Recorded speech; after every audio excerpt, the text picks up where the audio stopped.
and welcome to part 3 of the 24 hours of Yas Marina. So you join us once again around the Yas Marina Circuit for the Golf 24, the championship finale of the 24 hours here.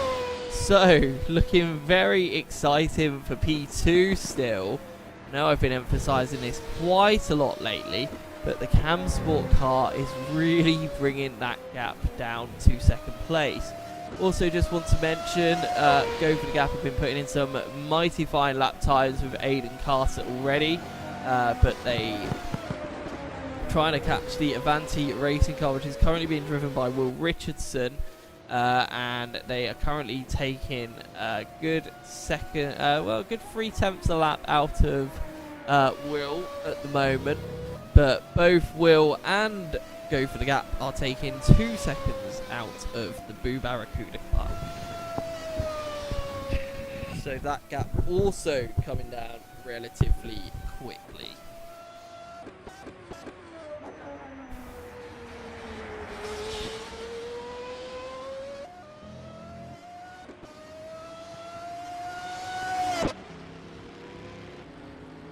So 1:45.8 for last lap for Aiden Carter, which is one of the fastest times set by anybody on track at the moment.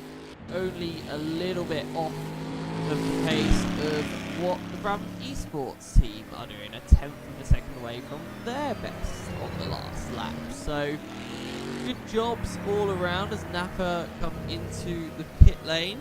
Is this the end of fan favourite Jamil's run? Not too sure just yet. Soon find out. They are doing it, sort of playing it by ear sort of thing.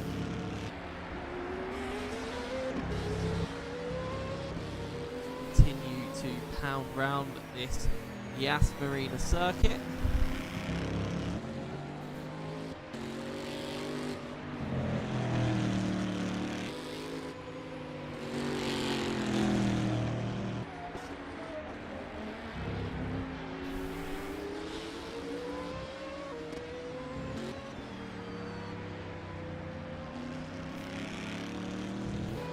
Day. I'm still alive. We're on the 3rd part now. I think some of the viewers may have fallen asleep with the other feed on because we went from having about 6 viewers to now just 2. So I don't think they've... Good morning, Vietnam. Or good morning, Abu Dhabi. Well, good morning, Milton I mean, Keynes. And Abu Dhabi. I think Vietnam it's evening. Afternoon. I mean, good. I mean, MotoGP's on. So. Well, that's Sepang. Which so is that's even 8 closer. hours ahead. Vietnam is one further. Okay, what, so 9 hours ahead? Yeah. Same as Thailand then? Yeah.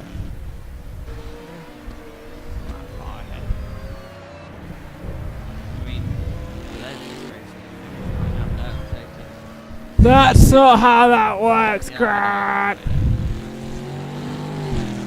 So, I want to get your opinion. Napa have a track limit drive through, by the way. Oh. And T's Valley have had like 3.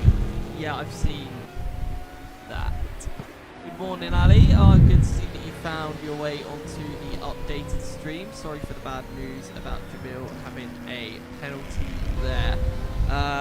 However, moving on to other things. So, Cam Sport have now reduced the gap down to 65 seconds to P2, and that is the genuine gap between those 2 cars.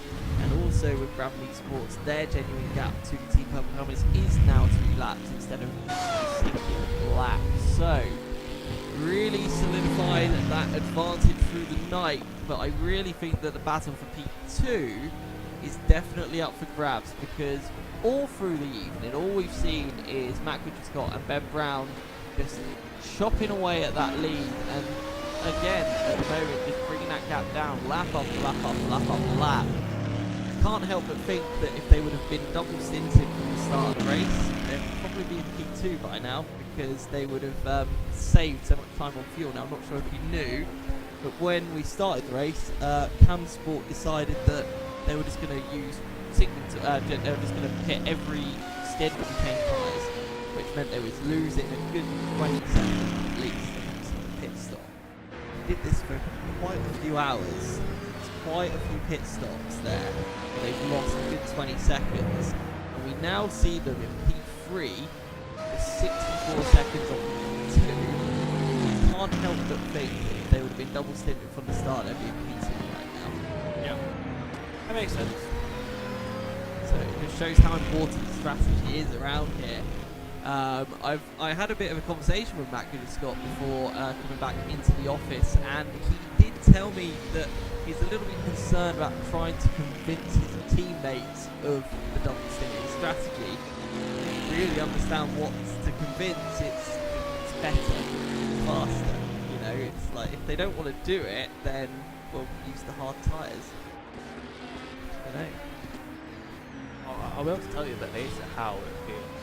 Oh, what, after you've driven the car? Yeah. Are you due to get in still at around 8 AM or?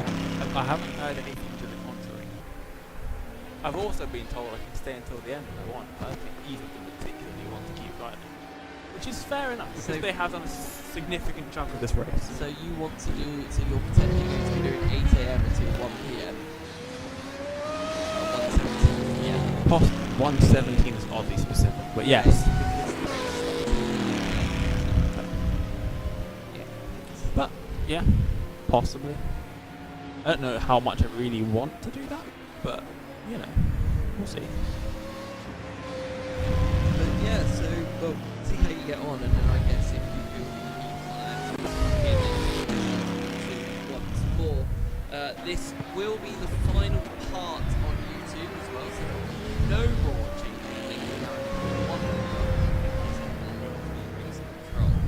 I think Ali's finally given up and gone to bed. Don't really blame him for, if I'm honest. It is very late, and in all honesty, I kind of wish I was doing the same thing. All I'm thinking is in about 12 hours I should hopefully be fast asleep. I don't know if that's the case. We'll see. Me? Me? I've got instant race control like a couple of hours off.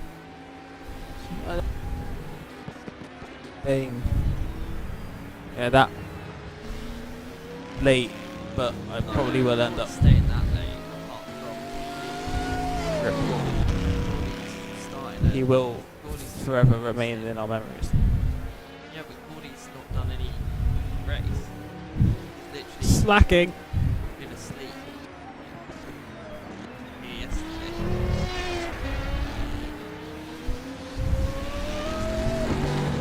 Oh no.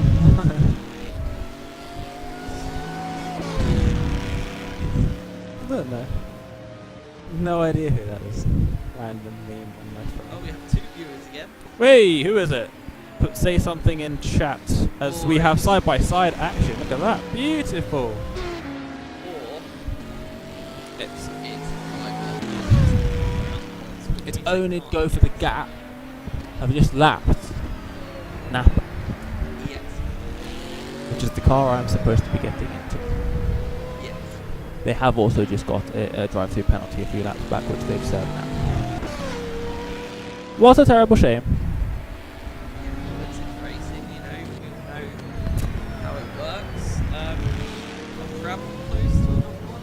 They are. They are one off track away from another penalty. Interesting. Very, very interesting. Been seeing it a lot from them, not gonna lie. Through the race.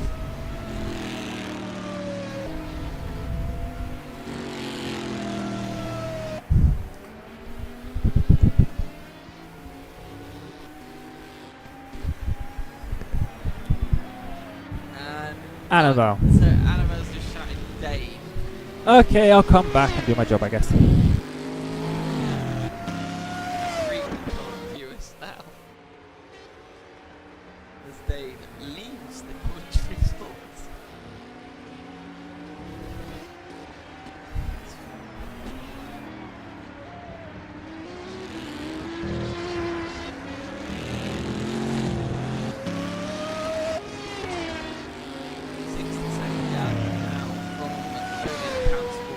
third place. Team Purple Helmets in second place.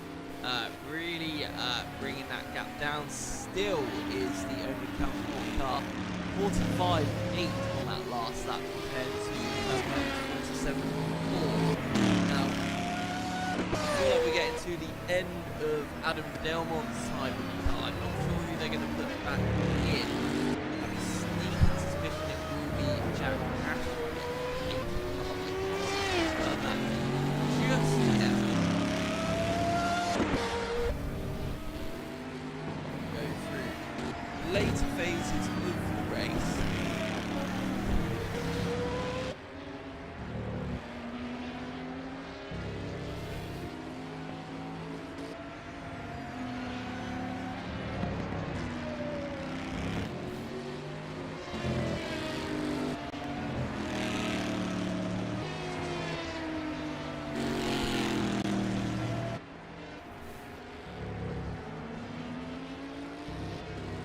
So Avanti Racing with 45.64 personal best final section as well. Last lap time from Avanti Racing team, and then they are 25 seconds now ahead of the Go Gap race. So still to play for 5. Still to play for between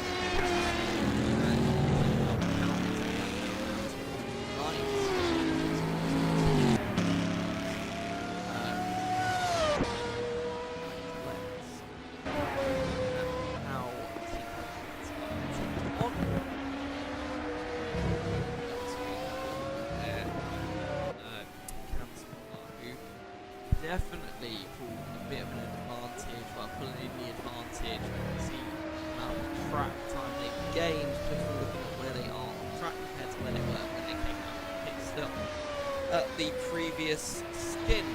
So we're very close to being 8 hours remaining of the 24 hours of Yas Marina. So still a Bahrain race, over a Bahrain race left to go.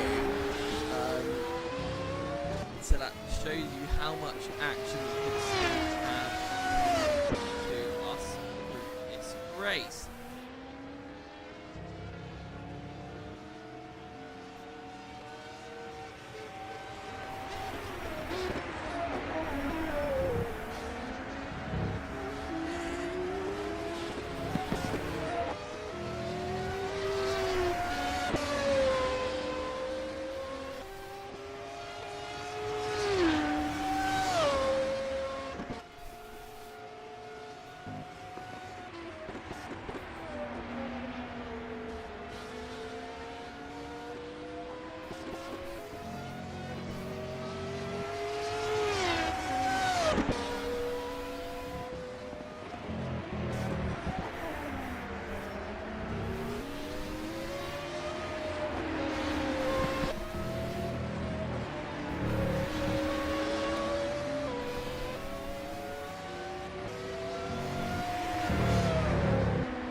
So that gap really coming down now. It's going to start to put the pressure even more on Mark, although I imagine he's probably not really looking at that. So looking just his pace and see how he's doing.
spinning off the circuit.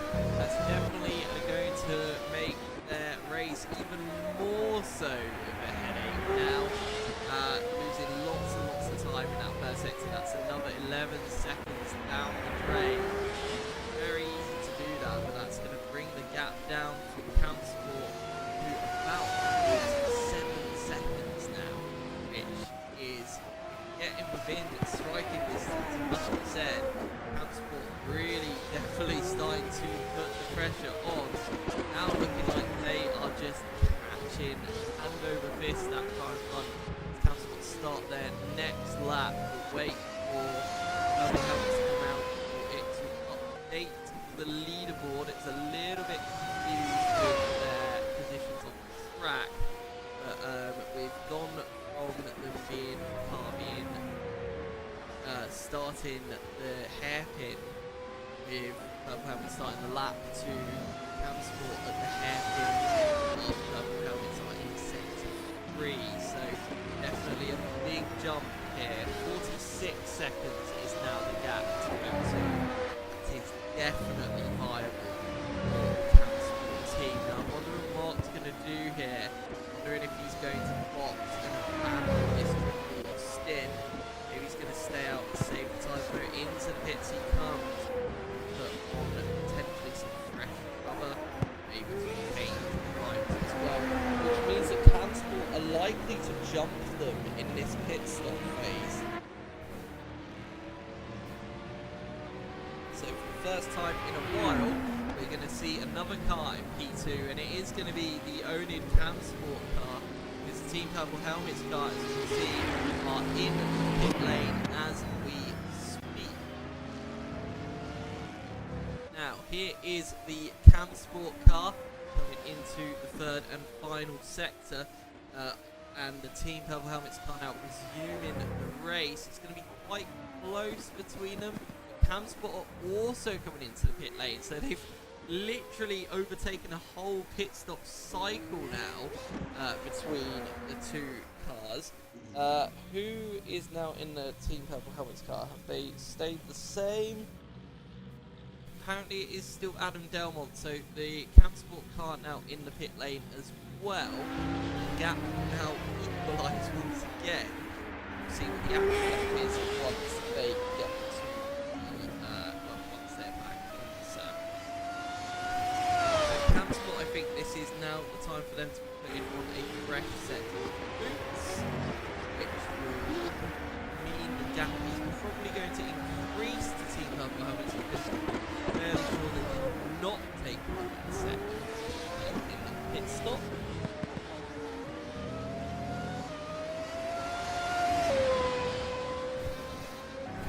Still in the pit lane, so definitely a much longer stop with tyres, I would say. So still in the pit lane, so definitely putting some fresh boots on, because we now have the Team Purple Helmets car in sector 3, so they may nearly, no, I don't think they are going to get the lap back, so this gap's going to be extended a little bit, so now it depends on what Campsport can do with this fresh rubber, I suppose, as Team Purple Helmets are coming into the second to last corner, as Campsport are now leaving the track into the race, happens with the racing circuit, and Purple Helmets are now start-finish line. The gap will be around 88 seconds again, yep, so that's about right, because of the extra time needed to change tyres. Still Adam Delmont in the Purple Helmets car, but it's now Ben Brown in the Onin Campsport car, so we'll now see what he can do during during this stint.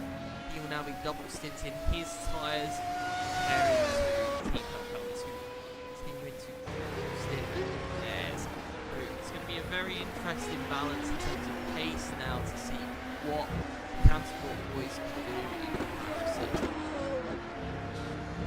We've already started off with a nice strong middle sector from Onin Campsport. Ben will obviously have to get himself into the groove. It's probably going to take a few laps for him to do so, especially at this time of morning when you've had probably a little bit of a kip, but you're just feeling just that little bit wary and just wanting to just go to bed, to be honest.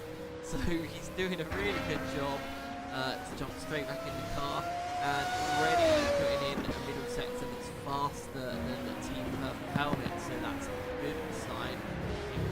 Really. Also see Aiden Cars putting in good lap times, 1 minute 5.8 on his last lap, which is a really, really fast time. He's the fastest driver on the track by quite some margin, the only driver in the 1 minute 45s on the whole circuit, doing an absolutely bang up job, just putting in lap after lap after lap of brilliant driving. Must be said, the man can drive. He's really taken this Corvette by the horn and just absolutely hustling it around every single turn. Ben Brown doing a 23. Looks like Ben Brown's done his out lap now, and we can now start to compare them on their first flying laps together. So 23.5 sector 1 for Camsport, 24.0 sector 1 for Team Purple Helmets car. So this gap kind of resetting itself, but you've got to remember, we've gone from being a lap apart with these guys to now being on the same lap for real. This is now the battle for 2. That's definitely on the cards. Just bear in mind that I believe on the next pit stop, the Team Purple Helmets will have to take a full service, and Camsport car will not take a full service. However, obviously with that fresh rubber, that's going to exacerbate things in terms of pace, depending on who they then put in the car as well. Could lead to several different scenarios.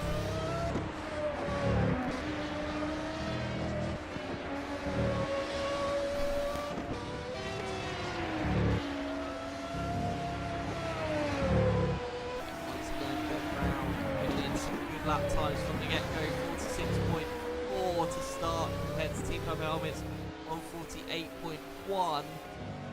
Not going to be what Team Purple Helmets wants to see. They're going to have one more whole stint of these older tyres, and if they're doing 1 minute 48 throughout that lap that goes by, Ben Brown can take a good 2 seconds out of their time. Although saying that, they've had a poor first sector. I think Ben Brown has made a mistake on sector 1. I'm just going to look back. Yes, he has. Ben Brown has given Team Purple Helmets a little bit of breathing room. He's done exactly what the Team Purple Helmets car's done. He's rid too much on the curb, lost the rear end, and gone into the barrier. I'll bring that up on the screen for you now. So in sector 1, as you can see, takes far too much curb, loses the rear end into the barrier. Exactly the same incident as the Team Purple Helmets car. Joins, has to wait a good amount of time. He lost a good 13 seconds in this incident. So Team Purple Helmets were very, very happy about that, I'm sure, because that gives them a nice bit of breathing room now.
hours of Yas Marina. So, been quite a few bits of drama in the last 30 minutes or so with the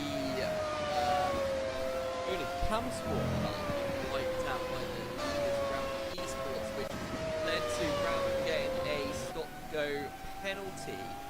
Then Team Purple Helmets also received a stop-go penalty. Now put the gap down from 30 seconds to 25 seconds. And in the next Purple Helmets will be putting on some fresh rubber, but Team Cam Sport will not be putting on fresh rubber, which means they're going to jump them by quite significant. Very close in these final stages of the race for P2, so a lot has happened in a very short space of time, which has completely turned the race up on its head in terms of P2 and P3. Now, I've heard that Jack Ashton will be the next one getting in the Team Purple Helmets car, which makes a good amount of sense.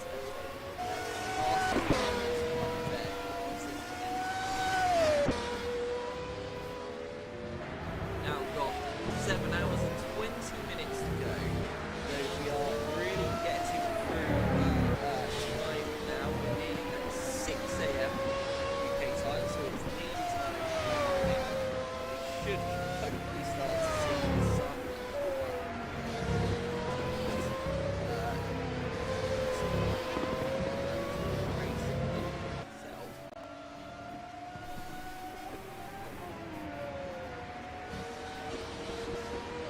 with the sun coming up, the track temperatures are also going to raise, meaning the tyres will start to struggle a little bit more once again in terms of tyre wear and tyre temperatures that will also increase as expected, as you would expect for a race of this calibre.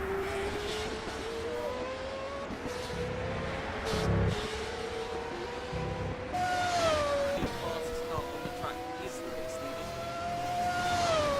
It's dead last lap.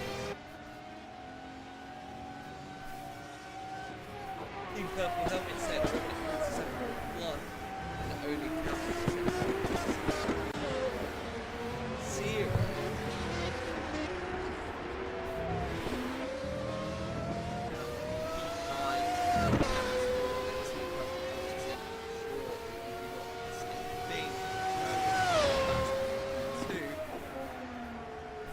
Like this final part of the final 7 hours of the race, and it's all about these two and who is going to get P2 in this race. Getting closer and closer and closer as the Cam Sport car is really starting to put some pressure onto the Team Purple car.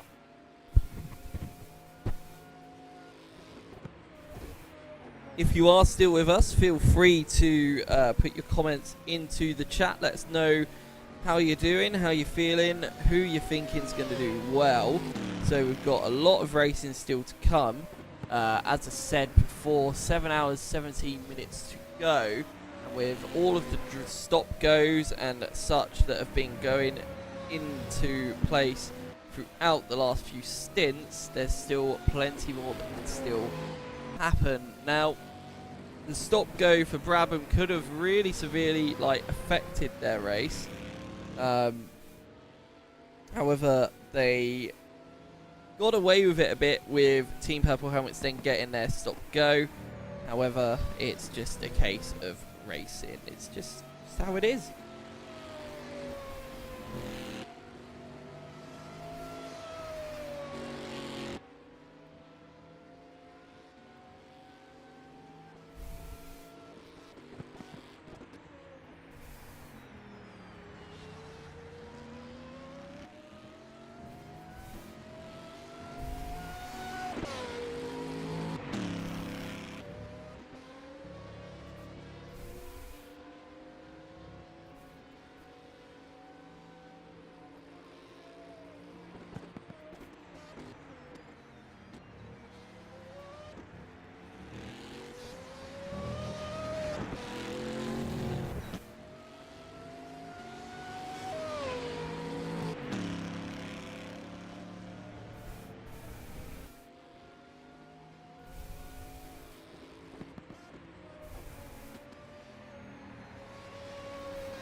So still the gap coming down from P3 to P2. That's now down to 19.7 seconds. While it isn't the closest gap in the field right now, it is definitely the main developing battle, with the Onid gap to Avanti being increased as the shift goes on.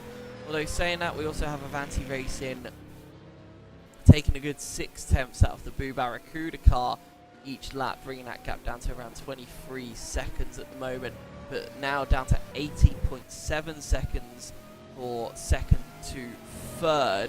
And with fresh tyres incoming for the Team Purple Helmets car, that extra long pit stop, it's going to make things very, very interesting indeed. It will then all depend on Jack Ashton's pace versus whoever Campsport puts in, whether that's Ben Brown continuing to do another stint, or if it's Christian Kelly jumping in, because he's now back in the venue himself.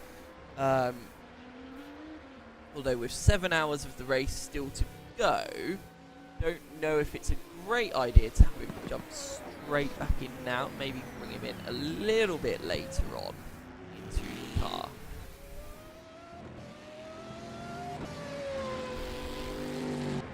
But still doing a brilliant job. It's now a 3-lap advantage that Brabham Esports has over Team Purple Helmets.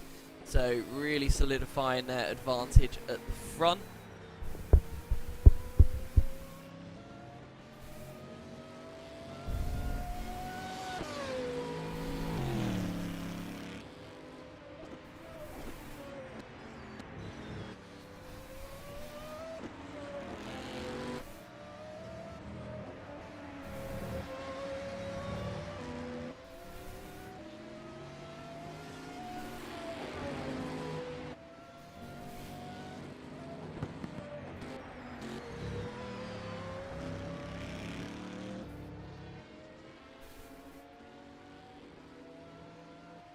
Campsport starting yet another lap and trying to close that gap even more so, as we've got a yellow in sector number 3, which now clears. And the Team Purple Helmets car just trying to get past the Avanti Racing car. In fact, it actually looks like the Avanti car is going to quite easily unlap the Team Purple Helmets car. Currently the lap time difference between the Avanti car and the Team Purple Helmets car is 1.7 seconds between the two cars, which means that that gap is definitely going to come down. And it looks like Avanti, here we go, they're going to make an attempt at unlapping themselves here. Purple Helmets don't have to let them go, but thinks better of it and just gives them the inside, lets them pull away. So on that last lap, Campsport did a 1 minute 46.844 compared to Team Purple Helmets 148.082. So that gap really coming down now to 16.7 seconds, as you can see on your screen. This is the battle heating up for second position.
gap down to 14.6 seconds now. I can just hear the voice of Jack Ashton in the background coaching his driver on what he needs to do to keep that car in second place. So some very mature discussions going on between the two drivers, with Jack just keeping everything nice and calm, not making it a panicky situation, still have an advantage. And if they still have that advantage when they come into the pit stop, it could play dividends by the end of the race. However, if the Campsport car can close that gap before the end of this stint, then that's when they're going to be in trouble. Because yes, even though Jack is going to be on fresh rubber on the next stint, the Campsport car is not going to be taking tyres, which means they are going to gain a significant advantage. So it will then go to and the Team Purple Helmets car then losing control there in this first sector.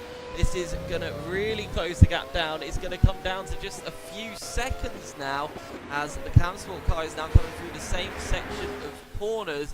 That's really changed the nature of the game now. That gap down to 7 seconds now. So now that's going to really push Ben Brown to try and catch the car. I've got a feeling that car's going to be in the pits this lap, because those tyres are going to be absolutely done now. So we'll see if that's now an early pit stop for the Team Purple Helmets car, or whether they will continue to the end of the fuel stint. Ben Brown is going to give it absolutely everything, and now that he can see the Team Purple Helmets car in front of him, that's going to urge him to just keep on pushing and close that gap once more. So Ben Brown absolutely going for it now to bring that gap down 7.3 seconds, as you can see on your screen. I mean 6.5 seconds now through the middle sector of the circuit, gaining even more time on the car in front. And we'll just keep an eye on the Team Purple Helmets car and see if they end up going into the pit lane or not, or whether they continue to just pound around the circuit. Team Purple Helmets, that line looks like they're staying out. Yes, they are, but that's very wide on the curb there. It looked like the most optimal line, definitely losing a fair bit of time. That gap's going to come down even more, as Campsport are now going to come across the line, and they're going to set a personal time of 1 minute 46.965, the gap down to 6.2 seconds. So the battle for second place is really hotting up now, with Team Purple Helmets really under pressure from the Onid Campsport car.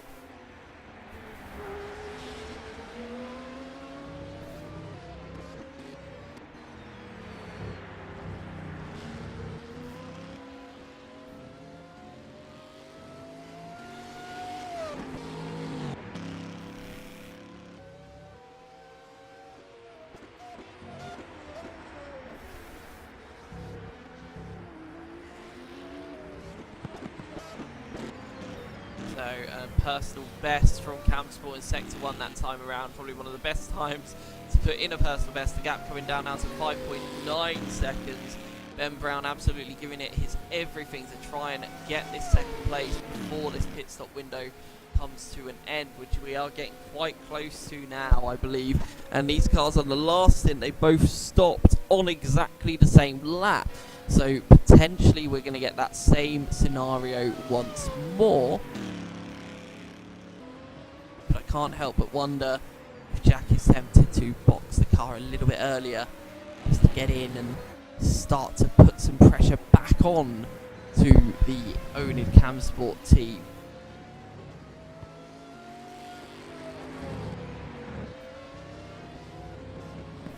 So Team Purple Helmets come through to complete another lap of 1 minute 47.402. That's quite a decent time from them at this moment in time, and it's a 1 minute 46.6 for the Onid Campsport car. So the gap down to 5.4 seconds now between the two vehicles.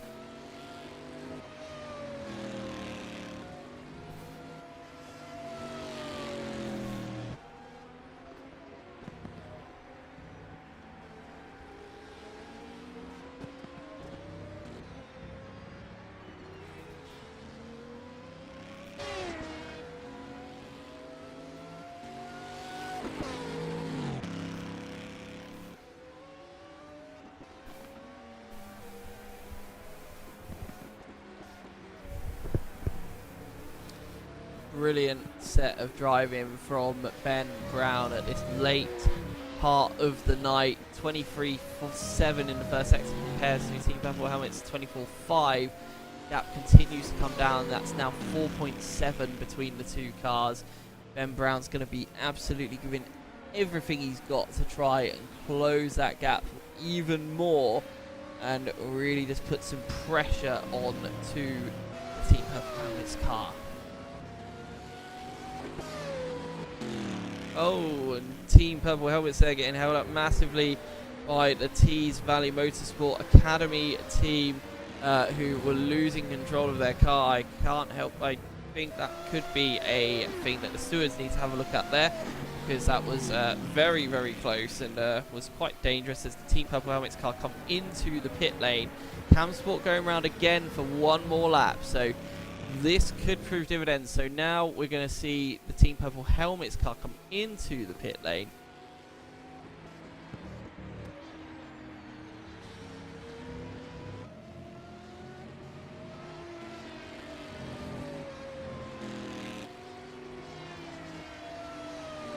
As you can see in the bottom right corner of your screen, there's the Team Purple Helmets car in the pit lane, and we'll try and keep an eye on how long it is in the pits for.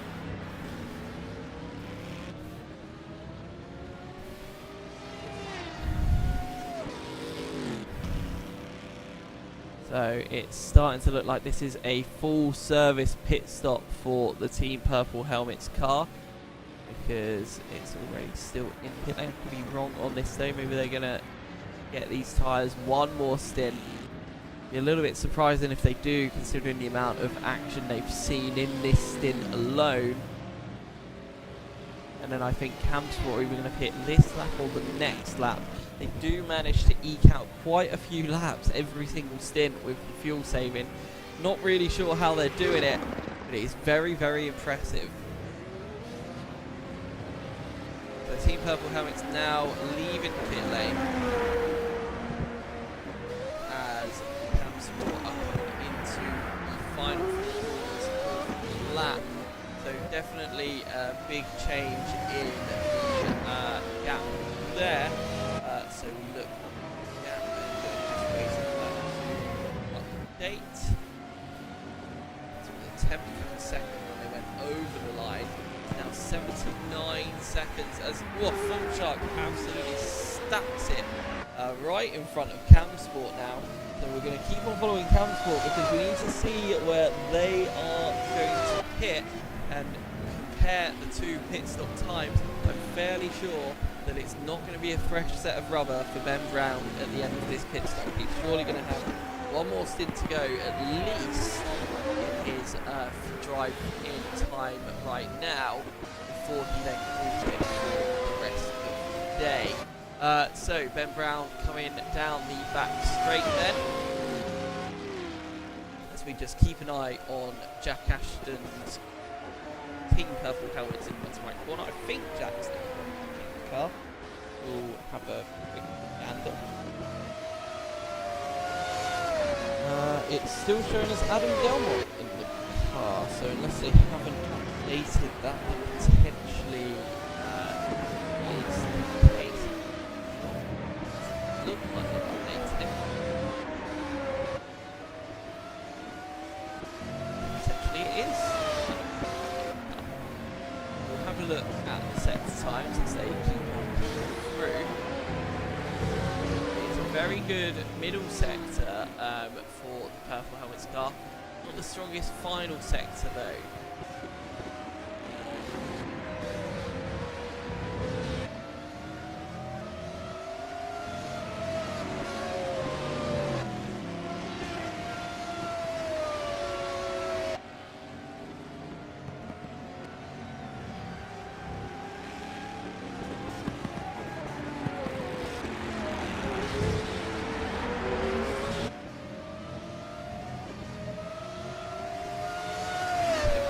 Now in the pits.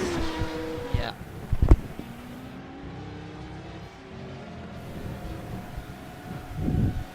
So the Cam Sport cars in the pits. We're keeping an eye on the Team Purple Helmets car still on the circuit. So this should be the shorter pit stop for the Cam Sport Lamborghini. It is a much shorter stop there, only 30 odd seconds, so definitely going to gain a good amount of time on the Team Purple Helmets car. I don't think Team Purple Helmets are going to be able to catch them before the end of the lap. And apparently it's still Adam Delmont in the car. Not sure if they've just not changed their driver sheet yet. I'm going to have a quick look. Yep, that's Jack Ashton in the Team Purple Helmets car now, so they need to update that. I'll just do that for them because they forgot.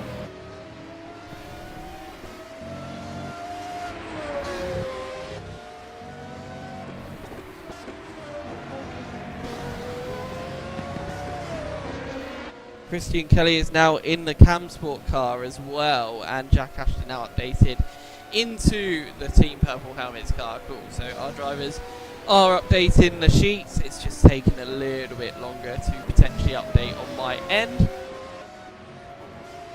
So these are the two cars that we're going to be keeping an eye on. The gap between the two is 77 seconds, which is now updated to 37 seconds. There we go, so that is the difference there. So on the next run of pit stops, Cam Sport will be taking on a fresh set of tyres, and Team Purple Helmets will not be carrying a fresh set of tyres, which should almost make them about 2 seconds apart if they stay as it is now. But with Jack Ashton straight out there saying in 1 minute 45s, that's going to be quite a big ask of the Cam Sport team to be able to match that sort of pace throughout. So, and also putting Christian Kelly onto some worn tyres may not be the best idea, because he's got to get used to how these tyres handle, and his middle and final sectors aren't the strongest we've seen from him, and already Jack Ashton has taken out a second from their advantage.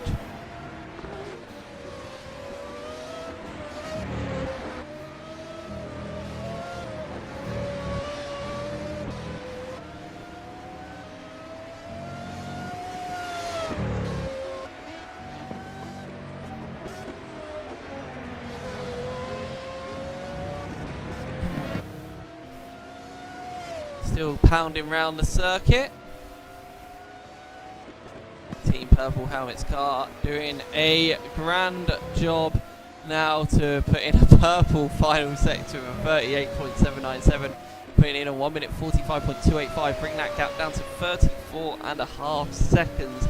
Jack Ashton is a man on a mission right now. He does not want to come P3 in this race, as he now sets a personal best first sector, a 23.3 in sector 1. He's absolutely giving it everything he's got now to close that gap, which is currently at 33.7 seconds. So he's gained another 0.7 of a second in sector 1 alone. So Jack Ashton really just taking no prisoners now, just giving it everything that he has got. Swap the screens over now so we can see Jack Ashton on the screen giving it everything as he chases down Christian Kelly in P2. Now obviously this gap is quite large, but with the ramifications of this battle, it's definitely one that is worth keeping an eye on. It's for P2, and all of the lap times are going to really count towards the end of the race.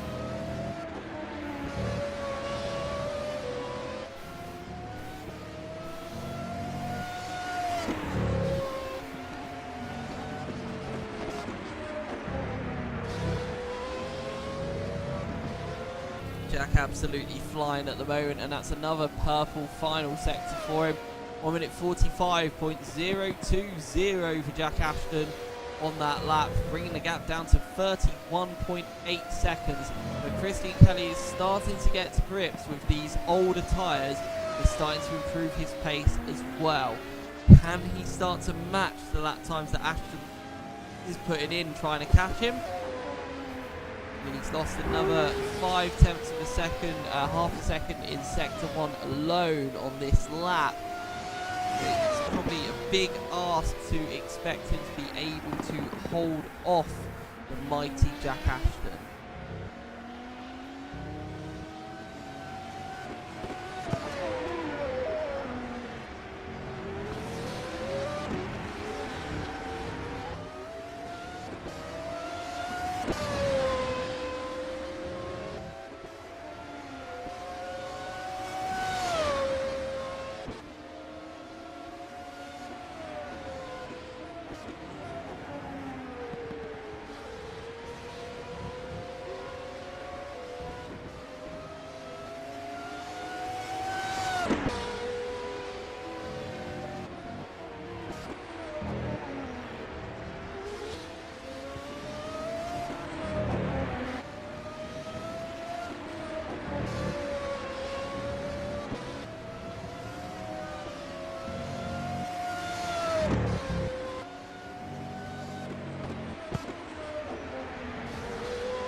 Watching absolute driving prowess here from Jack Ashton.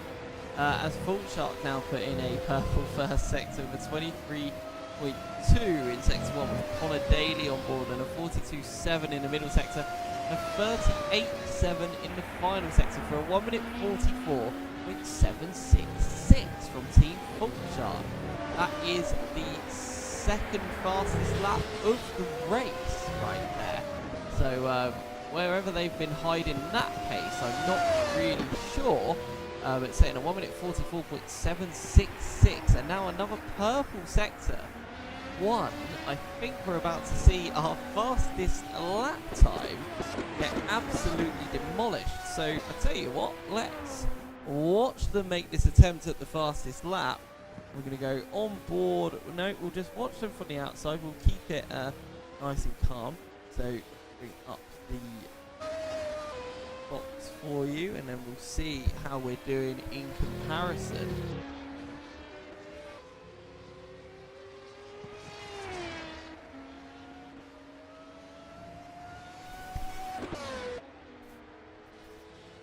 Now we can see on the lap time it's very, very close between the two of them, between Napa Racing UK and Fault Shark. But on this lap it could potentially be a new fastest lap of the race. 42.7 currently is being set in the middle sector, which is a pretty strong middle sector. It's not as good as their previous one, but that first sector could lead to a new fastest lap alone, because it is an insanely quick time. And we're coming through into the final two corners now for the Fault Shark car. See what they can do. Cross the line, and the lap time's deleted. I'm sure that's going to go down very well with Connor. Will he make another attempt at it? Is this a glory run? Are they running quite low fuel? I'm not too sure really, but it's fine. I'm all down for it. It's very cool to see them setting some super fast lap times this late on in the race as you go through into sector 1 once more. This time it's a more sensible 23.348, which is still one of the fastest times on the whole. Yeah, it's the fastest driver in sector 1 by any stretch of the imagination. So absolutely giving it everything here is Connor Daly. I think he just really wants this purple lap time taken away from Napa Racing UK, which I'm not really sure how well that's going to go down with the fans of one particular driver, but we will see how that goes down. Good morning, Phil. Hope you're doing well. As you can hear, I'm still alive somehow. Hopefully you're doing a good job watching the race. Hopefully you're enjoying watching the race. Hopefully you're not too nervous about Onid's prospects and just seeing how the race unfolds. Apologies for saying that a little while ago.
So keep an eye on the gap between second and third.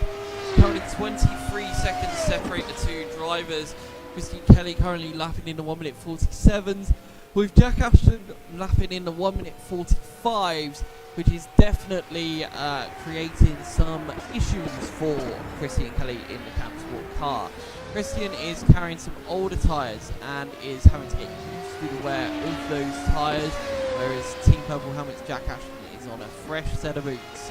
However, this is all going to reset at the next set of pit stops when Cam Sport take on a fresh set of tyres, and then Ashton in the Team Purple Helmets car will not be taking on a fresh set of tyres, which means they will likely jump the Cam Sport car at the next pit stop. From then on, whoever is able to make the tyres work and push the best is then completely down to the drivers. I'm sure Christian Kelly's going to give it absolutely everything he's got. I mean, he's doing 1 minute 46 at the moment, which is an absolutely fantastic lap time to say at this time of night. Compare that to Jack Ashton though, with 1 minute 45.793. The man just can't stop setting fast lap times. He's absolutely rapid, and now he's just put in another 1 minute 46.141, which is bringing that gap down to 22.6 seconds to second place. He's really honing in at that car. The only driver in the low 46s and 45s, although Napa Racing UK have just put in a 1 minute 45.910 as well. So they have done a great job there too.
Hello and welcome back to the 24 hours of Yas Marina. As you can see, we have Team Purple Helmets coming into the pit lane now, so they will now take on some fresh rubber.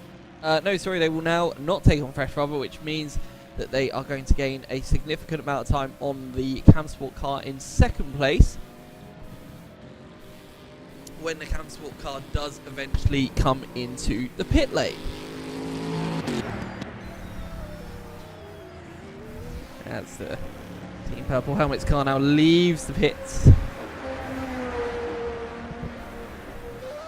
Doing a pretty monstrous stint, although Christian Kelly definitely didn't start responding to it quite well and putting in some 1 minute 45s of his own during that stint too, as we are finally starting to see some sunlight on the racetrack as well.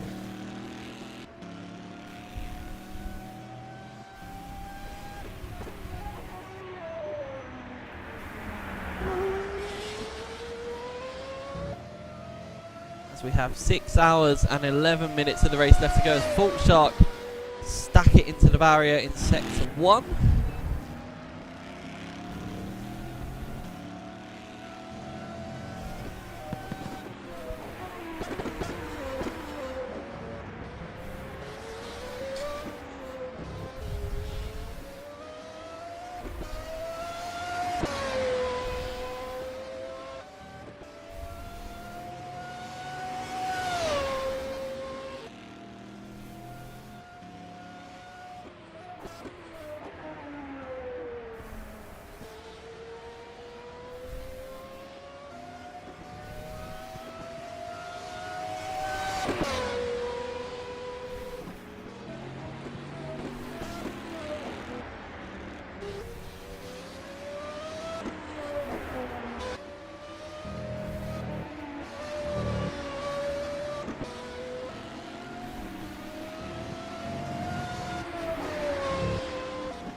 There we go, the sight that many of the drivers have been excited to see, the sun coming up over the horizon, finally giving us some light onto the racetrack, which isn't powered by the giant flashlights around the circuit. So, having a look at that sun coming up, it's a lovely way to start your morning. Now, we're still going to keep an eye on the Team Purple Helmets car and Cam Sport car as they drive through the early morning sunshine. Cam Sport needing to pit in the next few laps, and then we'll see where Team Purple Helmets end up in relation to that. But I do think with Cam Sport, they are going to have to change tyres, which means they're probably going to drop to P3 once more.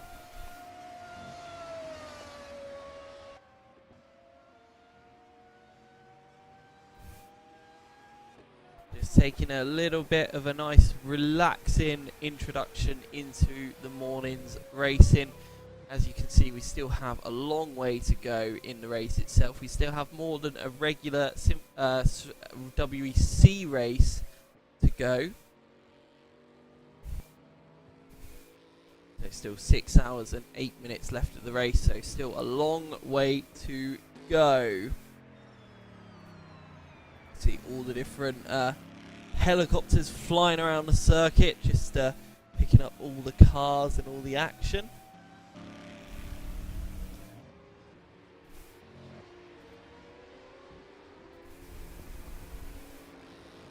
Still see the drivers using their headlights.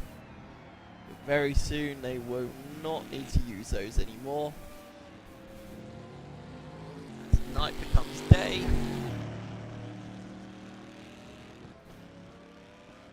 Drivers will be very happy that they've made it through the night time with 6 hours and 7 minutes to go. So we're nearly 3/4 way through the race.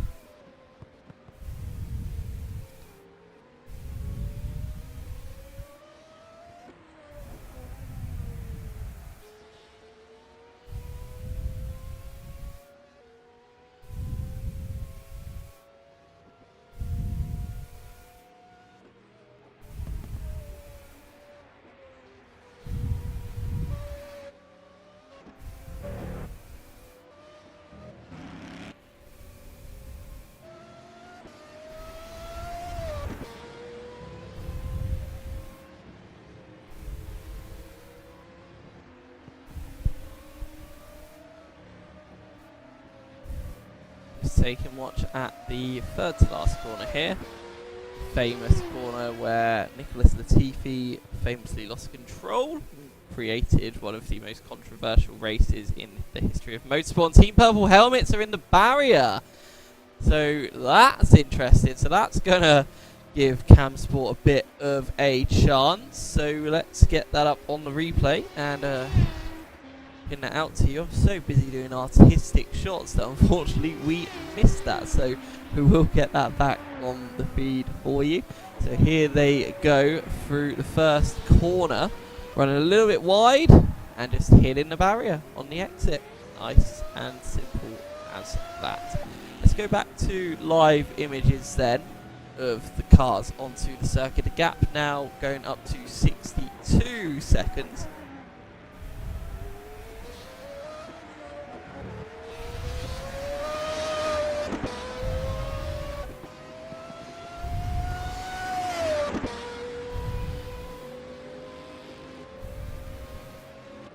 Sun really coming up quite quickly now.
See the sun really starting to get quite high in the sky now. Quite tricky conditions out there for the drivers though, having to now readjust to the different light levels on the circuit.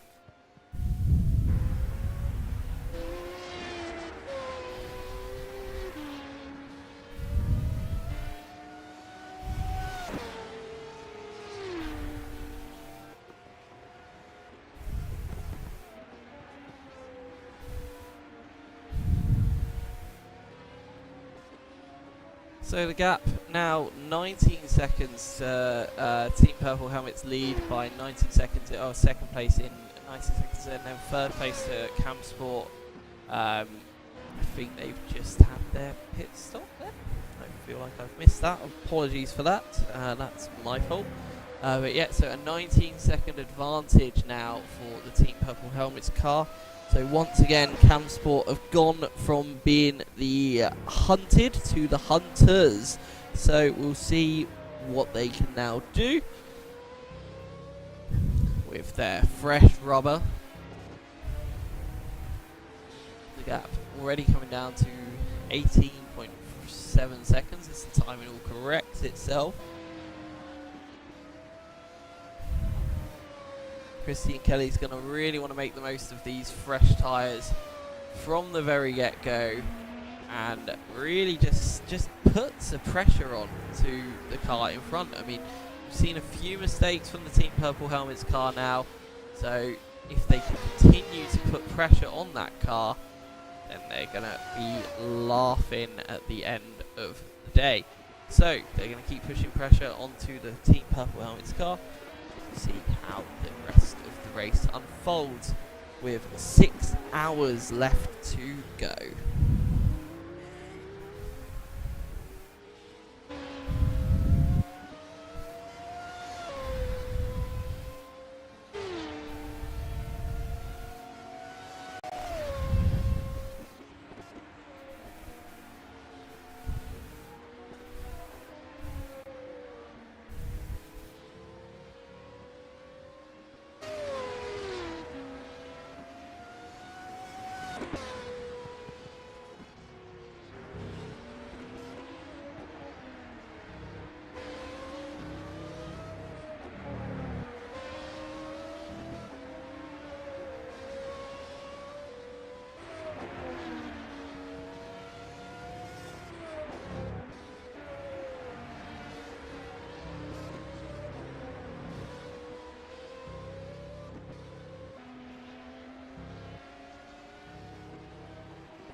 And we're back again for the 24 hours of Yas Marina. So just checking in on the time, seeing what's going on throughout the race, and with Cam Sport now putting on the pressure onto the Team Purple Helmets car, bringing that gap down to 16 seconds now. So should be interesting to see as the stint goes on what sort of leeway Christian Kelly can put into the advantage that Team Purple Helmets currently have. It's going to ebb and flow for quite a while because they're both going to be switching strategies. So it all depends on who's got it right, who's got their maths right, and who's going to end up in front for the final stint.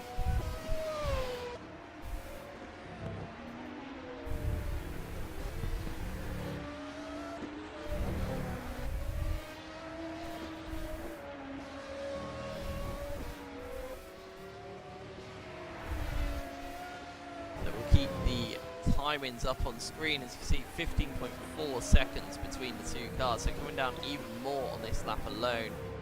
With Team Purple Helmets currently in the 1 minute 48s and owning Cam Sport in the 1:46s. So gaining a lot of time each lap is Christian Kelly. He's just going to have to be as consistent as he dares. Just wondering if Jack has maybe taken a little bit too much life out of those tyres, trying to hunt down the Cam Sport car. Now, after spinning on them as well, how much is that going to affect the well-being of the tyres as the stint goes on? The gap currently at 14.3 seconds between the two cars, but that has been coming down rather rapidly. Now on this time in Sector 1, it's a 23.8 for the Team Purple Helmets car and a 23.6 for the only Cam Sport car, so 2 tenths there in Sector 1 alone. And then if we just watch them come through Sector 2, it's a 43.3 for the Team Purple Helmets car, and then we'll see how the Cam Sport car does through the middle sector as well. 43.1, so another 2 tenths of a second gained there. We're now coming to Sector 3, the really technical sector of the circuit, and Ashton absolutely giving it his all going into these corners, just trying to really wring the neck out of this Lamborghini, just give it absolutely everything that he's got through turns. So as we go across the start finish line, and Jack Ashton sets a 1 minute 46.883, and now we have Christian Kelly about to come over the line to finish his lap, which is going to be a 1 minute 46.117, so that's another 7 tenths of a second gained there on that lap as a whole. Gap is now down to 13.7 seconds for the two cars, so Christian Kelly giving it everything. Jack Ashton also giving it everything, getting back into the 46s, which is very impressive on tyres that are this old. Not really sure how he manages to do it, but it's Jack, he finds a way, and this battle I think is going to continue right down to the final hour, where we'll find out who's got the strategy right. It's going to be all about who is on the right tyres at the right time, who's going to be the driver that jumps the other one, because they have taken the double stint. Which means the other driver will then have to try and catch them down through the final stint of the race. Try and do the maths. It's kind of hard to see. So Team Purple Helmets have kept their tyres on, so at their next stop they'll put new tyres on, which is about 40 minutes away from now, I would say. Only Cam Sport will not take new tyres, they will double stint this set. So if we try and just do the math with one of them, so we say each stint is 55 minutes. So 55.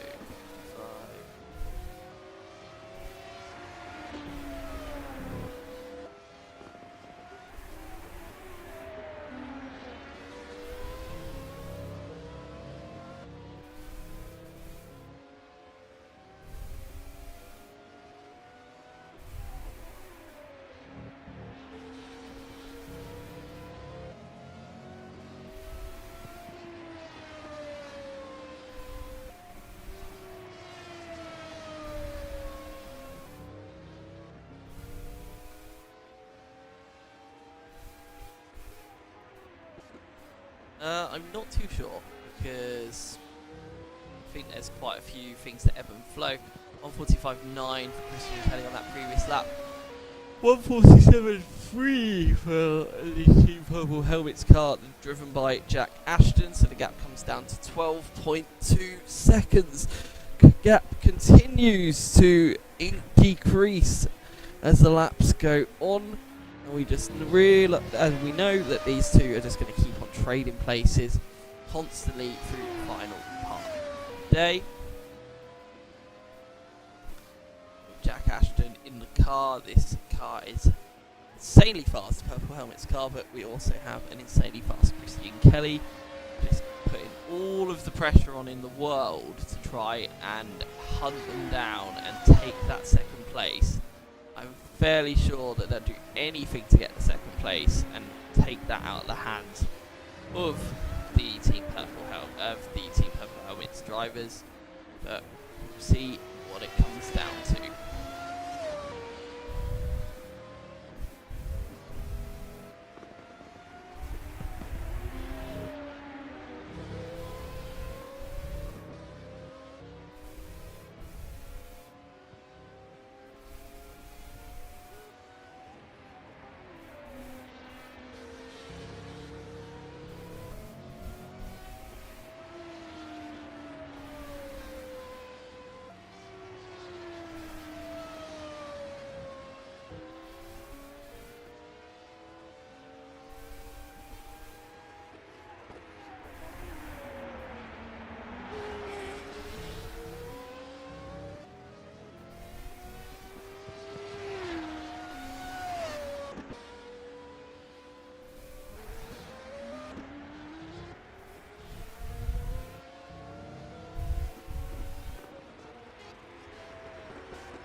Okay, welcome back to the 24 hours of Yas Marina. Now it's really starting to hotten up between the cars in second and third place with Camsport and Team Purple Helmets. Now Camsport are currently being really held up by the Fault Shark car, which seems a little bit unnecessary, as that leads them to then overdrive the car and lose control. So that's our battle for second, probably almost decided there, but a slight error there for Christian Kelly. He's going to be pretty furious, I think, with the Fault Shark car, because he had to really push there to try and get back in front. I don't really like that, if I'm brutally honest, but you know, that's how it is in racing sometimes. So we now have a relatively clear gap then for Team Purple Helmets in P2. They now have a 16-second lead. Due to that incident with Fault Shark there, prompting Camsport car to just overdo it. And it wasn't Fault Shark's fault, but they could have potentially gotten out of the way a bit easier. Yes, they're currently lapping quite quickly because they're running softs, although on that lap they only did a 1 minute 48, so could argue they shouldn't really be defending the position. A little bit weird, but it is what it is.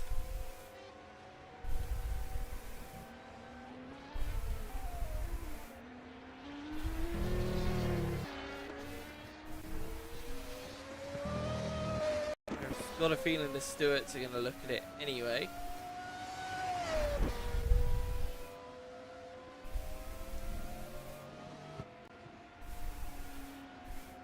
Just to be safe. And already Christian Kelly on this next lap decides I'm going to go for it to try and regain some. It's a shame because the gap was down to about 9 seconds. It's now gone back up to 15 seconds now, which has given the Team Purple Helmets car a little bit of breathing room, so they don't have to worry as much now about the car behind, although you still are going to be thinking about it in the back of your head that they could still catch in and still beat you at the end of the race.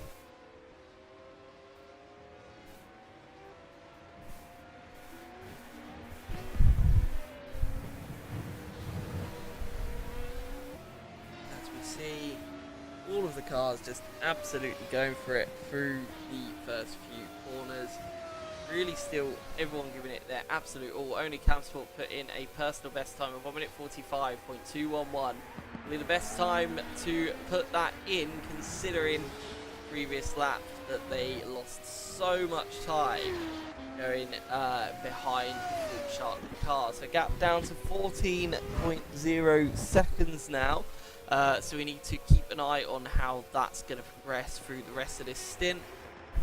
And then also there's the connotations of potentially Camsport having a little bit of tyre wear issues now and having to nurse those tyres back around. And now the Team Purple Helmets car has lost control completely and spun. So once again it ebbs and flows. You couldn't make this up. The Purple Helmets car has literally just lost control in sector 3, just coming into sector 3. We'll just cut to that now for you. As you see, coming into the long left-hander, loses control at the rear, and then has to pirouette back round again, out the way. Not the most costly error in the world, but definitely not something that Jack would have wanted to be dealing with there. So that means he has done a 1 minute 54.469. Now, in a way, then, that means that issue with Fault Shark has basically saved Jack.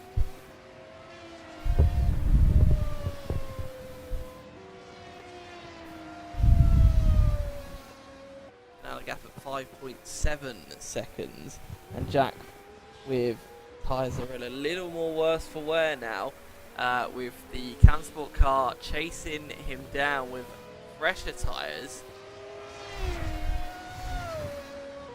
And also Avanti Racing are starting to really close in on Boo Barracuda as well. they have just come out of the pit lane.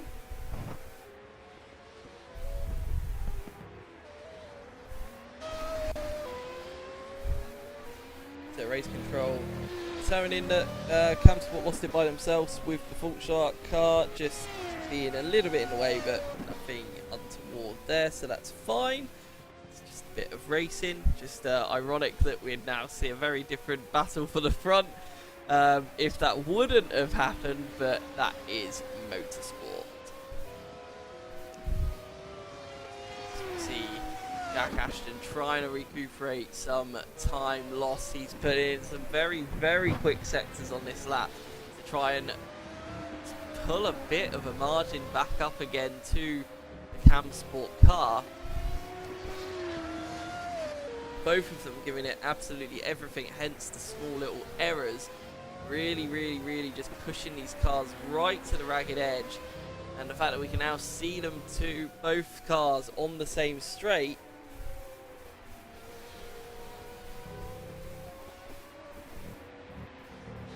Christy and Kelly absolutely gunning down. They're now back with Fault Shark, ironically, so we'll see how easy they get past them this time, or if they'll make it difficult once again. We see them going into the hairpin.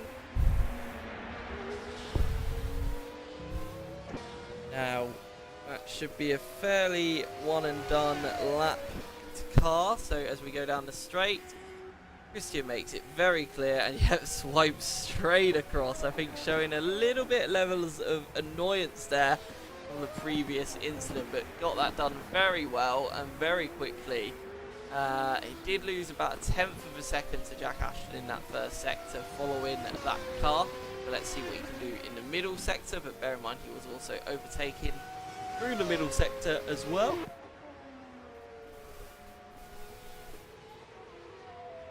Brabham have another lap time deleted, and Camsport gain 3/10 on the Purple Helmets car in the middle sector.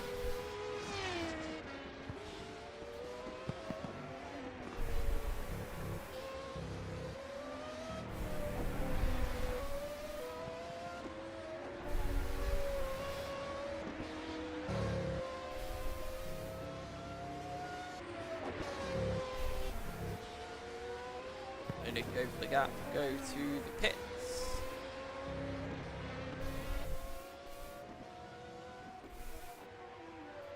Currently have the Avanti Racing car running in 6th place as well, 5 seconds off of the Boo Barracuda car. Currently lapping relatively faster than the Boo Barracuda car and of the Odin Go for the Gap car as well, which they've now jumped in the pit lane.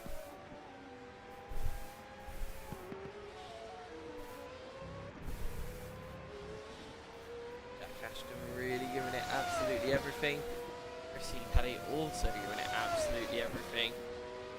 Christy just finding a few attempts here and there, really wanting to get onto the rear tail of this Lamborghini driven by Jack Ashton, and wanting to just really put a stake in for second place in this race.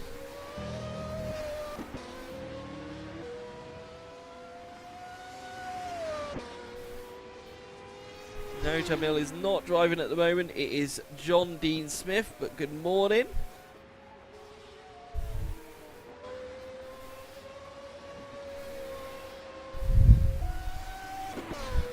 So for the time being, we will not be riding on board with the Napa car. I do apologise, but because we do have a battle for second place, so we will be keeping an eye on that battle for second place. Just to make sure we don't miss anything in regards to overtaking and changing of positions. So we have 5 hours and 37 minutes to go. We currently have the Onid Camsport car absolutely hounding down the Team Purple Helmets car.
So as it stands, if CamSport are able to get the P2, they will jump Brabham in.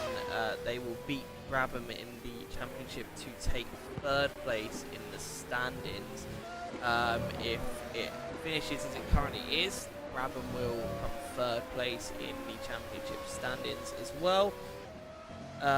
With Purple Helmets winning the championship from Boo Barracuda in second place. So that would be the championship connotations as it stands. So champions would be Purple Helmets, second would be Boo Barracuda, and third place would be Brabham. However, if Purple Helmets are overtaken by the CamSport car, when the gap is now 1.4 seconds, if the CamSport car does finish second, then they will remove Brabham from the podium and take P3.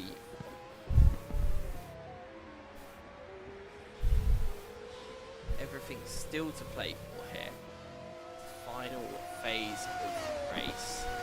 You can see the CamSport car absolutely gaining on the Team Purple Helmets car, hand over fist. Once again, this whole situation is going to be reversed once more. We come back into the pit lane.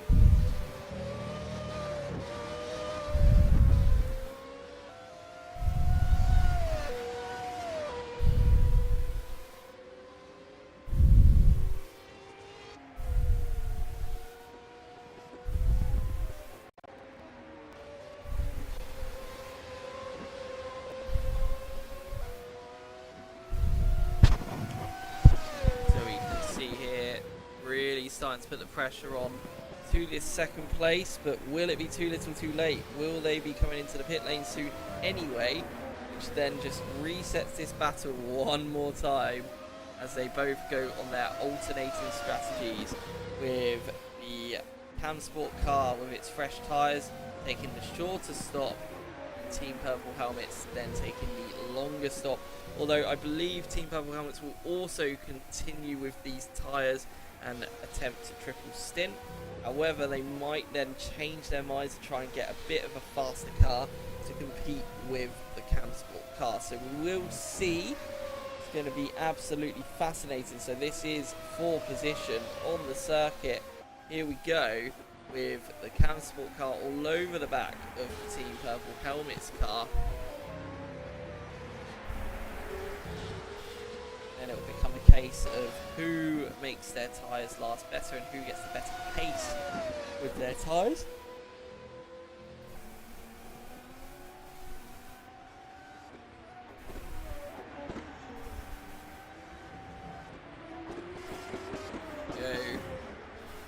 Christian Kelly's probably going to be quite patient with this one.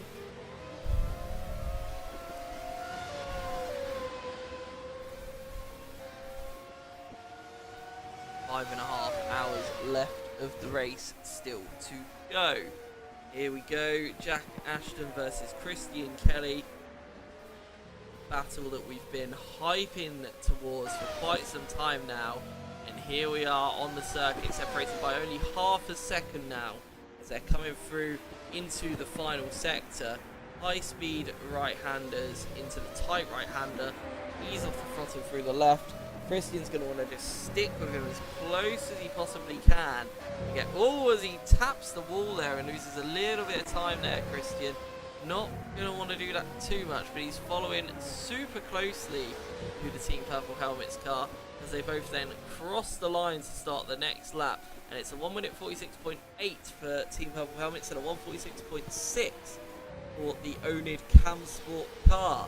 So, and that's Jack Ashton losing it into the CamSport car, but losing it by himself and hitting the CamSport car, but he is going to be able to rejoin.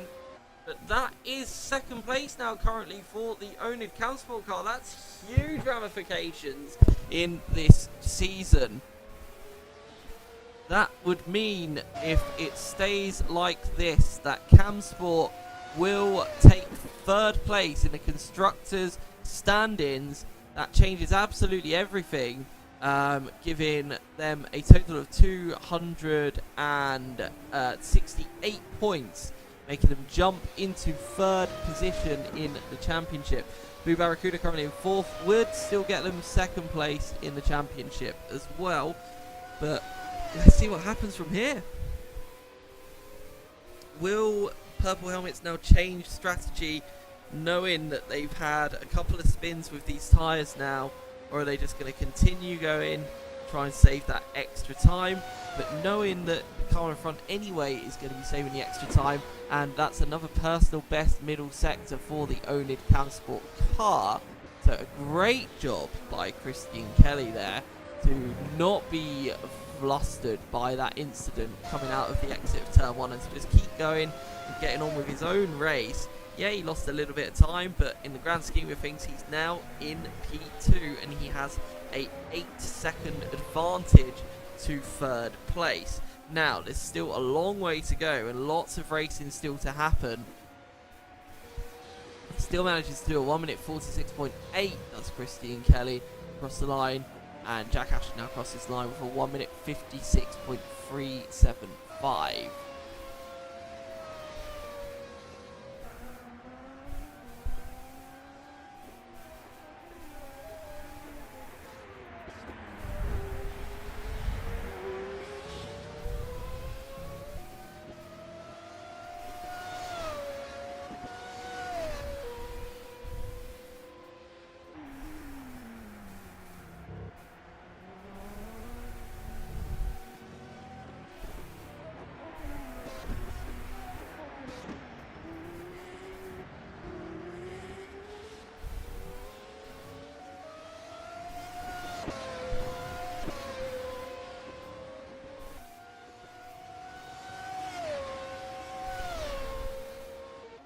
So just having a look at the championship standings as it would be at this point. Our champions would be Purple Helmets still. Second place would be Boo Barracuda. Third place would then be Camsport, with fourth place going to Brabham. Fifth place going to Avanti. Sixth place would go for the Gap.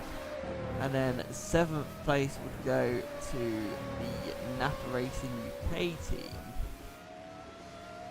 So now Camsport need to keep piling on these lap times, try and pull out as much of an advantage as they dare, obviously keeping it within a nice comfortable pace as they do a 1 minute 46.0 on this lap, as Jack Ashton comes around and he is going to set a 1 minute 46.5, which is a stonking lap time.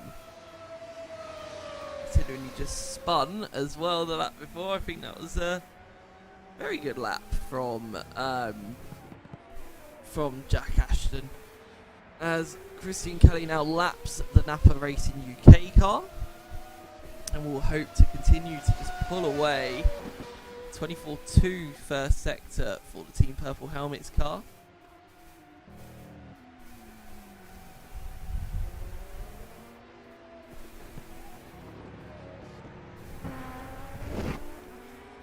Hello.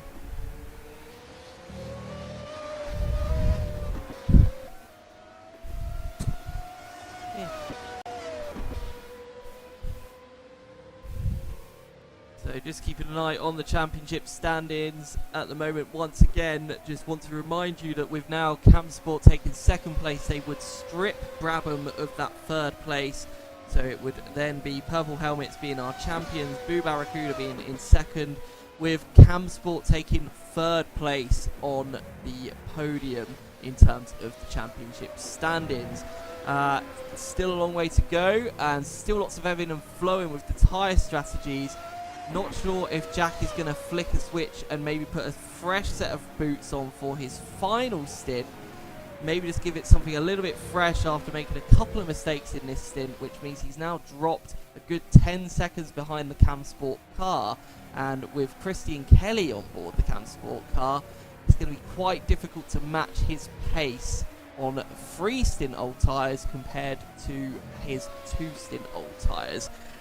Nathan Burton has come into the office, and we're going to get him mic'd up because he's I don't think we've interviewed Nathan in quite a few years, so let's get him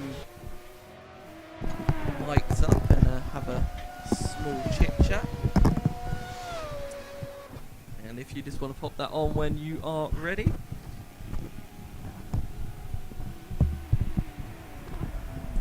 Yeah, apologies. We've been through a lot of these headsets, as you can probably tell. So we're now joined by Nathan. So Nathan, 5 hours 26 minutes to go.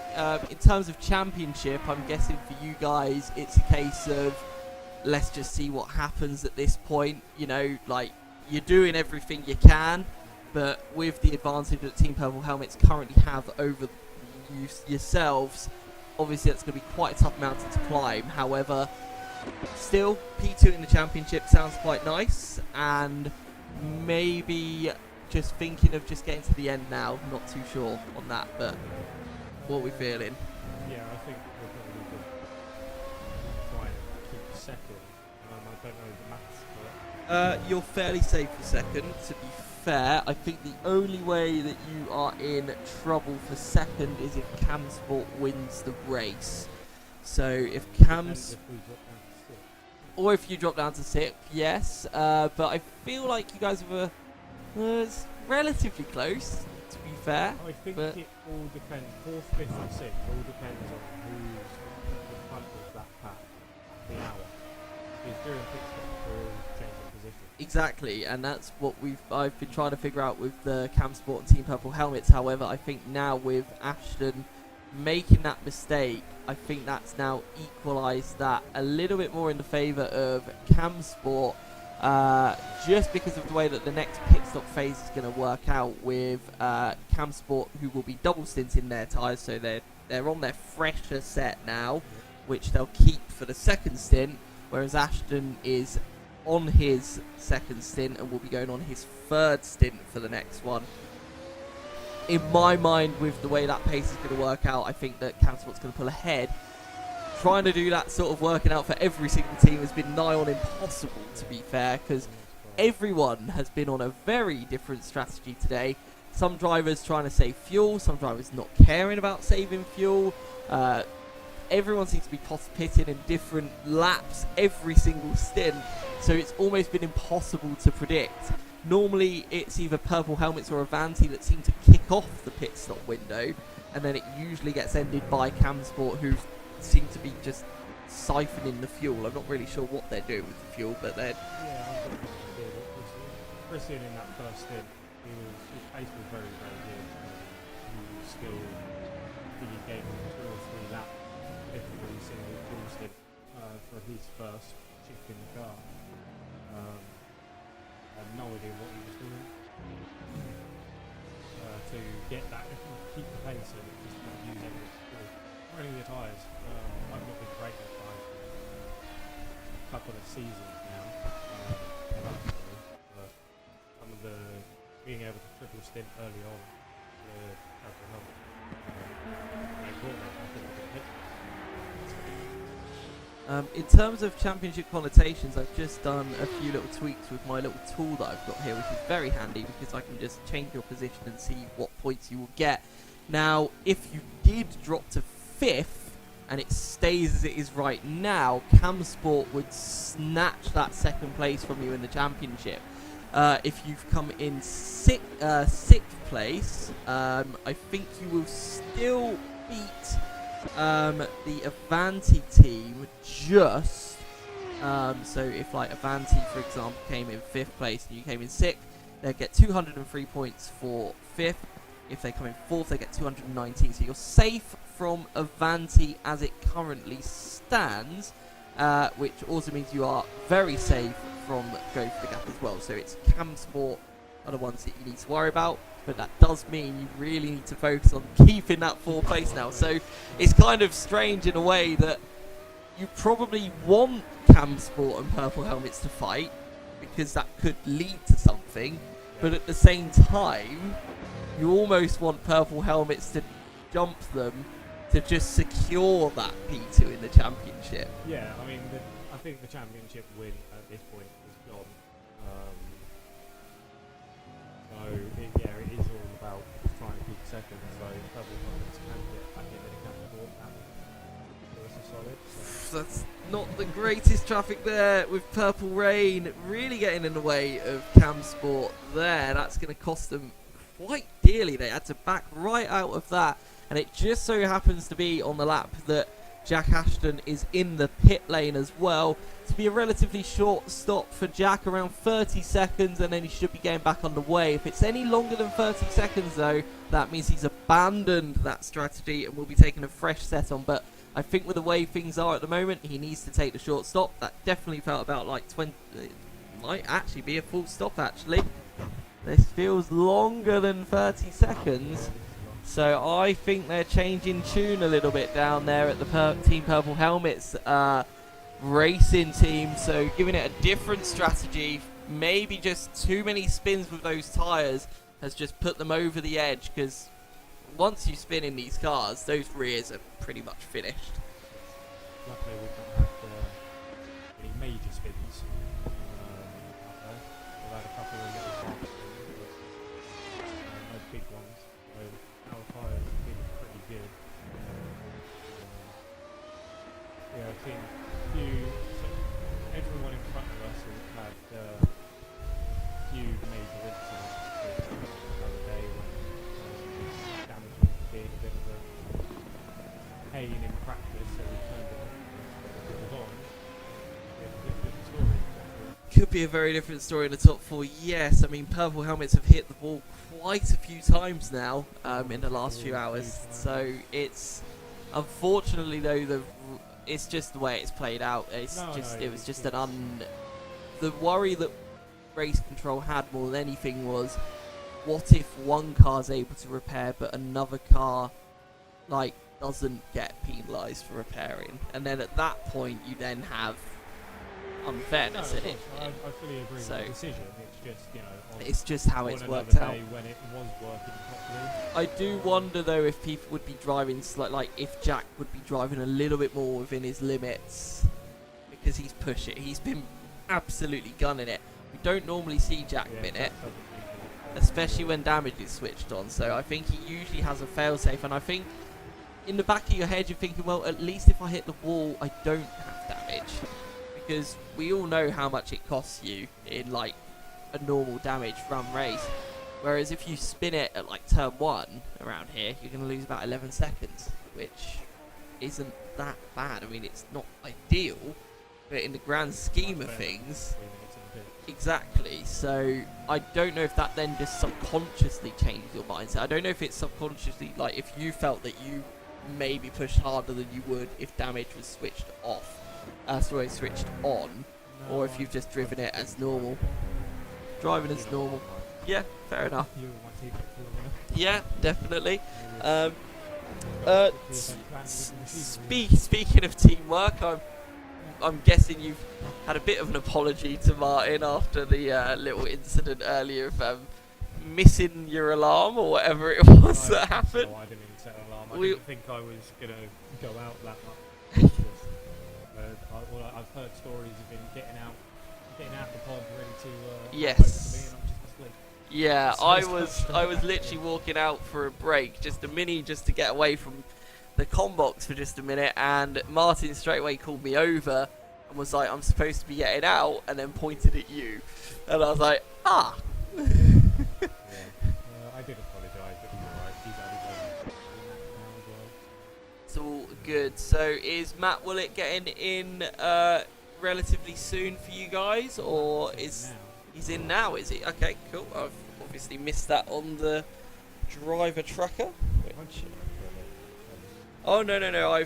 It's because of the incidents with Campsport and Purple Helmets and just them battling. I've not looked at it as much as I should have. Yep, Matthew Willett is set as the driver for Boo Barracuda. So I'm guessing he's going to do quite a few stints so that you and Martin can now recover from those night shifts and then potentially back in for the end. I think it all depends on the gap. Matt's certainly going to do his own if we're then in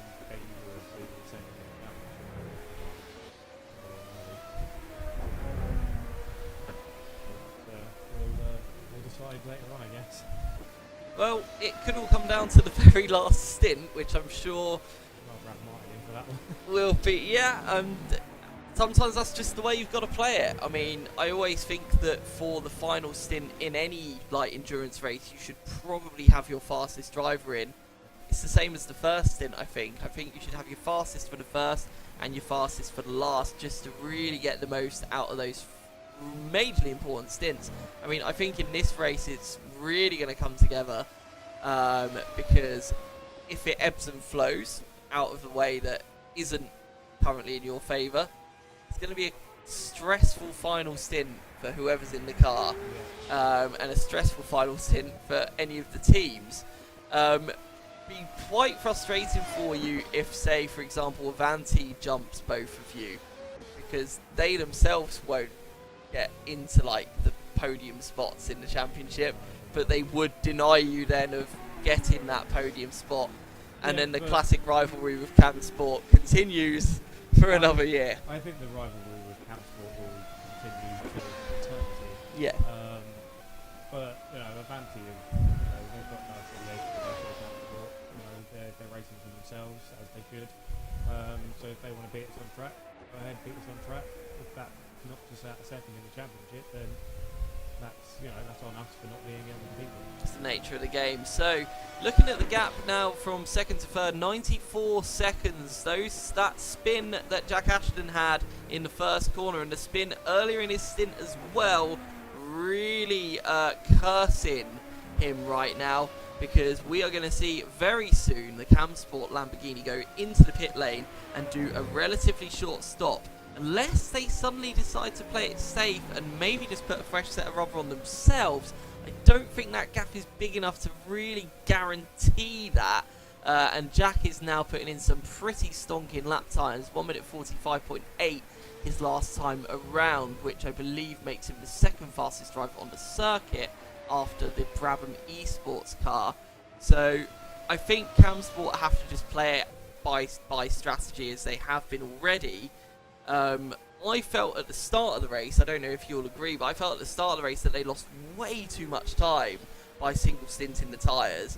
And let's be honest, if they hadn't been, they'd probably be quite secure in second place right now. Yeah, they came into it wanting to just stick to mediums, which was fair enough. That was certainly a strategy, a worthwhile strategy on paper. Yeah, it turned out that the paper was so relentless. 5 or 6 cars in that first couple of hours that they did lose time. Obviously when Matt and Ben turned up, they decided to start double stinting.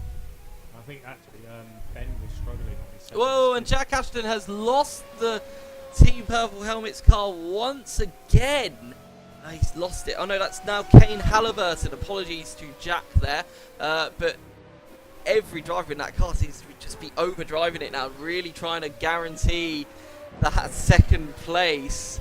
But that's gonna really throw a spanner into the works now, because we'll get the updated gap when they go across the line, but it's going to be well over 100 seconds now. They lost a good at least 7 seconds there. I think they lost 6 seconds, so it's 99.5. But Cam Sport are now coming round, and they might lap them if they keep a good pace. They could be putting a lap down on them. Depends on how many laps they've got until they pit. I mean, I never know with Cam Sport, because they keep saving so many laps of fuel each stint that I think they've saved a whole stint of fuel. And I know that sounds strange, but because Team Purple Helmets were always the first cars to pit. A few stints ago, Cam Sport pitted on exactly the same lap as Team Purple Helmets. So they've got a stint just from... He's not even... Christian's not even driving at the same fuel. I've watched him for a couple of laps and he's using the whole of the rev range. And I think seeing that Purple Helmets car in front of Christian has really fueled his fire. He's just put in a personal best first sector, which is 0.4 of a second quicker than the Team Purple Helmets car. So him seeing that car in the front, and it does do this naturally to you as a driver. When you start seeing your target, you just start pushing. But I have to say, Purple Helmet's responding beautifully in the middle sector with a 42.9, but also Camsport with a 42.9 as well. So they're definitely going to still gain on them, even so. But this pit stop from Camsport, they must be thinking now, we could potentially just put a fresh set of rubber on. I think they're now at the point where they would get away with it, but it's still risky because then the gap is much closer. You know, what do you do? Do you just risk that, or do you just try and keep taking the advantage and think, we'll double stint these tyres? Because Christian did struggle at first with the second stint of tyres. I do think they did it in a rather risky way, because when he got in the car, it was Ben Brown's set of tyres that he was then using. And I always find that's a really difficult thing to do, jumping into someone else's tyres. It took him a few laps to get into a good rhythm. I feel like now he's done it, could be better, but it's still risky. Either way, no matter what they do, comes with risks. Yeah, before I came into Combox, I did hear Christian tell Chris that he was going to double stint these, and then Chris can go in. But as you say, you know, going on to someone else's tyres, I did it earlier and I struggled for the first few laps. A few years ago in 24 Hour, you did it. Yep. You used my tyres at Suzuka. And Luckily, it throws you off completely, because they're tyres that you have no idea what they're going to do. But it's really odd, because if I would have like got back on a set of tyres that I'd run, it's fine. I know exactly what they're going to do because I've been using them for a whole stint. But you pass them to anyone else, and also, I know it's going to sound strange, but different drivers wear tyres in different ways. You know, like some drivers wear the front left more than other drivers, and so on and so forth. And say, for example, if drivers worn the front left out more than you'd expect, you get in it expecting all that front left grip that you don't have, your whole driving style then has to change. You're just thinking about so many things other than just driving the car. I think it's always better to just have your own rubber. I think sometimes it's better to compromise on that strategy, but Camsport were compromised as they now do come into the pit lane after extending that gap to exactly 100 seconds there. So we'll now see how quick their pit stop is. Now their pit stop timer seems to be working. Nope, that's not working now either, so apologies, we don't have an official timer. It's usually quite obvious, to be fair, when it's 30 seconds or 60 seconds, so we'll keep an eye on it. I've not seen the jacks go up, so looks like it is just fuel, so it should be around a 30-second stop, which probably means they're going to have about a 40-second advantage to the Team Purple Helmets car as they now start to leave the pit lane already, with the Team Purple Helmets car coming into the chicanes, just about to get into the braking zone for those now. So I think that's going to give them a fair old whack, actually. Like, that's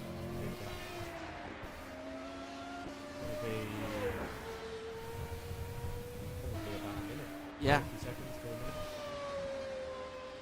And you would argue that Camsport are closer to Purple Helmets than Purple Helmets are to Camsport. But now in Sector 3 is the Purple Helmets car, driven by Kane Halliburton, driving really nicely. His pace is good, like 1 minute 45 on that last lap. Camsport's in-lap at 1:47.6 for an in-lap. Like, that's insanely fast. It's a brilliant in-lap. Like, he is, but any driver would kill for an in-lap that fast. Like, that's a 1 minute 45 lap time, basically. Potentially a high 1:44 there. But, yeah, so still a long way to go.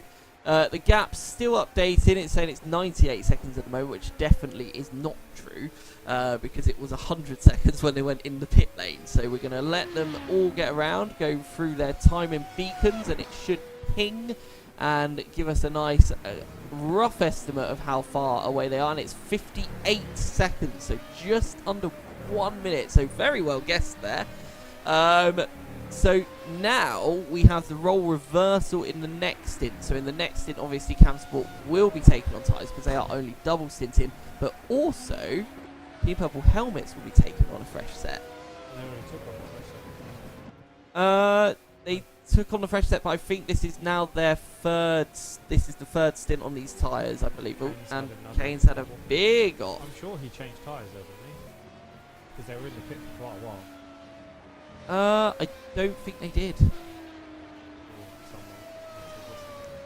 Oh no, you're right. Yes, it was a no, it was a longer stop. No, you're correct. Yes, it was a longer stop. So okay, so maybe changing that status quo, but already losing a bit of time and now having to lap Avanti once more, which will probably make you smile a little bit because this is going to hold up Avanti a little bit, especially if they overtake them there.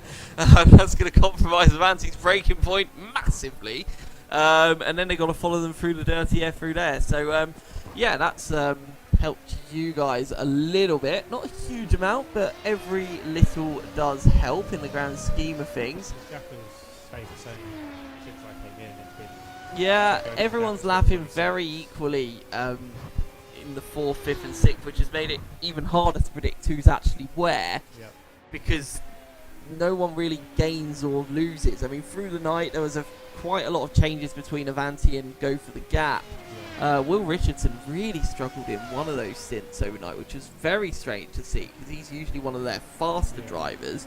So it was quite odd. He was like struggling to get into the 149. It was really odd. I don't know if he was just struggling with the temperatures, because I know some drivers didn't like those lower temperatures through the night, and then they. The halves were not fun throughout the night. No, I was surprised that people were using the hards through the night. I thought people would maybe shift to the mediums through the night, but it's Martin used them because he was comfortable on them. But when I got back in using his youth set of cars, I struggled, so I just went for the last night stint. I just went for a double medium,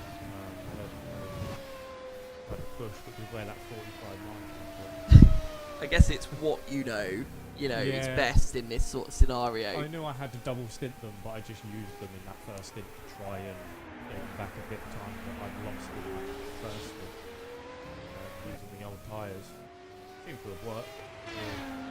Comfortably in the 4th, rather than under pressure.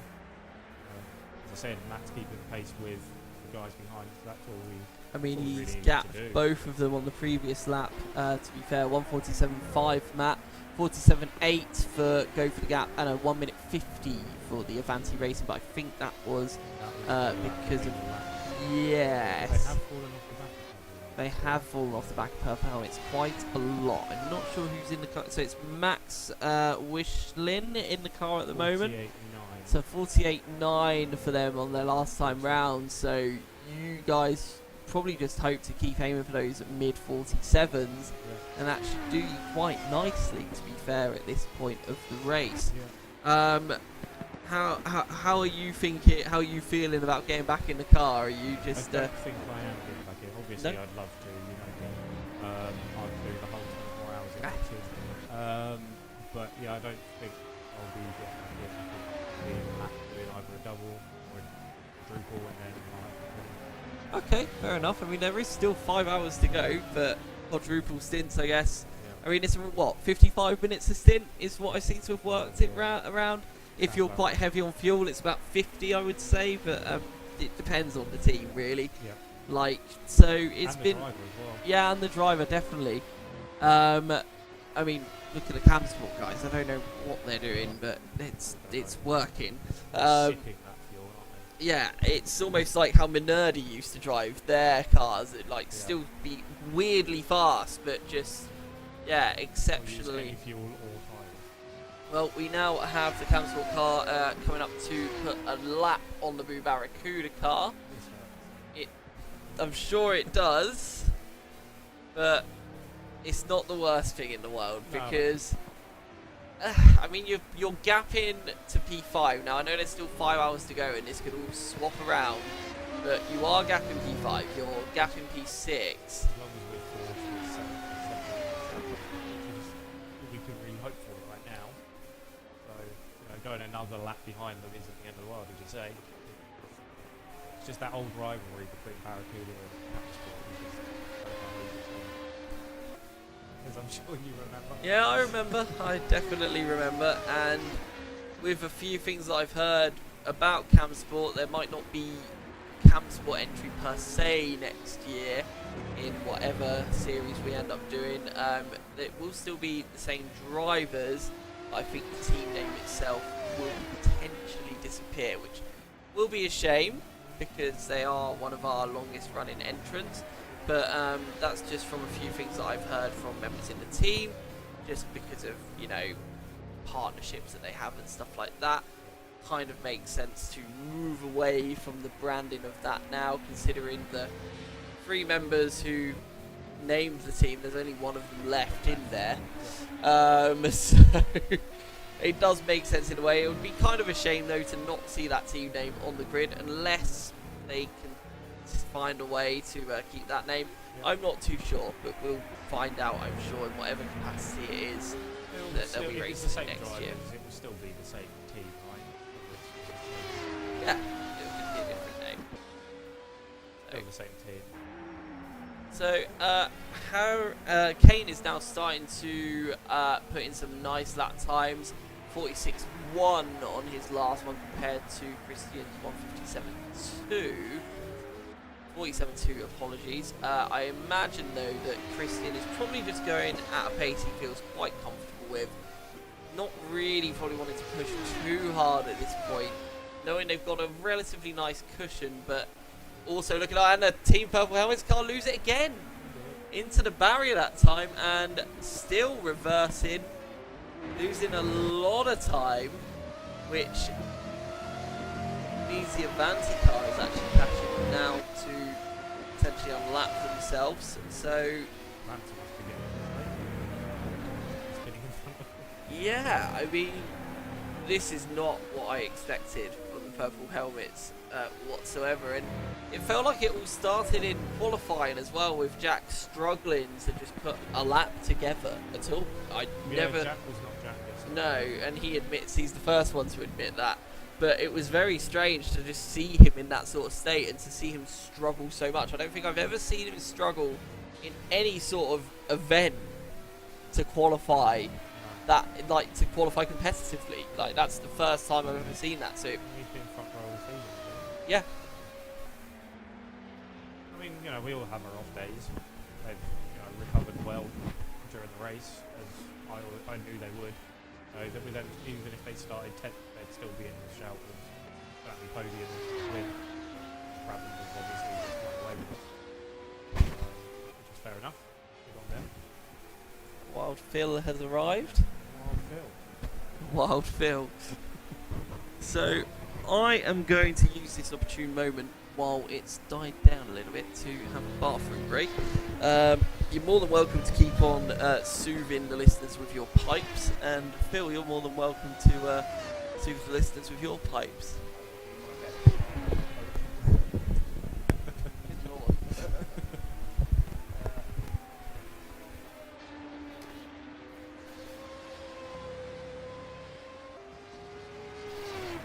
Changing the battery pack for Phil before he joins me on comms.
away.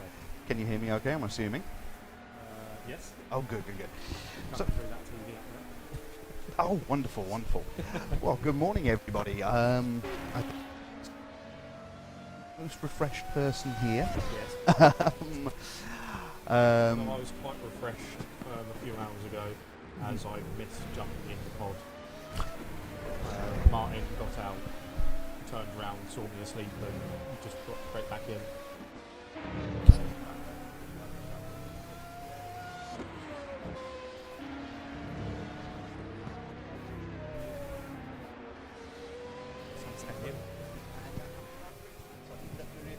What's that? Yeah, drumsticks.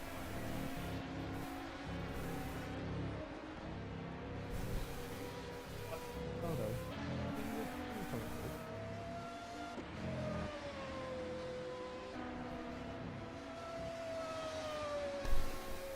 and we're back. There we go. Right, so my apologies about that. Good morning, everybody. Unless you didn't hear me, what I'm always basically saying was I think I'm the most refreshed person here, and I went to bed at 2 o'clock this morning. It's certainly a lot earlier than everyone else is managing. Yeah, I kind of walked into the venue this morning and went, okay, it looks like a field hospital. So Grant is back. Hello. So yes, I was just simply saying that despite going to bed at 2 o'clock this morning, I believe I'm probably the most refreshed person here.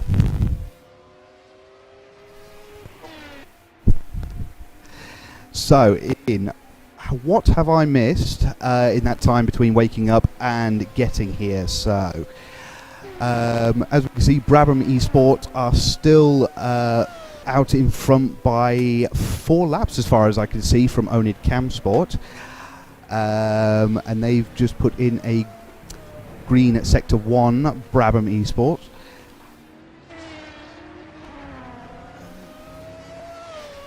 And then moving further down the field, obviously in third we have Team Purple Helmets, fourth is Boo Barracuda, fifth is Only Go for the Gap, sixth Avanti Racing, seventh is Napa Racing, eighth is Fault Shark, ninth Team Purple Rain. I will try speak English for my next trick. And bringing up the rear, Tees Valley, which, okay, maybe being 30 laps down on the leader, you might look at that and go, ooh dear, oh dear. However, considering this is their first esport event, if I'm not mistaken, correct me if I'm wrong, even just finishing a 24-hour is an achievement in itself. It's always an achievement when you finish one of these events.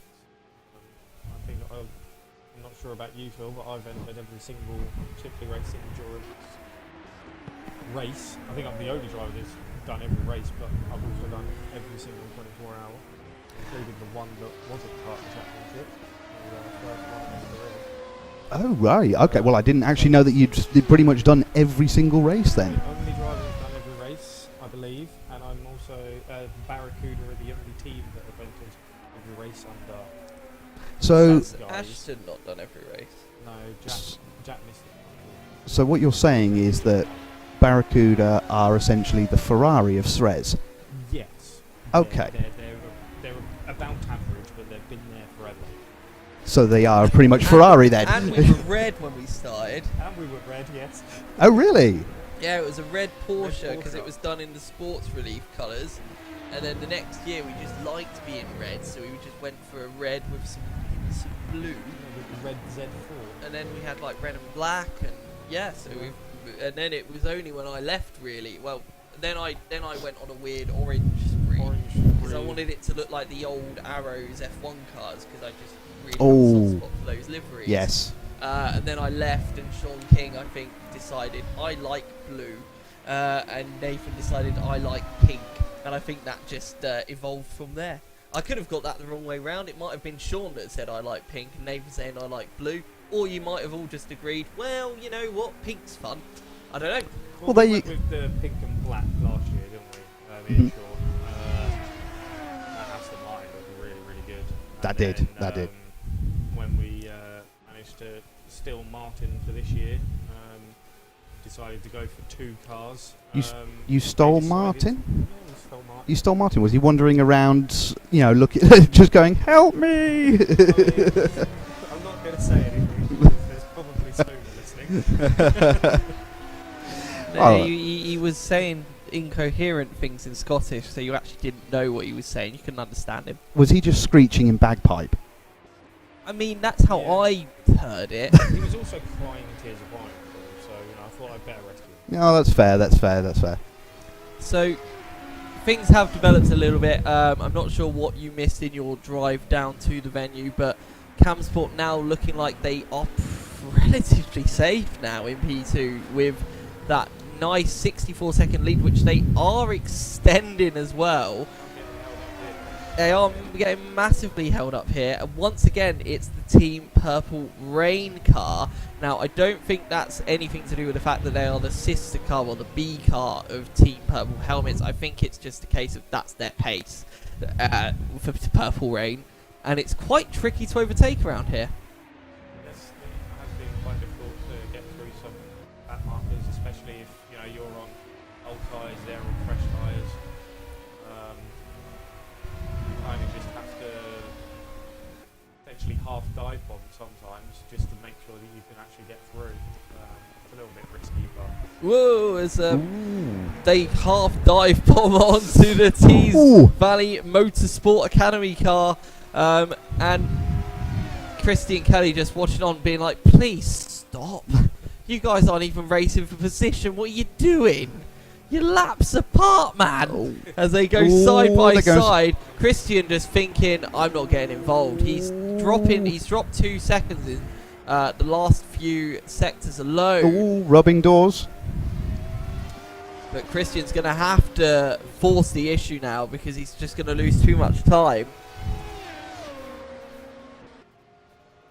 And that's one of them down. Careful. And now he's got the Joker-like car left to go as the Purple Helmets car running very wide on the exit of turn 1 as well. Don't do that again because that's where you keep spinning, guys. You don't want to spin again because I think that might then just seal the deal. As we've now got the Camsport car all the way back of the Purple Rain car. Now they're either doing their best Sergio Perez impression or that Ooh, they're running wide. no, they move right out the way actually, and I don't think that was on purpose. I was gonna say, think was that they just went intentional? wide because now it looks like they're now attacking the Camsport car, which is a little bit unnecessary, and then finally deciding to then back out of that. depends on who's in the car. Who Yeah. knows, doesn't He does, but the image of that, of it being the B car, I feel like Jack wouldn't be too happy with that. he? No, he wouldn't. Because he wants to, if Jack wants to beat Camsport, he wants to beat them. Like, he doesn't want someone holding them up. No, it wasn't fair. Because the gap's now 60 seconds when it was 64 seconds, so he's lost 4 seconds. Which might not sound like a lot, but in a race, that's night and day. Yeah, 4 seconds. That's no time at all. No time at all, especially when you have been racing for as long as the competitors have. Considering that it's a 24-hour and they're still only 60 seconds apart, there's still a lot that can happen in that time. Well, one thing that I'm relatively interested in knowing, because I think before I went to the bathroom, I think Boo Barracuda must have pitted in that time. They did. They're now behind the Go for the Gap car, who have now jumped to P4. Now, this is a little personal for Nathan because if any of the cars, if Onid or Avanti get P4 or finish in front of Boo Barracuda, and Camsport finish where they are, that actually knocks Boo Barracuda out of second place in the championship and elevates Camsport to second place in the championship. So Nathan is hoping and praying that they can stay in P4 at the end of the race, but it's all a lot of maths and strategy at the moment, and no one really knows where anyone is actually going to end up. No. When you've got 5 hours, well, just less than 5 hours still to play, what you'll probably see around about this time is this sort of final modifications, shall we say, to strategies and things like that, where teams will be trying to figure out where are we going to be in an hour, 2 hours. I think some of the teams have got that fully nailed already. I think CamSport have a lap chart where they're adamant that the race will end on a certain lap. I think it's 575. I think that Matt Scott's tool has predicted, 755, something like that, something stupid like that, 700 and something. 700 and something. At the halfway mark, at 6 hours, Brabham, well, obviously, Purple Helmet's running very wide at turn 1 again. will have a different amount of laps, but at the halfway mark, Brabham had 399, put them on 798. Okay. I mean, that suggests that they match everything they did in the first half, and there's been so many times in races where you get to a certain amount of laps at the halfway point, and then all of a sudden you get to the end, you're like, hang on, why have they only set... So it's very weird, endurance racing, it ebbs and flows. Although, touch wood, and I've said this quite a few times now, and it's not cursed it, and I've touched wood several times, but we've had no safety car. We've had no mechanical issues of any kind with any of the pods. If we get to the end of the race, that will be the first ever Simply Race Endurance Series race, let alone 24-hour race, with no issues. that's had no technical hiccups or whatsoever. But we do still have more than a Daytona 4-hour race, and we all know what happened in the final hour of that race. Oh yeah. So I don't want to jinx it, but the hardware's holding up quite nicely. Yep, if that is not an advert for reliability, what possibly could be? I mean, I can't say too much on stream because I'll get in trouble. But we have made a massive effort to make sure that this is not a problem, and that the safety car is more a fail-safe than it is a solution, if that makes sense. It should be the last resort. Yeah. I think the safety car would have made the race more interesting, 100%. However, we don't really want to use it. You don't want We'd to. rather the race goes all the way as a normal race. You don't want to do a Formula One, essentially. You don't want No. to do it for the show. No, I mean, and in the rules, if it gets to the final hour and there is an issue, we're not going to use the safety car. We're just going to revert back to the old method because we don't want to run out of time. Yeah. And the way we're doing it is we don't want to say, well, final 20 minutes, because what if it happens with like 21 minutes? So we're just going to say like 60 minutes. If there's 60 minutes left in the race, no safety car. And then it's a nice clear boundary. Yeah, which that's a pretty good way of doing it. I think you don't want to artificially change anything. There's no 100% fair way to do it, as only go for the gap are in the pits and have now been jumped by Avanti Racing and Boo Barracuda, who are now back in 4th place. I'm sure to Nathan's slight relief, he knew it was going to happen anyway, but it must be nice to just see the car back there again. Yeah, we're also offset with both Avanti and Go for the Gap in terms of tyres. So Matt's now on his second stint of tyres, but Go for the Gap have just changed their tyres, which is why they're now back behind Avanti. They weren't before. I think it's still Max Wishlin in the Avanti car. And I've got a feeling they'll be throwing Aiden Carter in as much as they possibly can in the Go for the Gap car to try and make as much time as possible. I think as soon as Aiden goes in the car, we'll be throwing Martin in the car.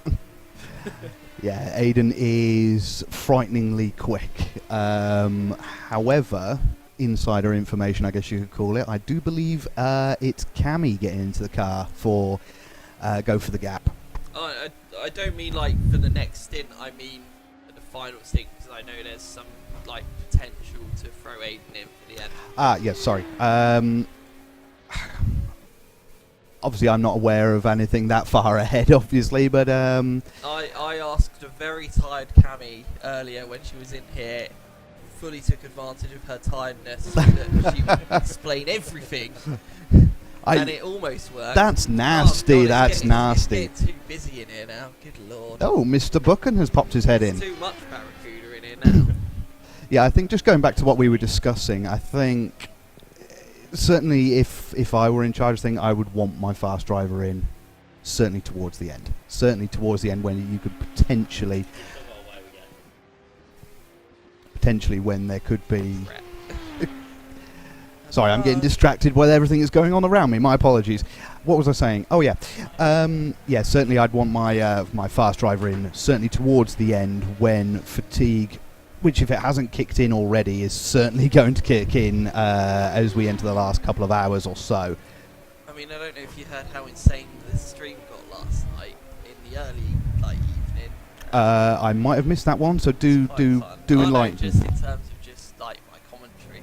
So Oh, good lord. If there's anyone that understands fatigue right now, it's me. So Yeah, no, that okay, I can well imagine. I have been privy to some of your commentary when you have been tired before. So, what are you trying to say, Phil? I mean, to be fair, some of my comments in the chat were a bit dubious. But again, in my defence, that was at about 1 o'clock in the morning. Yeah. I think I mentioned something about us being married. Yeah, okay, that wasn't a dream then. No, a nightmare. Yeah, I didn't know where that came from, so I didn't really know how to react to it, safely. I think it was because we were mentioning Dane was getting married, wasn't he? Yes. Well, he is getting married. Is. It's not wasn't he. He's not changed his mind. I mean, he might. He might have done. It's been a long race. Yeah. You know, that'd be a hell of a drama. It would. That would be. It would certainly take some explaining to his partner anyway. It's like, what happened? Well, I was in an endurance race and memory kicked in. I don't know. Not entirely sure where I'm going with that. Epiphany. Yeah, an epiphany. Yeah, an epiphany perhaps. Team Purple helmets are apparently being driven by no one at the moment, according to their sheet, so that's interesting.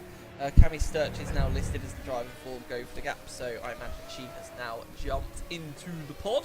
And we also have Aidan Neat in the Brabham Esports car, Aaron Daly now in the Falkenshark car, Luke Hazard in the T Valley Motorsport Academy car, Dane Baird has jumped into the Napa Racing UK car, because why not?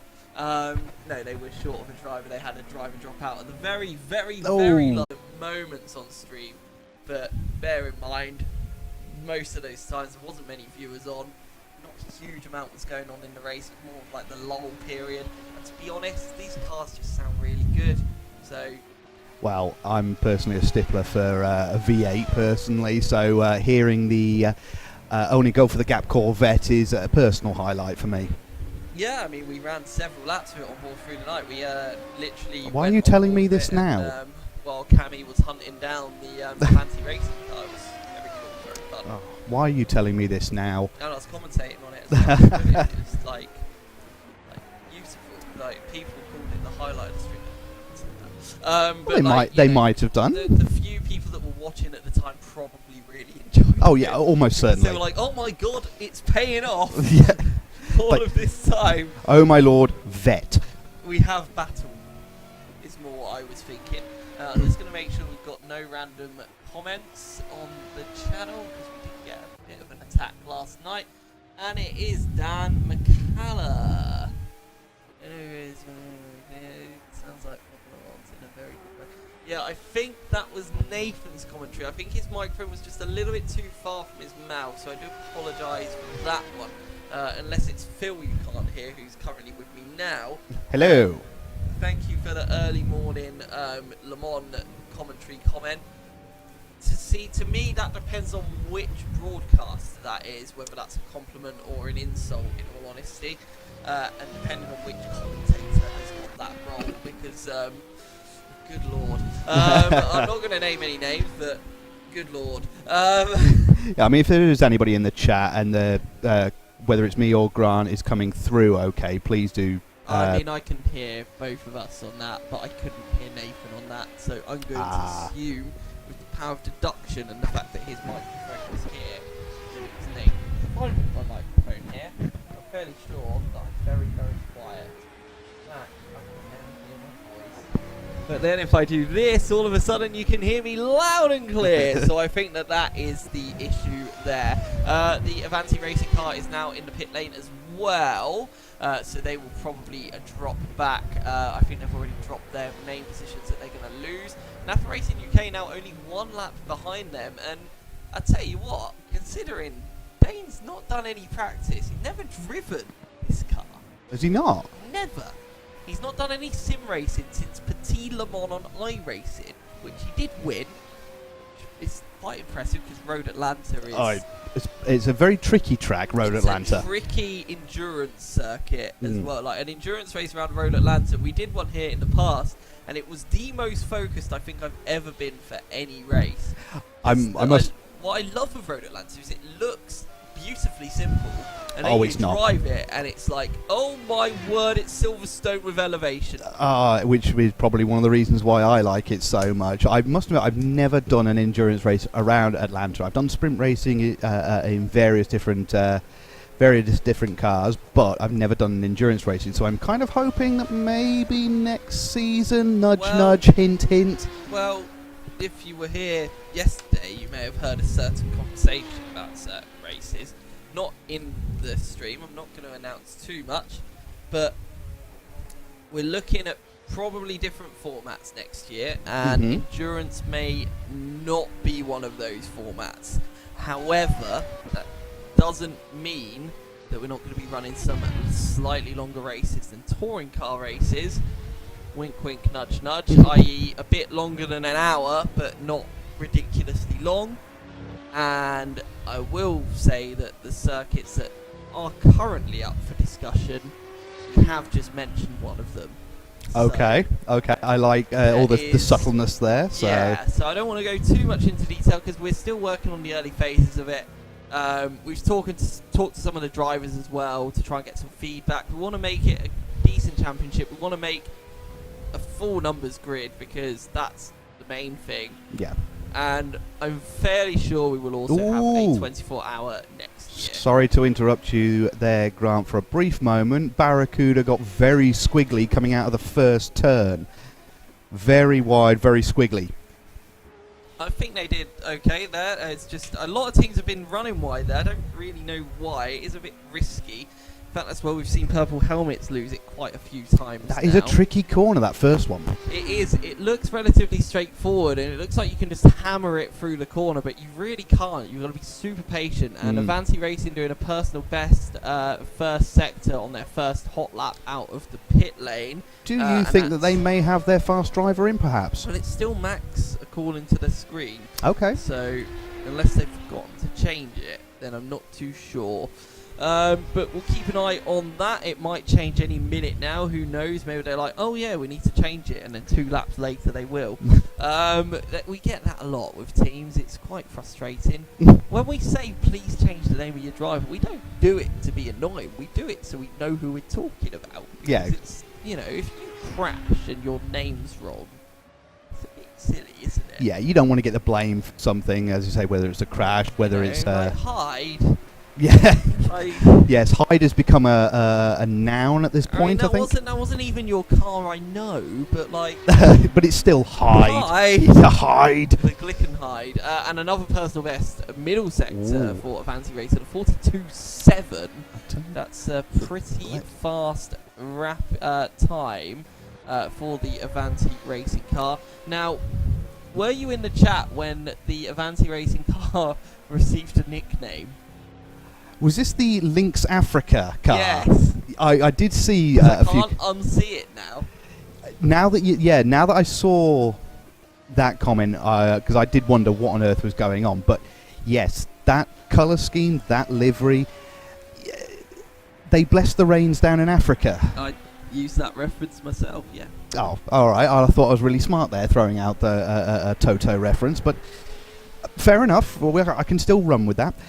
But I'm just going to focus on Avanti for a brief... Well, they've just done a 1:45.0, which is their personal best time of the race and the fastest lap of anyone that last lap around. Not the fastest lap of the race in total, but in terms of that last lap, they were the fastest car on the circuit. Very However, tasty. they are 41 seconds behind Go for the Gap, who are 73 seconds behind Boo Barracuda. Well, I mean, if Avanti keep up with that sort of pace of a 1:45, then only Go for the Gap could be getting a bit squeaky at some point in the quite near future. But 'cause that's a big gap to overcome in like a couple of stints. I think you're going to need a little bit of luck for that, I think. But they're also just going to have to, like, you would have to be setting like a 1 minute 45 constantly through the stint. So it's got to be like a constant 2 seconds.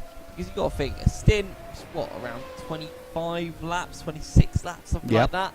If you're 2 seconds a lap faster of 20 laps, then fine, that's 20 seconds. Well, 40 seconds, sorry. And Avanti are into the pits. Are into the pits. I thought they had already pit. Yeah, I thought that as well, actually. But This looks like a drive-through. I think this is a drive-through. Is that maybe? It's not stopping in the box. That is definitely a drive-through, so that'll be track limits. Ah. Or speeding in the pit lane. They may have sped in the pit lane as well. Could have been one of the two. Well, So just watching rejoining them. the circuit. That's going to give Napa something to aim for as Dane gets his lap deleted. You were saying saying that Dane lost 4 seconds in the middle sector of that lap. Ouch. Maybe he had a bit of a run wide or something like that, perhaps. 1 minute 50. Come on, Dane. You better than that. 1 minute 50.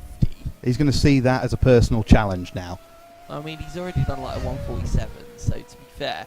And Purple Rain from nowhere have just put in a 145. As of Purple Helmets. And Purple Helmets, 145.2. I mean, they need to start reacting to the Cam Sport car in P2 if they have any hope of overhauling it. Although still 4.5 hours left to go.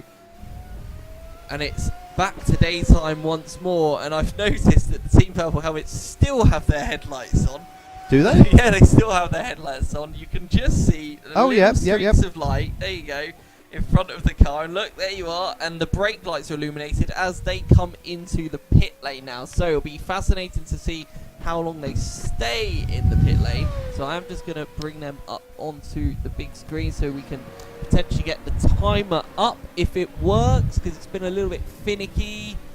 Yeah. And it doesn't work. Okay, well, try and count roughly. So that's about 3 seconds. That's about 4 seconds. 5, 6, 7, 8. I was going to say, are you literally going to count every 11, single... 12, 13, 14. No, it's quite obvious to guesstimate because look, the car's not being raised on its jacks, which means this is going to be a short stop because they're not taking tires. And they're just out the pits 30 now. seconds, yeah. Yep. So that looks like it's just a fuel stop. Which is probably going to put them about 80, 90 seconds behind only Cam Sport. But more importantly, that allows Boo Barracuda to eat away into that lead that Purple Helmets have over them. Yes, but they still have a lap. A lot can happen in 4.5 hours. Yeah. Well, we'll wait for the gaps to update. It says 89 at the moment, but I don't think that's correct. So we're just going to give that a few moments to update itself while everyone goes through timing beams and so on and so forth. But that should have really given them a pretty significant advantage now. And however, saying that, Cam Sport are on their next stop due to put fresh rubber on, so it will get close again depending on what this sort of gap is going to be. So 88 it's claiming. I still don't really believe that. I'm just going to give it another few moments to calm itself down and actually look at itself and be like, oh yes, it's this big. Because I feel like with the pit lane as well and the 30 seconds, you know, the gap was 60 seconds, 50 seconds when they came into the pit lane. The pit stop itself is 30 seconds, so that's 8 there. Well, I think you've got time in the pit lane as well, so it's 100 seconds. I was going to say, when I was watching the stream earlier yesterday evening, I think I calculated it roughly about 100 to 110 seconds in and out, including a long stop within the pit lane. So, and that is a long time to be at a standstill and on a pit limiter. Yes. The gap is now saying 89.2. I'm gonna wait for them to get round completely because sometimes it takes a lap or so for it to update. Okay. It says 89 now, but I mean maybe it's true. Well, it could very well be. 1 minute 30, but that would suggest that they didn't lose any time by going down the pit lane, which is a bit weird. That is. So yeah, maybe it is the software going. Unless it's only 10 seconds in the pit lane, which I don't think is true. I mean, that would be impressive if it was only 10 seconds in the pit lane. I mean 10 seconds like in the lane itself, not in the pit stop. Yeah. It's a 32-second stop to be precise, and yeah, the gap was 50 seconds, so that doesn't really make much sense. But if it's what the timing's saying, we're going to buy it. We have to go by the timing. We must not question the computer. I mean, I will. It's R factor, so Does R factor things? yeah. Apparently, telling time is not one of those things.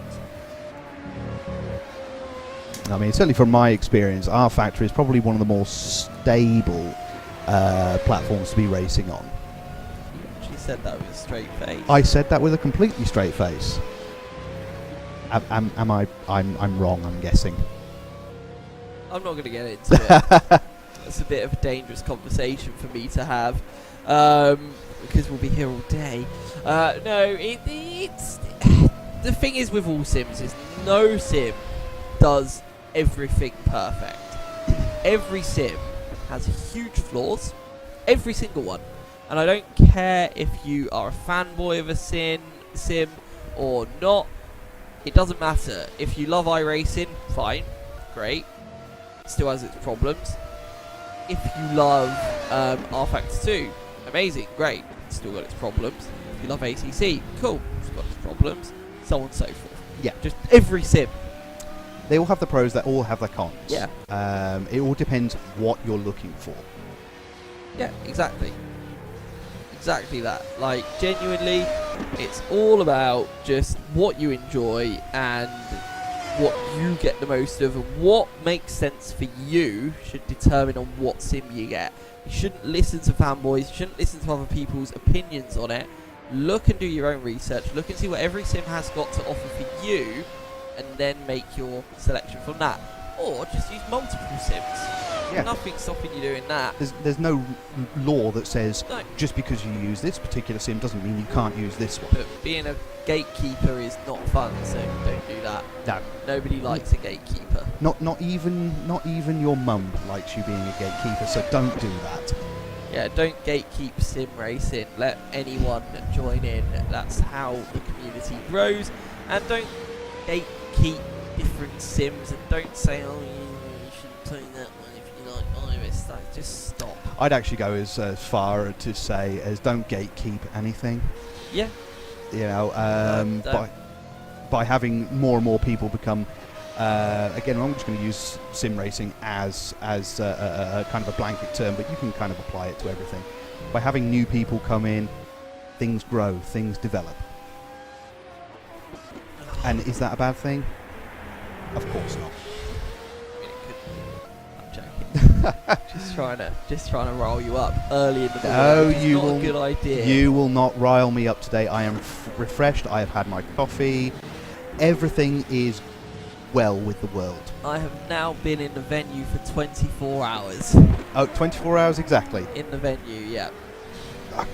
It's impressive. It's impressive. I must admit, I don't know how on earth you managed to do this for 24 hours. How long's left? 4 hours and 21 minutes.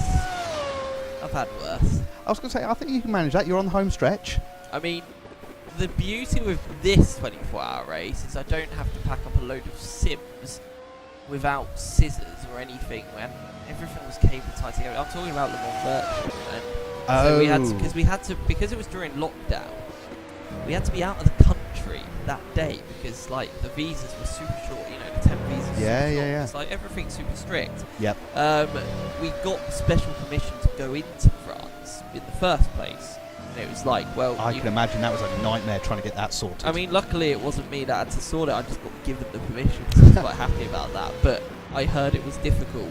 As Avanti nearly completely lose it coming out of turn 1. But no, so basically due to the legalities and everything like that, so we did the 24-hour race, and then we literally had to basically just boom it for the border, because there's only so many ferries, and it takes quite a long time to drive from Paris to the north of Paris to Calais, and get on the super fast choo-choo thingy. I was going to say, it almost The sounds Euro like tunnel. yeah, the Eurostar, isn't it? Super underground thingy. I'm going to be honest. It is impressive. I'm going to be honest. My knowledge of trains and public transport is very rusty, so I'll have to take. Oh, Avanti! And Avanti do then spin it. Well, no, that's still a half spin. That's a half split. They managed to catch that, just clipping the sausage curb on the inside of that corner a little bit hard there. Yeah, it was. So basically, did the 24-hour race. I did the whole 24-hour race, and Ooh. Ben did the full 24-hour race because we're loonies. We didn't sleep. I went back to my hotel room for 20 minutes, had the fastest shower in the world, brushed my teeth, and then I went back again. It almost sounds as though there's a movie script in there somewhere. Probably. I mean, it'd be a bit of a weird movie, but, you know, I'm sure someone would watch Have it. you seen some of the movies that I've seen? There are some very odd movies out there. That would be one of the better ones. Interesting.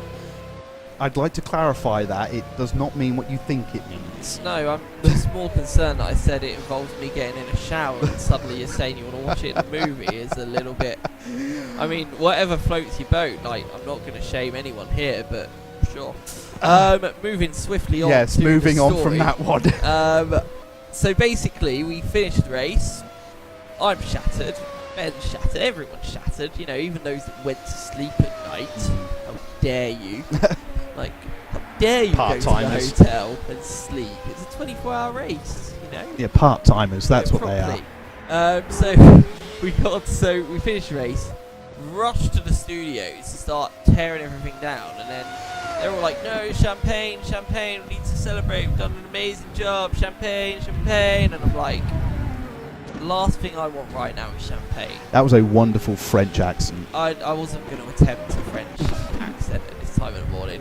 And I was just like, I don't like champagne anyway. So Champagne. Champagne. As the one and only Zap Brannigan. Zap Brannigan will say. It's one of my favourite YouTube videos in the world is Zap Brannigan, the voice actor, doing Donald Trump quotes. Yes, I've seen the same, but yes, I have seen yeah, that. it's brilliant. But anyway, moving on for that. So they're all like trying to get us to have the champagne, and I put mine aside because champagne. You say, so And- put it behind your back, pour it into a flower pot. No, I just gave it to someone else. Oh, okay. Which I thought was more kind to do than just not have it. Poison a plant. Poison a plant. So then I rushed to the Sims, and everything's cable tied like crazy. Oh. And no one has scissors for some reason. I don't know why no one has scissors. Someone finds me a blade, and this blade is epic, but then one of these pods is so well cable tied that we're just there for ages. I'm like, come on, come on, come on, come on, need to get this all packed up, because we had to repackage all of the equipment as well, because the hardware supplier wanted it all back as well, so it was a case of like just a nightmare. That does sound right. Managed to get that all packed up. Super stressful, and then it was like, right, now we've got to load up the van. So loaded up the van with all the broadcasting equipment, and then it was literally a case of go, go, go, see you at the border, which sounds like a heist. Hence why you could say that, well, know what I mean when I say that I'm pretty sure there is a movie script in there somewhere. I mean, it was nearly illegal for us to be there at that point. If you want to change the car that's on screen, you need to change this one. Who did you want to look at?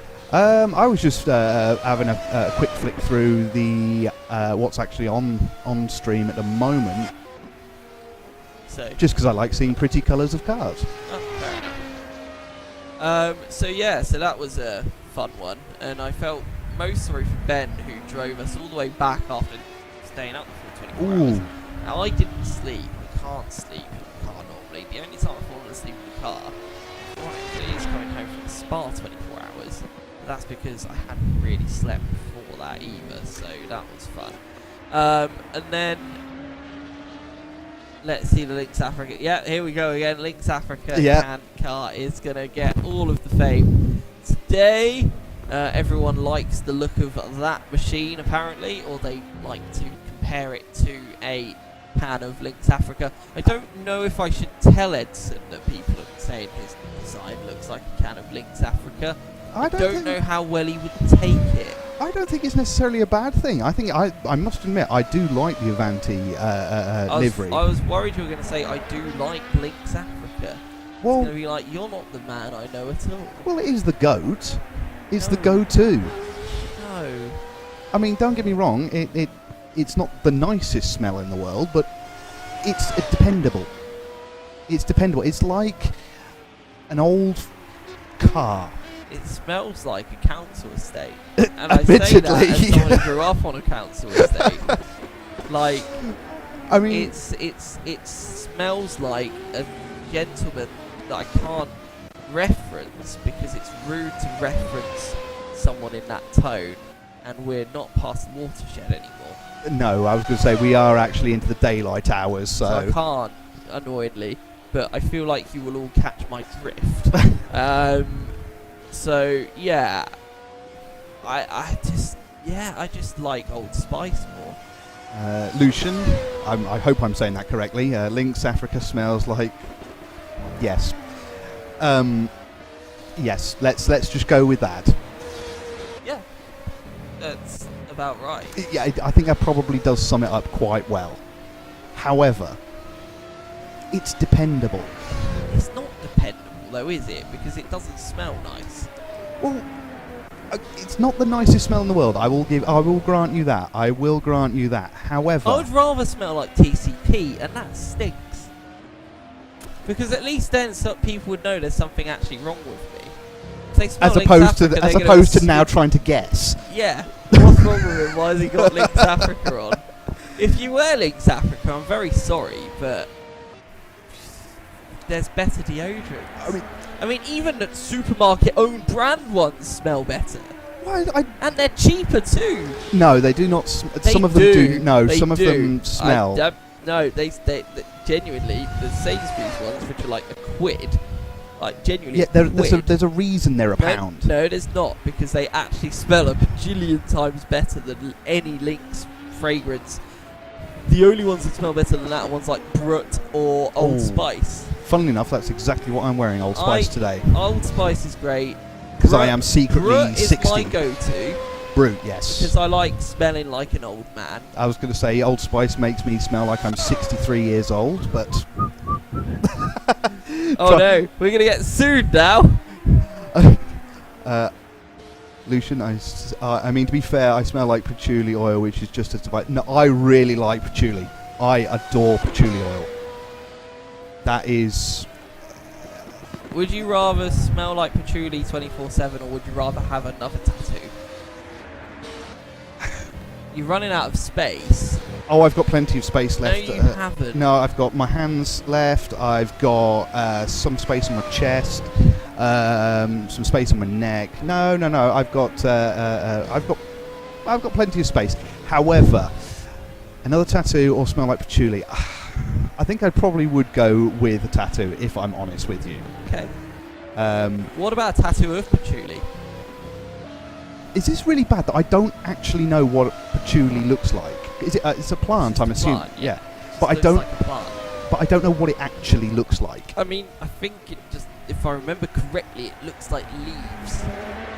Apparently, you're getting a tramp stamp. Tramp stamp. You know what? It's not the most embarrassing tattoo I've got. However, read into that what you will. I mean, it looks a bit funky. I don't know if it's a good We're idea just googling to get that, what patchouli looks like at the moment. I don't know if it's a good idea to get that tattooed on you, because it looks a bit...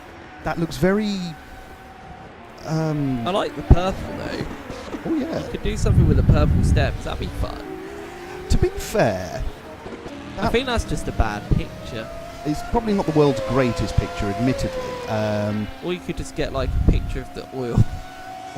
What? And What's that? Oil, mate. It's oil in it. Is that Castrol? What's that supposed to be? It's some Castrol in it. Yes, exactly, Or Lucian. you could get the compound. We could get the Look compound. at that. Yeah, That's yeah. cool. I like that. That is actually pretty That'd cool. Be fun. That is pretty cool, actually. Lucian pretty much summing it up exactly. Yeah. I'm not going to say what, but if you happen to Google what patchouli plants look like, you'll know exactly. Yeah. How to get pulled over by the police when you've not broken the law, I guess. Oh, Phil, what have you done? Hold up. I'm just going to interrupt for a brief second. Camsport are in second. Yeah, they've been in second for a while. No, but what I mean is There's 4.6 gapped. there's only a 4.6. They've come out of the pit lane, haven't they? They've just rejoined the circuit because they've just hit. Am I really There we behind are. everybody? Well, I hope that, yeah, that's definitely a pit stop because it's a 3-minute Oh, line. yeah, yeah. So this is expected. This is what we expected, and now it's almost status quo, if I remember correctly. Although, actually, I think they're on fresh rubber now. I Which is can imagine. why I think they've took the risk to put fresh rubber on. I can, yes. Sorry, it is their turn to have fresh rubber. So the fact that they have now rejoined in front of purple helmets means they are officially 100% in front of them in the battle for P2. But for how long? Well, that's the interesting question. I mean, we're just over 4 hours left to go. I'm hoping to see what the lap time difference between Team Purple Helmets and Camsport is round the next lap.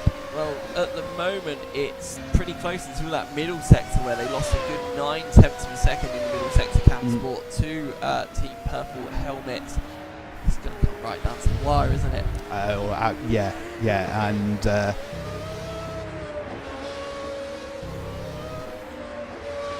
You've run out of songs to say. no. Sorry, I was just. Were you distracted by the cargo neon?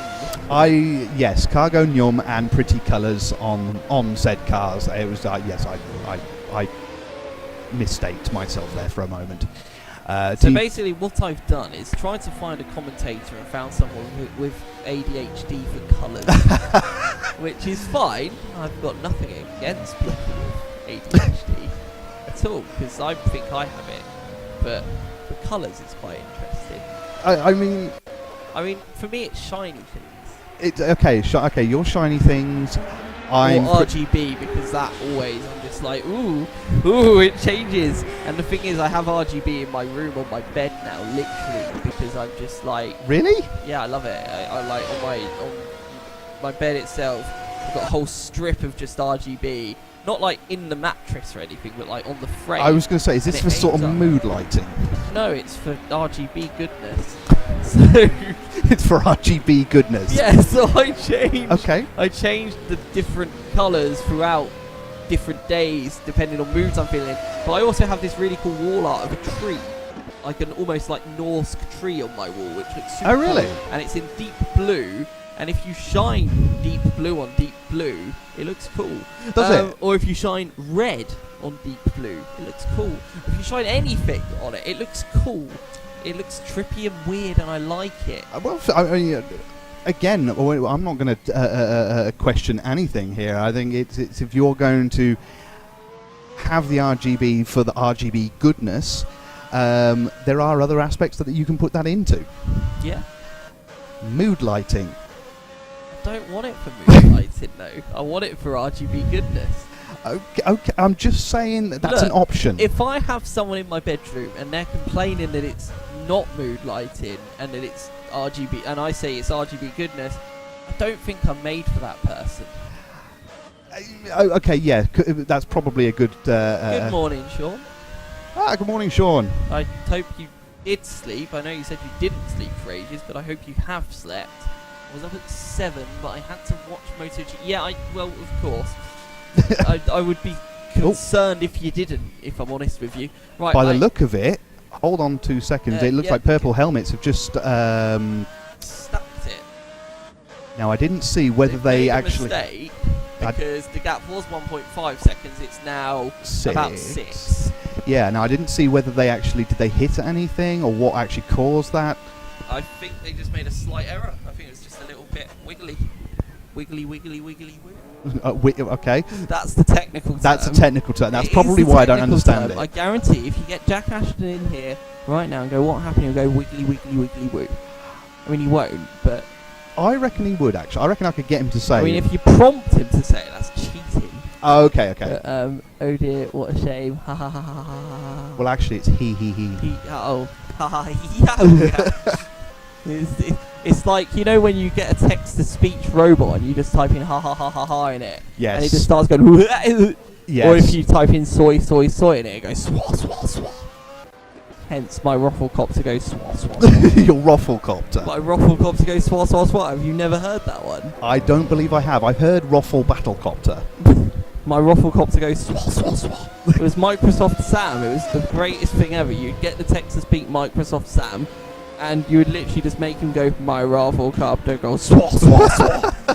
And like, if you just typed it, and you can change the intensity and the speed of like the swahs, well, with everything he says, so you can like start really slow, and he goes swah, swah, swah, swah, swah, swah, and it actually sounds like a helicopter taking off.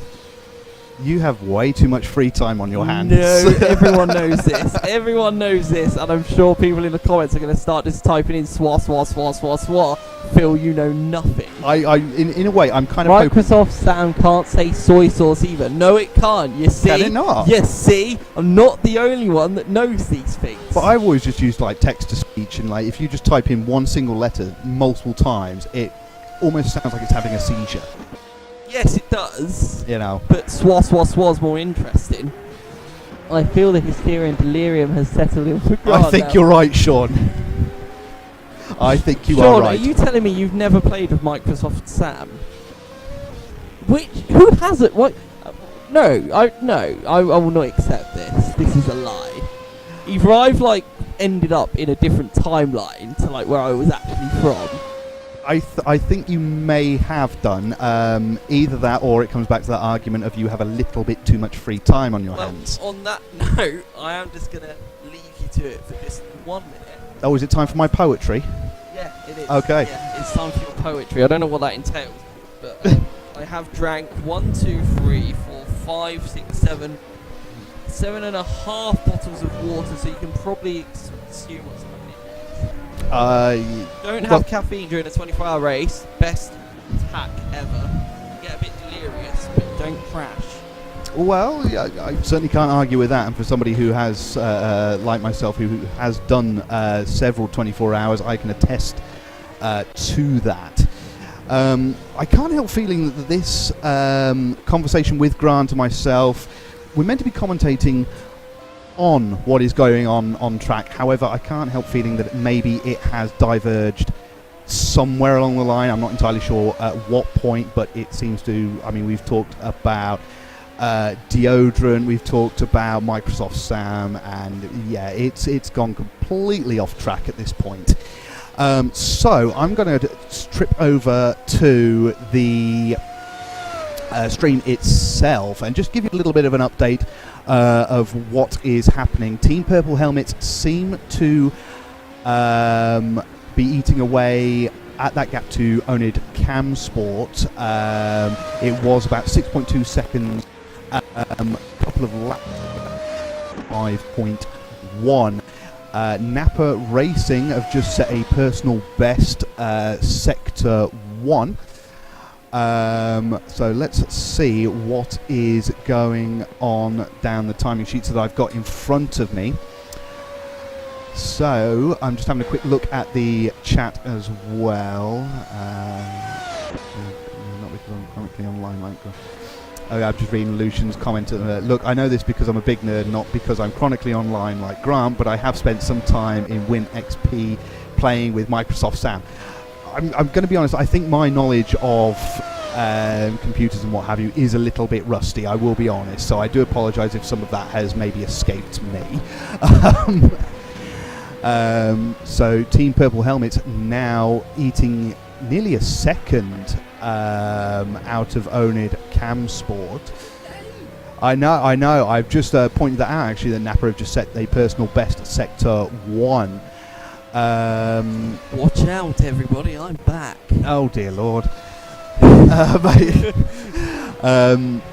No, and just looking a little bit further down the field, actually, I just want to go back to what I first mentioned when I first got onto the stream, actually.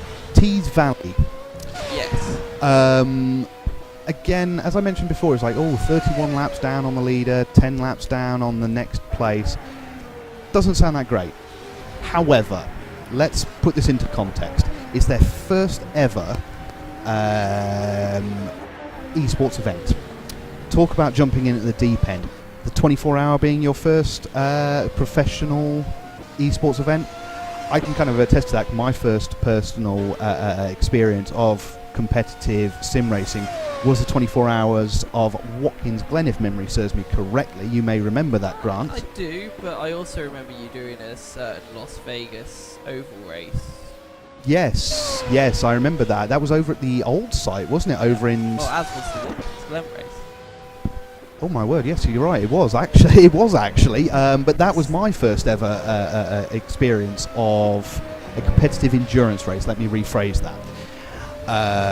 So talk about jumping in at the deep end. So I've got immense respect for Tees Valley coming into this, particularly as I said, their first ever event. And as far as I can see as well, I think they're the only ones running the Aston as well. Yes, they are. So there's one Aston, one Corvette, and then 4 Lambos and 4 Mazzas. Okay, so this is the Italian Cup then. No. Italian Cup featuring burgers and fish and chips. There you go. It's the Italian Cup with special guest appearances from Mr. McBurger and Mrs. Fish and Chips. Dane's just done a 38-0 as his final sector. I beg your pardon. And then Pitt. What is he on? That's nearly... That's 1.3 seconds I feel like faster. That's the fastest final sector, but it's not counted as it because he's gone in the pit. First ever 24 hour was Interlagos for you in the BMW Z4. Yes, I remember, Sean. I remember that's when I actually met you for the first time, if I remember correctly, unless it was a car round before that. Might have been either of those, to be fair. But I definitely remember you I definitely remember talking to you in Interlagos. My first one was Estoril, which was super cool.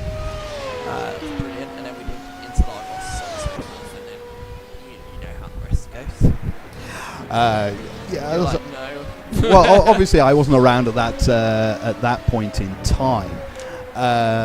But yeah, my verse was the 24 hours of Watkins Glen. I remember it vividly. I have tried to avoid ever driving Watkins Glen if I can avoid it since. But every time because I do watch these streams when I'm home. Every time I watch these streams, it makes me want to take part again. So I really have missed out, because I've sat out this entire season. Obviously things going on in personal life and things like that, but it really does make me want to take part again, and I have every intention of being back next season. I have missed the camaraderie. I have missed the banter. I've missed the competition. And you've missed Hyde.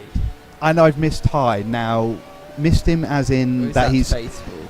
Well, whether it's a case of I have missed him, that he hasn't hit me in a car, I think that was yes.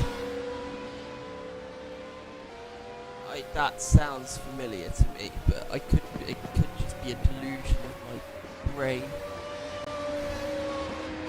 Oh, thank you very much, Lucian. This is cool as hell, but it must be really intense sitting and commentating it for the whole 24 hours. Oh, Grant, fire away with that one.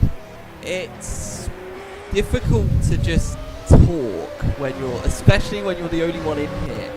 It's a lot easier when you've got someone to bounce off of, because Yes. I can be like, I can ask you random things about the race and we can then discuss. Whereas when it's yourself, you have to trigger that with yourself and make it sound interesting and not make it sound egotistical. I don't think there's a method to it. I think it's just you say what you see. The chat has helped. I think having the chat has definitely made it a lot easier, and everyone being really supportive in the chat, apart from the weirdos that were in the evening, which we had to ban. Oh, you had weirdos? Oh, many weirdos, which I'm not going to go into. Because Okay. they're probably still watching the stream, but they can't comment anymore. Ah, It's a bit strange. okay. I must have missed that one, unfortunately. I mean, it's just standard grant, says Sean. Yeah, that's fair, Sean, I would say. I mean, I think my commentary works better when I'm with someone else. I will do it solo, and I don't mind doing it solo, but I preferably would commentate and bounce off of someone. Well, thank you. That's lovely to hear. I do like that people enjoy the commentary, because it's always a bit worrying, you know, you're like, people just gonna get annoyed with my voice after a while. Now, you, Phil, you have the perfect like narrator or like announcer or commentator voice. Your tone and your accent is just like, yes. It's as Whereas silky as me, butter. I've got a high voice, and it's like a little bit nasally as well, but it's posh. So it sounds like I'm just being uppity. Well, and uppity, I think you'll find. But like those two combined, I do know what you mean, and thank you very much for the compliments of my commentary voice. I will attempt to do my BBC radio however, voice. I think it's time for some actual commentary. Yes, sorry. No, it's fine. Because we now have actual intense battle for second place. Team Purple helmets are now all over the back of Onid Cam Sport, and they are gaining so much time on them in that middle sector, 7/10 of a second on that lap alone, which says to me, unless they do something like that, I was about to say that this could be a pretty much done dusted deal into one of the chicanes, into the chicane in sector 2. Well, it doesn't look like now they've dropped back a bit, but let's see how much better they are under braking going into the hairpin. They're taking a much tighter line than Cam Sport, which means they're going to run a bit wider, so I don't know if they're going to be able to carry as much speed, but they have slotted in nicely behind the car in front. They're now going to get sucked in by the slipstream and hope that they get a chance of going up the inside, but I just think they're a little bit too far away on this instance. But if they get a good exit through here, and they've got a really beautiful first and second line, they're going to get an epic exit. Now, this next corner, it's hard to overtake, but you can definitely do it. But you've got to make your move at the right time. If you pull out the slipstream too soon, you're going to lose all that speed. And what way do you go? Do you go inside? Do you go outside? They're going to try outside and get the cutback. Look at this. But now, the thing is, they're compromised for the next section of the circuit. So they're going to have to follow again and do all this hard work once more. Now, what the driver in the Team Purple Helmets car needs to do is force the way to the inside and make Cam Sport have to go the long way round. If they want to get that move done in that corner, you can do it around the outside, but it's so brutally difficult that it's better to just be like, right, no, this is me and this is you. Yeah. And if you don't do that, you're just making it harder for yourself, as proven there. Well, they are really kissing the back of that Cam Sport car now, coming on to start and finish straight. I wonder they might close up coming down to the hairpin after the sweepers. Possibly. Might be a little bit far back, however. All Cam Sport running a little bit wide, but it doesn't seem to have affected them too much. Yep, as they get up to the hairpin once again. So I just wanted to see who's in the cars. So it's Christy and Kelly still in the Cam Sport car. I have no idea who's in the Purple Helmets car because it's just blank on their driver page at the moment, which is a bit annoying. It's being But driven here by we go, AI. once again down the straight. Now again, they've not had the best exit. So are they going to attempt it in the high-speed left-hander once more? They do seem to get a lot more traction through the chicane at the moment than Cam Sport. So Christian is going to have to use his bestest, most safest defensive driving. And to be fair, he's placing the car where he needs to go. A lot of curb taken by the purple helmets car. It hasn't affected them too much though, as they are right in the slipstream. And this time I feel like they're going to force the issue. Now this is where you want to move to the inside. Once again, they just follow them through. Oh! They've gone for a late lunge though. There's contact. That's never going to work though. That was way too late because the Camsport car is always going to come across there. They're in front. They have the right to do so. You need to force the issue. I'm surprised that they're not. I know that sounds a bit weird. I'm not judging the Team Purple Helmets car. No. It's just as someone that's done a lot of sim racing myself, that's the sort of normal setup that you would do. You force the issue, but you don't make it silly because then you can just take each other out. But we're coming into the final corner now. It's definitely not an overtaking spot, but turn one is if you get a really good exit, which Team Purple Helmets have got. But they're making a look at the outside, maybe trying to go for the dummy. No, thinking better of it. Now they need to just absolutely follow them perfectly through the first sector here. They lose a little bit of time by running on the grass. I do agree with Sean there, that was a bit naughty, a little bit unnecessary in my opinion, but I'm not a steward, so we'll see what they think of that. Coming into the hairpin, he's going to think about it, but that's more, I think, just reminding them that they're there. Nice exit though. I think coming into the chicane that Camsport are going to have a spot of bother, but he's going to make him go the long way round because Christian Kelly doing the smart thing, forcing him to the outside, forcing the issue now for Team Purple Helmets. Now the thing is, better on the brakes? even if he gets it on the outside, Christian's going to have the better line, but they come together anyway. They come together and Purple Helmets lose out. Now, they're racing hard because this is the race for second place. It's all guns out now. This could decide who comes P2 in this race. It could very well, and this is really exciting to watch, actually. Does make me wonder. I wonder if, although Purple Helmets have been looking up the inside, throwing a dummy here and there, I wonder if it's not that committed. I wonder if they're just kind of trying to pressure Camsport a little bit. You don't want to make the half sense though, because that's when it all goes wrong. If you start half committing to overtakes, you're just going to wipe someone out and you're going to crash. I always disagree with that approach of racing. You see it so many times happen in motorsport. The second you start to second guess something, you're going to go into someone. And you can try and trick someone by doing that, but again, all you're going to do is go into them. And if I was Team Purple Helmets, I'd be treating the back of that Camsport car like a kicking horse. Like, he is not going to let you go unless you get alongside and force the issue. You can't just sneak up the inside halfway around a corner. It's not going to work. You're just going to get your nose chopped off. Yeah, you don't want to get anywhere near the back of somebody if you are going to think, shall I go for the gap? Shall I not go for the gap? Camsport running a little bit wide there, just giving Purple Helmets the chance to have a look up the inside. I feel like that was just different lines in play there. I think that the Purple Helmets car has always taken that slightly later apex approach through that corner, and Christian likes the earlier apex. And now, once again, he's going to force him to go wide. This is absolutely genius driving from Christian because he has nowhere to go. Kissing doors again. The Purple Helmets car doesn't have to turn into him. He doesn't have to.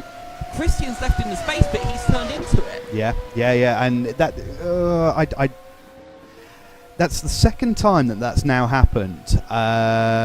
So you'd change your approach, right? Yeah, you would change your approach completely. With that chicane, if you are forced around the outside, if they're on the inside, fine, you'll have the inside for the next bit. But the amount of overrun you get from being on the inside of the first part, you're just going to outdrive them every single time. Yeah. The door's going to close. You need to be absolutely alongside. Pushing them to the outside is the best thing Christian can do right now. And in all honesty, I don't see anything wrong with what he's doing. If Purple Helmets turn into him when he's there, that's on them. That is on them completely. And if I were Jack, I would be saying, whoever may be in the car at this point in time, I'd be going, stop doing that.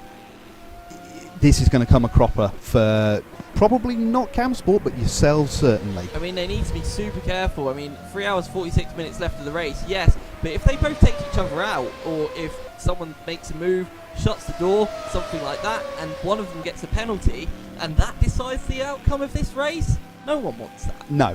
And I can imagine if something were to happen, whether it's a case of it's Camsport's fault, Purple Helmet's fault. So A I'm racing just gonna incident. butt in here because they are about as ahead as they're gonna be, and it looks like Christian is once again gonna force the issue and keep them on the outside. But the Purple Helmet's car looks like it's ahead and into the braking zone. They might actually pull this off this time. No, once again, Christian manages to outbrake them going into the corner. Again, I don't think Christian's doing anything wrong. No, absolutely not. From what I can see, you could see exactly what the Purple Helmets is trying to do. It just appears that Christian is a little bit better on the brakes and at positioning that Lambo. I mean, at the moment, both of their paces have dropped right off. They're both setting basically identical lap times at the moment. 147.734, 144.742 for both of them. They're tripping over each other. They are, and the thing is, the longer this goes on for, the more likely it is to end in chaos. So you need to be super careful. Now, if I was driving that Purple Helmet's car, I'd be thinking, right, maybe it's best if I just back off a little bit and second guess this, because this is just lunging for the sake of lunging now. If you keep lunging, you're going to lose time, and then you're going to lose the real opportunities to get ahead. A fairly good exit from Team Purple Helmets there, but they're not forcing the issue. There's a perfectly good line there going into turn 1 where they could force the issue on Camsport, but they're not doing it. And it's still very wiggly from Camsport there, but this is really going to be quite impossible for them to get past through here. This is a dicey. If you try getting side by side through here, it's going to end in an airplane crash as we go into the hairpin now. And hard on the brakes, and that is the issue forced. But Christian's going to get a late apex here, so he's actually going to get a better exit, which means now he's going to suck onto the back of the slipstream. But I think that exit from Purple Helmet's just a little bit too strong. It was messy throughout, but the actual overtake was clean. So, and well, I don't want to jinx it and speak too soon, but it's nice that they haven't come together in a big way. That was some that's dicey racing, but exciting racing nonetheless. It is, but I don't think it's done just yet. I know that Christian's dropping off a little bit, but he is sticking with the Team Purple Helmets car. Now, if they manage to get in front again, in terms of the pit strategy, this could all repeat itself a bit later on. Sean thinks that's it for now. I'm not so sure. I think this could play back into either driver's hands, either team's hands at this point, because we've seen mistakes from the Team Purple Helmets car. We've seen mistakes from the Camsport car. Either are prone to mistakes, and the Team Purple Helmets mistakes have really quadrupled in the last sort of quarter of this race. I think there's a lot of fatigue kicking in now. These competitors have been going just shy of 24 hours now, if you include practice and what have you beforehand. If I was in this race, the only place I'd be comfortable in would be in P1 at the moment, or in P10, because then there's no pressure. But the rest of them, it could go anywhere. Race control getting multiple different opinions. Yeah, I can hear lots of shouting outside. Thank you, Martin, for letting us know. I don't really think we should listen to the shouting because it'll just get annoying. But we'll have a look and see. I mean, the stewards will let me know if they have decided anything. But there's definitely some debates going on, isn't there? There is a lot. There's a few people around at the moment, so I do wonder if something is going on. I would imagine that Team Purple Helmets are arguing that Camsport can't do what Christian Kelly was doing, but I don't really see anything wrong with it. I don't think Christian has done anything Martin is wrong. the one shouting. Where's Lynx Africa? Lynx Africa, unfortunately, is not involved in this super exciting racing, so unfortunately we're not showing it at the moment. But we will. We will come back to the Lynx Africa car because it is shaping up to be involved in a battle from the looks of it, but just not yet. No, it looks like that Onid, Go for the Gap, and Avanti are relatively close. We'll keep an eye on that, and obviously perhaps tune into that as they get a little bit closer together. It would appear, though, that the Purple Helmets car is pulling away from that Camsport car. Yeah. I mean, the gap is now currently sitting at about 2.7, 2.8 seconds. So that's quite a good chunk in not very much time, it has to be said. I think Camsport tyres are a bit finished now. 1:48.0 on that last lap and a 1:45.9 for Team Purple Helmets. So basically need to... I wonder if there is perhaps a pit stop coming up for Cam Sport. You'll have to forgive me, I can't remember when they last pitted actually. I think it'll be Purple Helmets in first and then Cam Sport. So Okay. as Brabham randomly put in a fastest third sector of 34.6, I don't think they like that Dane set that really fast one, so they've had to try and take that back from him. As they do a 1:44.945, just because, you know, it's fast. Yeah, Brabham Esports setting the fastest sector 3 from what we can see here. Oh, it's done for now, Sean. Sorry to talk over you, Phil. It's done for now, yes. But I think in terms of the race itself, there's still a lot more that could happen, and there's discussions going on at race control right now. So if there's anyone penalised, I'll let you know. But I would be shocked if anyone gets a penalty for that. Yeah, I don't really. It's hard racing. That's all it was. I don't think there was anything wrong. Naughty. But Yes. It was fine. Yes, it was erring on the side of a slap on the wrist, perhaps, but I don't really think that there was anything. I mean, Christian was predictable throughout. Yeah. You always seem to be taking roughly the same lines. Under braking or anything like that, I thought it was fine. But you know, my opinion may differ to the steward's opinion. Really doesn't matter. Whatever they decide, that's what we'll go with. So, tell you what, let's look at the links up. Oh, yeah, I'm sure Lucian will love that. Love that. Hold up. Do you like the sound of this machine, or do you like the sound of the other machines? What do you prefer? I prefer the sound of our voices, our sultry voices, Grant. Welcome to Dulcet Tones, Simply Race. Oh, come on, Sean. You don't mean that. Penalty for casual Apex, even though they aren't here. You don't mean that. I say we because obviously it was my team. We were the best team, if I'm honest with you. We might not have been the winningest team, but we were the best team. We were like Jordan Grand Prix. You were like Jordan Grand Prix, yes, except you don't wear a wig. I can wear a wig. Yes, I have made that reference a few times. Penalty for no joke. Yeah, that's a fair actually, I've Sean. lost count how many times I've actually made that reference, but hey, someone's appreciating it, so it's all good. I mean, Lucian, would you like me to sing you a rendition of Africa by Toto? No, that's not the reference. No? No.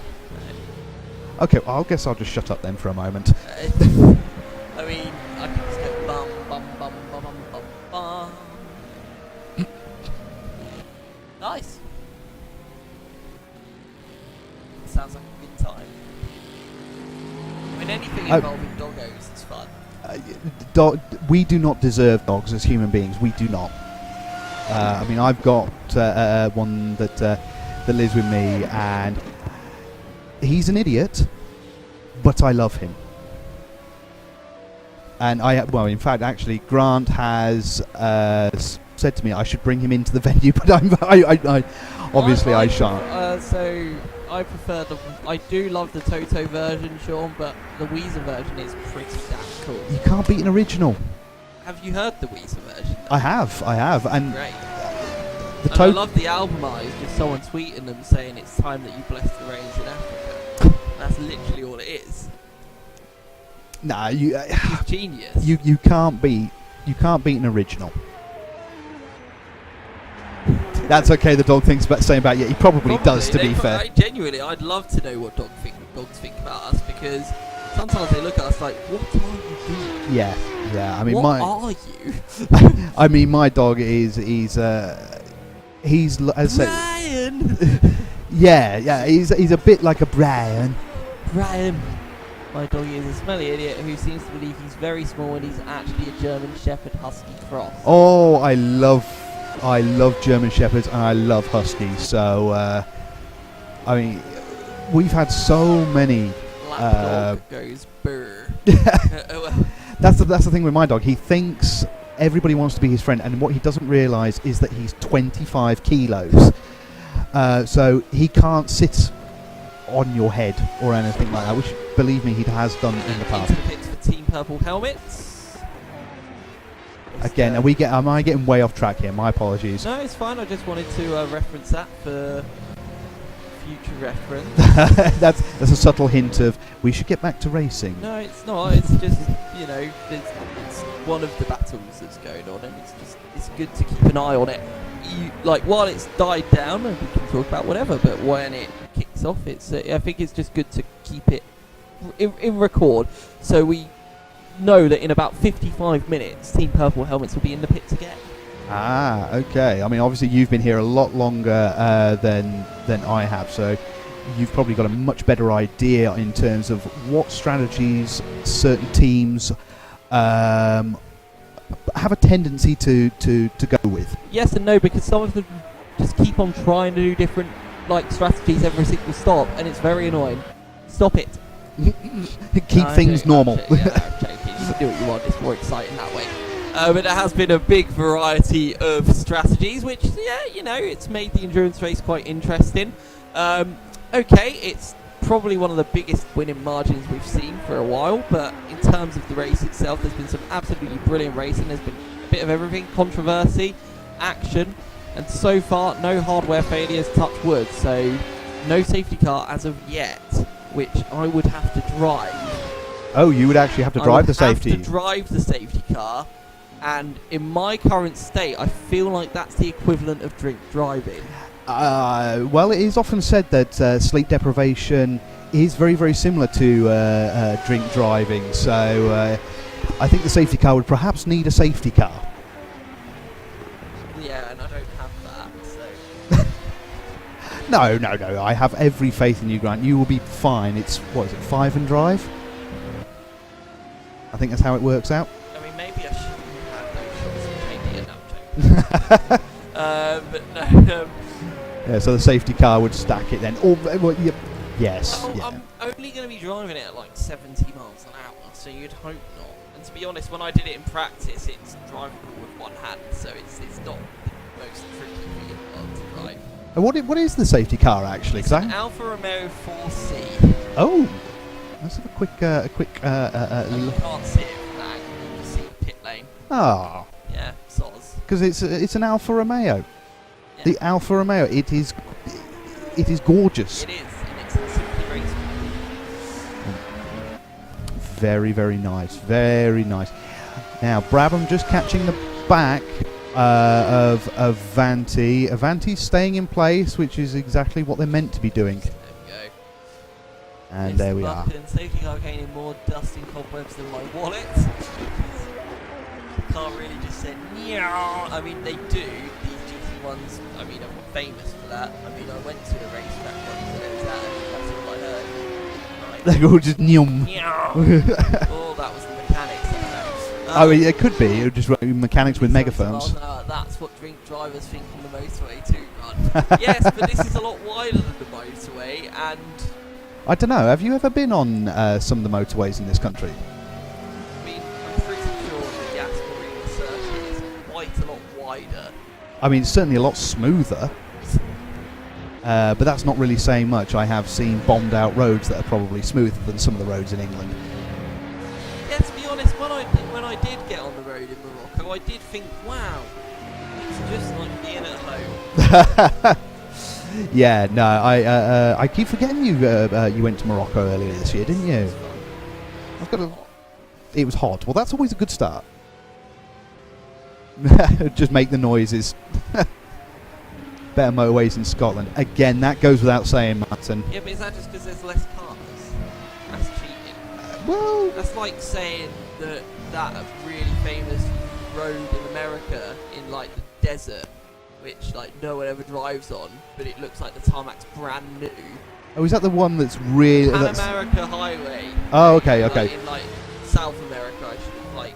If you ever see like pictures of the Pan America like highway, it's very smooth because it's just barely used.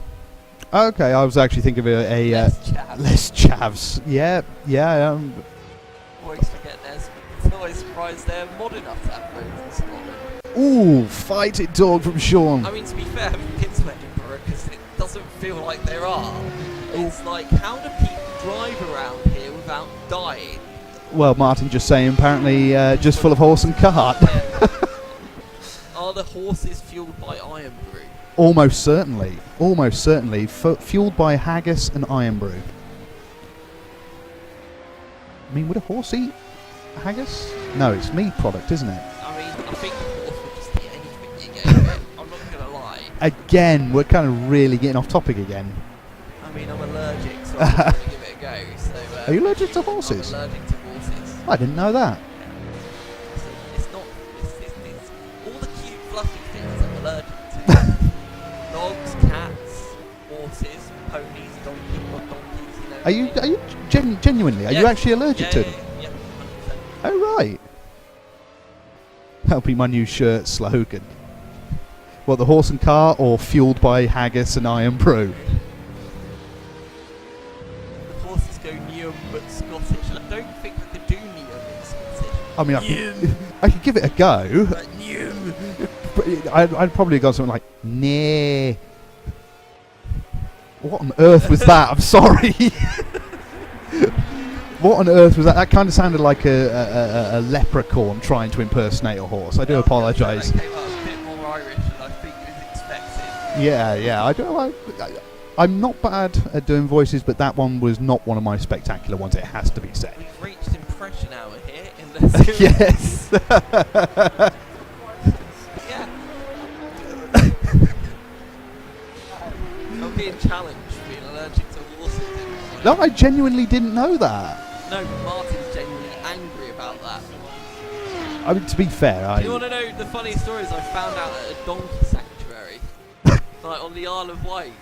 It was probably the worst place to find out, in all honesty. Oh, That was sounded like a very sick horse. it did. Mine or Phil's? I think it's almost certainly Probably mine. Yeah, probably does sound like a horse. Mine was the pre-diagnosis. Yours was the On I its think last I legs. think it's a little bit far gone. Yeah, at that point it's on its last legs. What's wrong with being allergic to horses? 'Cause I actually can't help it. What do you mean you can't help it? Well, it's not like I can just touch a horse and be like, oh look, I'm cured. Like,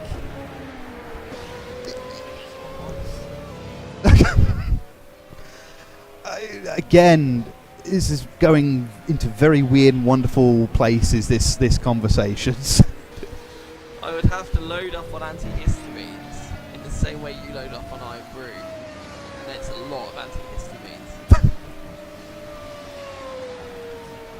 What, bring a horse into the Bring a horse into the venue. Good luck getting up the stairs. I don't think it would fit in the lift. It would, and the weight limit of the lift. It would Unless be it was like, a- no. Unless it's a Shetland, maybe. I mean, if you can find a Shetland pony, you want to prove that I'm allergic to horses, you're more than welcome to bring it in.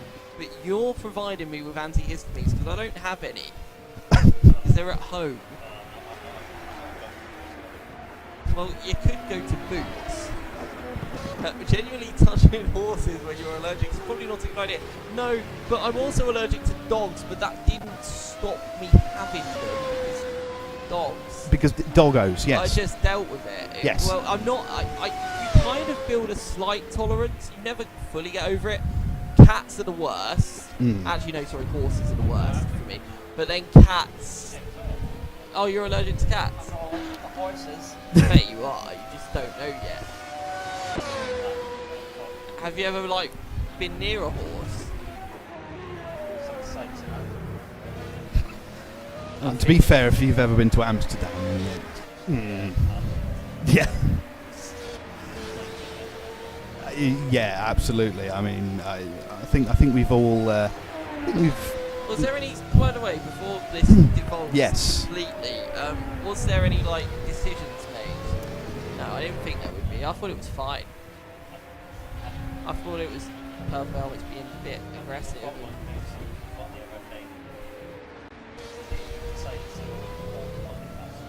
Can I just casually bring my... Are you saying cat? 'Cause if you are, then no. yeah. Can I just casually bring my cat to the venue now? Then, you know what? You can ask Mike. He brought his dog to the venue once. Nearly killed me. It was great. See, He had to rush to Boots to get me antihistamine. Brilliant. and yet you wanted me to bring my dog in. Yeah, Okay. because I would be prepared and I would have took a lot of antihistamines. Okay. And I would wash my hands every time I took, like with dogs, I could manage it But because it's- I know what to do. Cats, it's like a nightmare. It's like, Jesus. mean- But like with horses, it's like if I'm near the fur, it's like, what?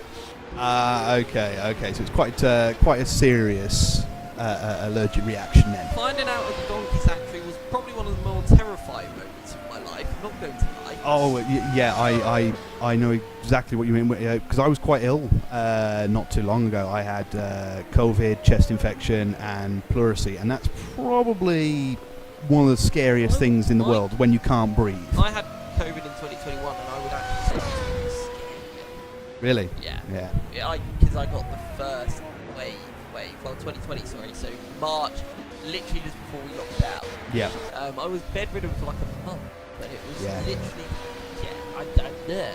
Yeah. But anyway. Yeah. When I had all that pleurisy and everything like that, I was barely doing anything for about 4 weeks or so, 3 or 4 weeks. Moving on from all the From our various randomness, health so- issues.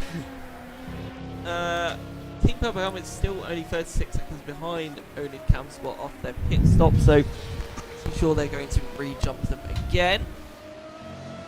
Yeah, I'm just keeping an eye on the. Oh god, yeah, because Sean, you would win. Yeah, I know. I'm aware. But it did feel like I was going to die. So, I feel like I'm missing something here. welcome to the world of Sean's health. Good luck.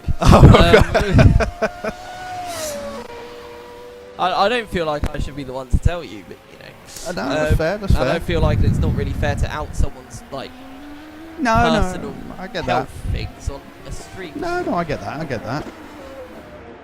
The Avanti Racing, or colloquially known as the Lynx Africa car, 24.5 seconds behind Go for the Gap at the moment. Although judging from the sector times, they are lapping a little bit slower, so I do wonder if Go for the Gap have perhaps found a good smooth rhythm going at the moment. Saying that though, their last lap was about a second slower than Avanti, so it's going to be interesting to keep an eye on that battle as we enter sort of 3 hours and 20 minutes left to go. Just again looking at the sector times and what have you, you can obviously see the Brabham car on your stream at the moment. I don't know whether you've had the conversation, Grant, of, which I'm sure you probably have in all fairness, best livery. I mean, I tried doing a game earlier with people in the chat and said, what does this livery remind you of? We got some really good answers. Okay. Now, okay, so I tell you what, why don't we play it now? I won't play because I've already played. Okay. But we'll just do it for you.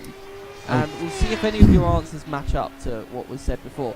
Okay. So here's the first one. So this is T Valley Motorsport Academy. Mm-hmm. So that's the first one there for you. Ooh.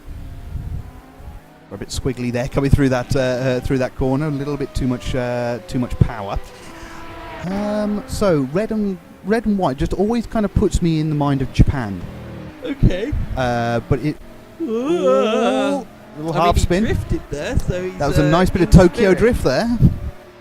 So yeah, red and white always puts me in the mind of Japan or a Campino Sweet. Vanti is still my favourite. Drift. So Dane's answer for that was a warning triangle, like a traffic warning triangle. Okay, yeah. I can see that.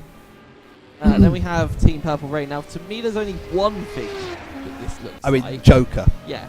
It just There's nothing it else. screams to me Joker. It The looks green, like the purple. Someone's dropped a car on the Joker. This one. Okay, Fault Shark. Is there a fault in their sharks? I think there's always a fault in the shark because it can't swim backwards. Do you think it's as pressing as Fault in Our Stars. Or? Hang on a minute. Can we just appreciate that for a moment? That I have Right. managed to throw out a marine trivia fun fact. Fun fact. Well, I don't know if it's a fun fact, but anyway. Again, getting diverging off here on questions. I don't know with the fault shark. I don't know if it kind of reminds me of anything. I really don't know, actually. Yeah, this one's tricky. Sean says it looks like alpha layers. Which is quite funny. But yeah, this one we were just like, oh, it looks like blue, purple, green. I think. Yeah, I there's nothing immediately that springs to mind. I'm sure when perhaps this stream ends or something like that, then Now, I'm sure. Most people said Sweden, but Lucian had the best answers. I can see Sweden in there. Best Yeah, answers was IKEA yeah. and Minion. Oh God, yeah. Now, yeah, Minion. Now I see it. Oh, good Lord, no. Oh, Nappa. I'm sorry. Banana. That's my best Minions impression. Lynx Africa. Lynx Africa, obviously. I mean, now I know that you know what this is based on because I know how well you know Cammy, so you can't cheat with this one. It's not. You're not allowed to say that one. Okay. Why did you say Chase Elliott? Oh, the Nappa. Oh, Napa. Of Yeah, the course, Nappa yeah. car. Yes, yeah. IKEA was Kai. Oh, okay, fair enough. Apologies. Well done, Kai. Just remembered. Okay. I'm guessing that must be About the IKEA guess. Gotcha. Okay. I must have missed that point So of the chat. not Sonic's shoe. Okay. So will you just say the obvious? I think I'm going to have to. I don't think I can cheat on that one. Obviously, knowing Cammy as I do. Yeah. Well, to be fair, I would give that footwear. 1995. Ooh. Footwear. Yeah. Now that you've mentioned it, yeah. The footwork. Because everyone says Marlboro, McLaren, and I'm like, no. No, it's too pink. It's too pink from Marlboro. Okay, so got some fun ones for this one actually. Okay. There's. Go for the gas. Yes, it is. Oh, absolutely, Sean. In real life, the Lambo is though. In real life, the Lambo Yeah. definitely is. Well, it's V12, isn't it? You know, but V8 is. Newham in the best way. Yeah, it does indeed, Lucian. It does indeed. I feel like Lucian is just using this opportunity to try and get me to go Newham as many times on the screen as humanly possible. I hope you're not drinking every time I go Newham. That would. Because otherwise, I'm gonna keep saying it. Although, to be fair, if you are drinking each time the Grant does go. I don't think they'd actually be in the chat right now. Spelling's far too good as well. Yeah, absolutely. Right, so. What do you think of the the Bow Barracuda? I've seen that sort of breaking apart livery design before, and it always puts me in the mind of something that you would see in Cyberpunk or Las Vegas. You But see, Sean is using his one from earlier. He's thrown up slushy.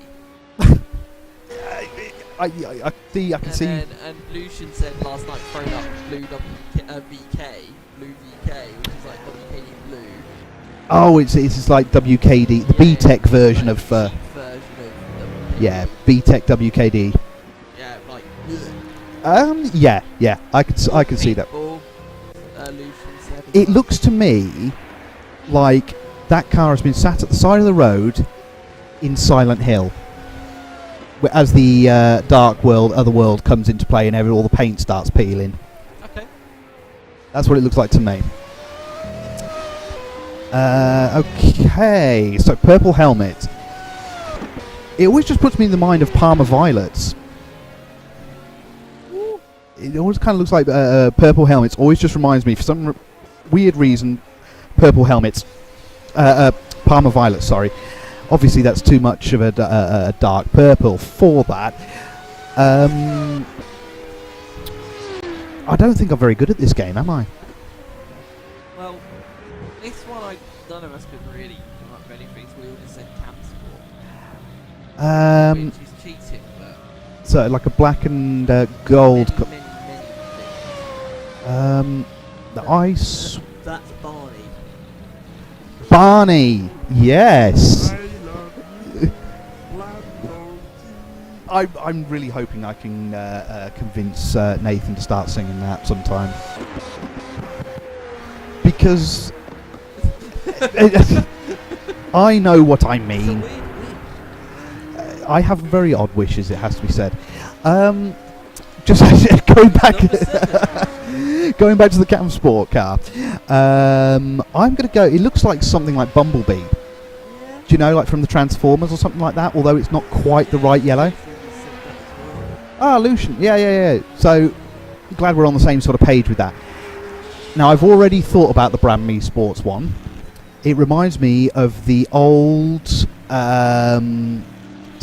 Lotus F1 car. Okay. Can't remember which one it was, my knowledge of... That's going to annoy a certain Brabham. Yes, it is. Has tuned into the stream. Oh, they have? He left a comment last night. Oh dear, so there goes my chances of... I was going to be even more controversial to say it looks like an Aston Martin. Ooh. Not the model, but... No. I know what you mean. It's just that I've seen with that front... I know what you mean about the Lotus, but it is the wrong green. It is slightly the wrong green, admittedly, but it does look like... was it the old DBR1 from Le Mans? Yeah. Yeah. So, Perry the Platypus. Perry the Platypus.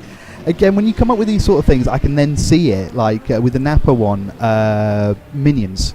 I now can't unsee that.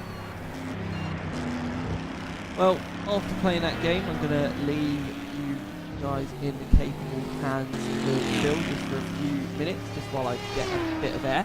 Okie dokie. Feel free to talk about what you want. You know how to swap the cars and everything. So I do. Mad. And if you have random questions for Phil, feel free to ask him. I will be back in around 5 minutes. No worries. I do hope you hurry back soon because I will have to... I am terrified, but I also need to take a bathroom break very, very shortly. So that works for me. So that's just a sign that I'm getting old there for a moment. Okay. Let's have a quick look at what's going on the stream. Lucian with that is Perry the Platypus. Yeah. It does remind me of the old 60s Lotus, or now that Grant's mentioned it, the old DBR Aston from, I think it was like the 50s or something like that at Le Mans. Yeah, but now that all these references are being mentioned, it's now that I can't unsee some of these that you've mentioned. So, but again, I feel like I'm going completely off topic here. So, going back to the race, we've now just chipping into the final 3 hours that are going on. Cam Sport and Purple Helmets sitting at about 8 seconds apart. Just looking a little bit further down the grid, we've got Go For The Gap and Boo Barracuda, only about 25.5 seconds between them. 25.5 seconds. It sounds like a good chunk, and yes, in a sprint race it will be a good chunk, but this is an endurance. It's not. It is not a sprint race, so an awful lot can happen. Again, looking a little bit further down the field, Avanti's Go For The Gap's gap. Ooh, that's a tricky one to say. Go For The Gap's gap to Avanti. For the last sort of half an hour, it's been hovering around the 20-second mark. Now currently just under 19.5 seconds.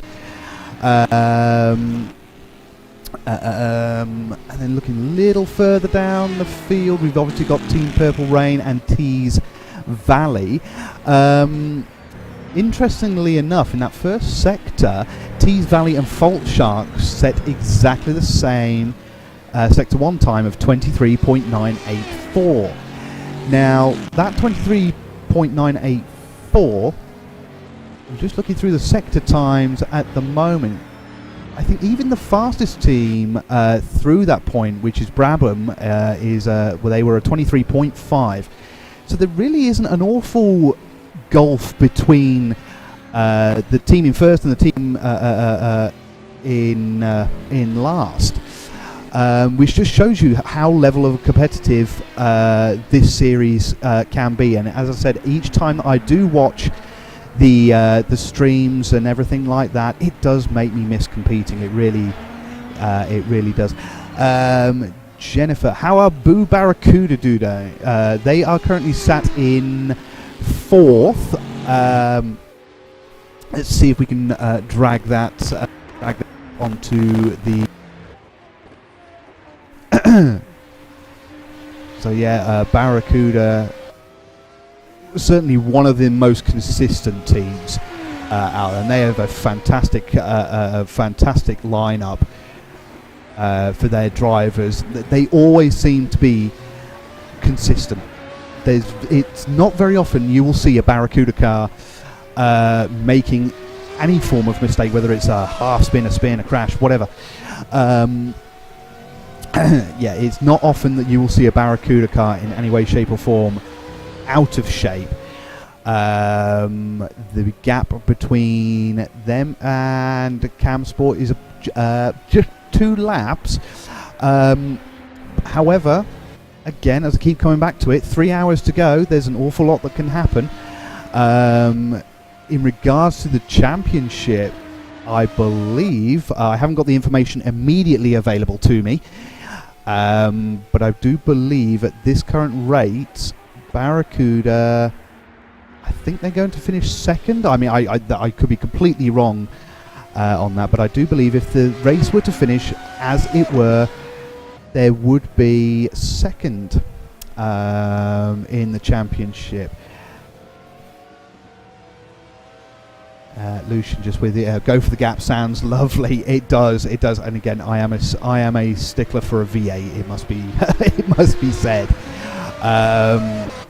As I am keeping quite a close eye on the Go for the Gap and Avanti Racing. They're only now 18 seconds apart. It does appear, according to the sectors that I've got available in front of me, that Avanti are lapping a little bit quicker than Go for the Gap. So I'm going to keep a further eye on that. So it'll be interesting to see how that progresses as the time ticks down to the finish. No worries, Jennifer. I'm doing my best. I'm not a seasoned commentator, but I hope I'm doing my best and I'm not embarrassing myself too much. But yeah, so I'm going to keep a close eye on that Avanti and Go for the Gap battle, because I can imagine that's going to heat up, particularly as the time ticks down. I reckon that's going to heat up quite nicely as well. The Cam Sport and Purple Helmets still holding around about 9-ish seconds. That is still holding quite nicely. The Cam Sport, their overall time is a little bit down on the Purple Helmets times, and the gap now sitting at 10.4. So I'm wondering, I must admit, I don't have the information available to me, so I'm not entirely sure who is in the car at the moment with regards to Purple Helmets and Cam Sport. I wonder if oh good, it's no longer being driven by AI. And Chris, okay, Chris. So it's going to be interesting to see how that goes from here. And thankfully, Grant has popped his head back in, so it'll give me the opportunity to go and have that bathroom break, if I'm honest with you, and go and grab myself a cup of coffee or something like that. yeah, so at the moment, things are relatively quiet on track at the moment. I don't want to jinx anything, obviously. I don't want to jinx anything. However, things seem relatively smooth, let's say. Gaps seem to be holding roughly around about the same time. Welcome back, Grant. As you can see, we're just following the Cam Sport car at the moment. But yeah, things are going relatively smoothly. I'm going to leave you in Grant's very capable hands and stop my my bloody rabbiting. So I'm going to step away for a few minutes. So I will check back in with you, because I do hope, as time ticks on, I am kind of hoping that maybe I can go and collar a couple of the drivers and just see how things are going. Because I think that might be not lots of them though. No. And so we've spoken to driver from Napa. Yep. Two drivers from Go for the Gap. Fault Shark. Yep. Boo. Yep. With Nathan and Martin. Not had anyone from Cam Sport. I must be honest with you, because I do Not want. had anyone from Cam Sport. I do want to check in with the Tees Valley. And see how they're getting on. Yeah, I don't know if there's many of them still here. Yeah. But have a look. Because I just want to see how they're going. Sport, I think, would be really good. I will see what I can do. Like the rum battle. Of course. So I'll check in with Cam Sport, and I'll check in. So I want to check in with Tees, because obviously it's been their first event. Hopefully.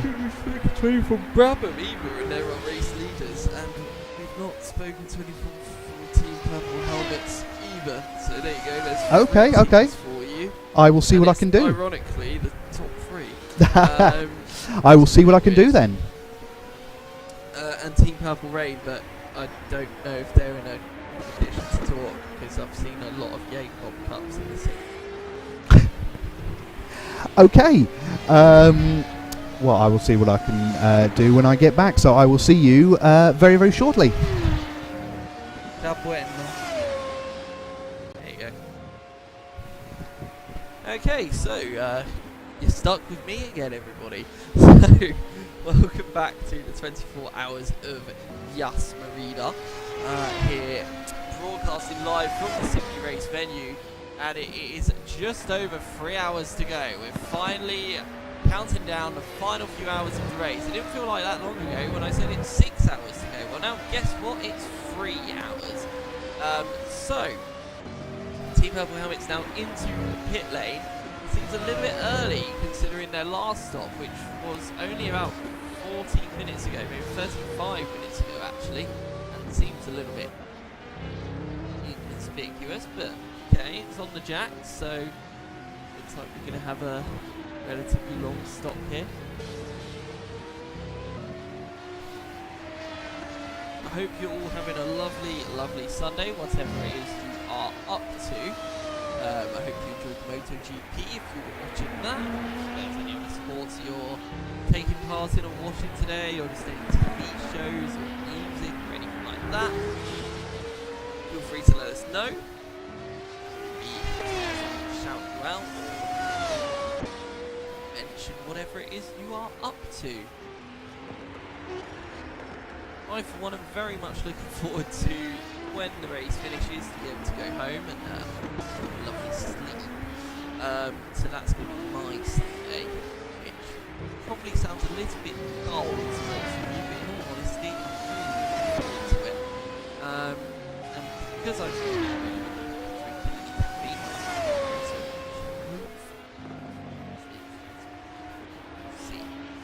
right, Team Purple Helmets leave the pit lane now and go back onto the racetrack.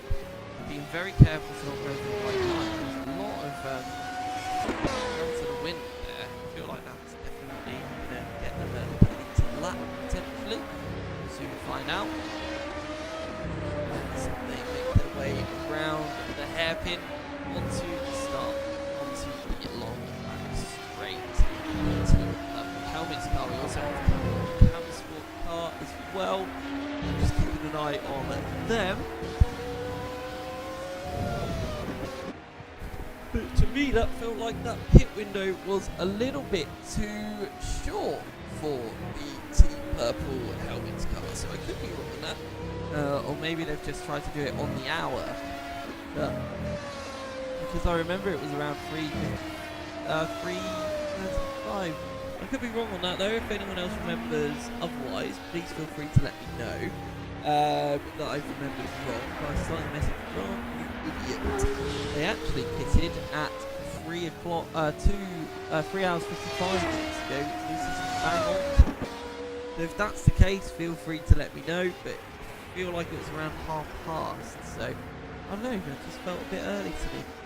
That also means that they're now 58 seconds behind Onid Camsport. And depending on where Onid are on their strategy, depends on how likely they are to retain that lead as well, that position.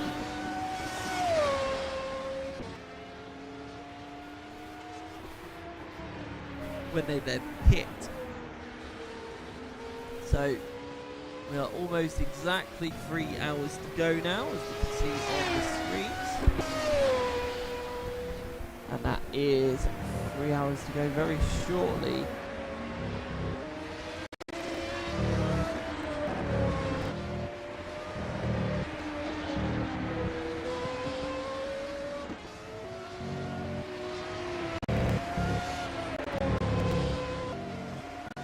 That is now the 3 hour mark at 3 hours to go of the Simply Race 24 hours of Yas Marina.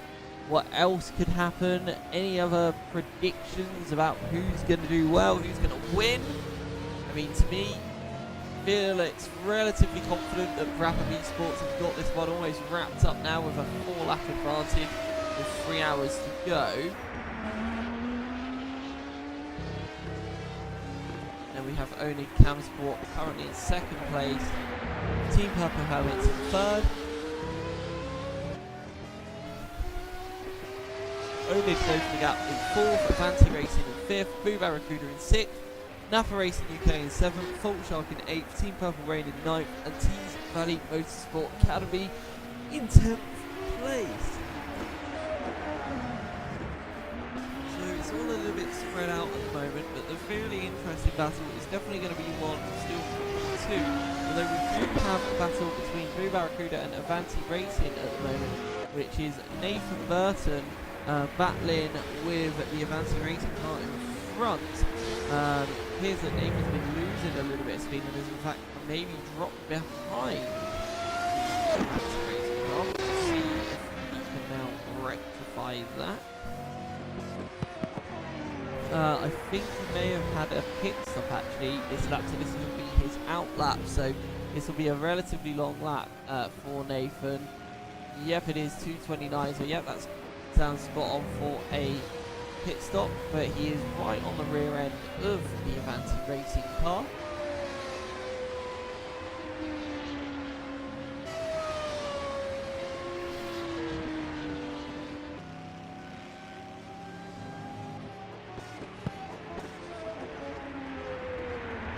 I think we're going to see some teams having to do a bit of a splash and dash for the end of this race, with the fuel tank only really lasting around 55 minutes. It's definitely going to be quite tight for Blue Barracuda if they have only just pit.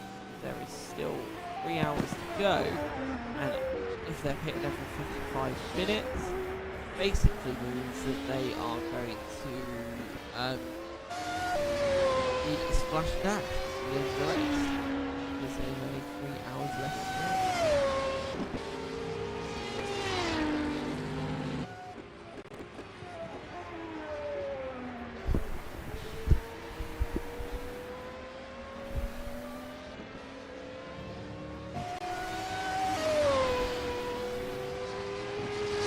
Final sector for Team Purple Helmets gives them the fastest lap of the race, 1 minute 44.508. So new fastest lap of the race by Team Purple Helmets, 1:44.508, which is a very, very fast lap time. And now another personal best in sector 1 really making sure that they are going to guarantee themselves this P2. They're really pushing the Cam Sport car of Chris Wilson to try and get that position, make sure that it's guaranteed, so that when they come into the final hour, they don't have to worry too much.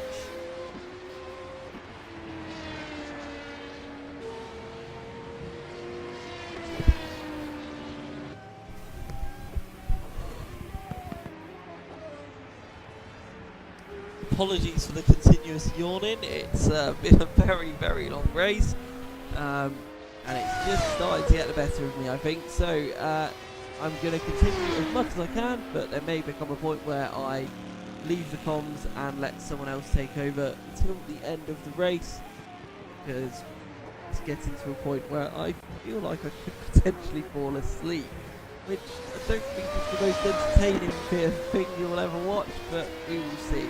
So in third place is Team Purple Helmets, currently setting their personal best lap time as well. So 1 minute 44.508 being the fastest lap in the race. They've set a personal best sector 1 on this lap. Not as fast this time round, but enough to match and beat the other fastest lap record fastest lap set by one of the other teams. So, with that in mind, we still have plenty of action still to come. Team Purple Helmets are really closing into the gap of Amy Pond. Like, that's going to be a good 12-second advantage of anything brought down. And Amy and Rory are really one and the same.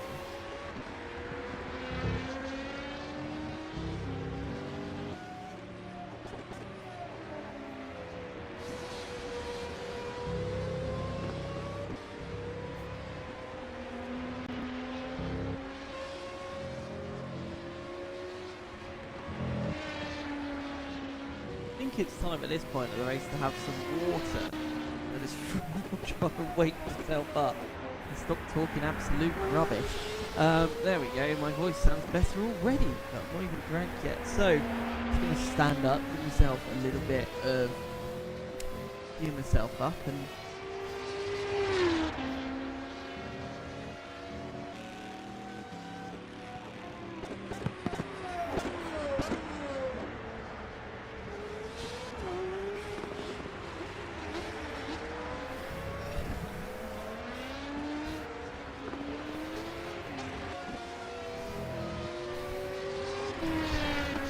okay, there we go. Right, so let's continue. Where were we? Right, so get too comfortable again.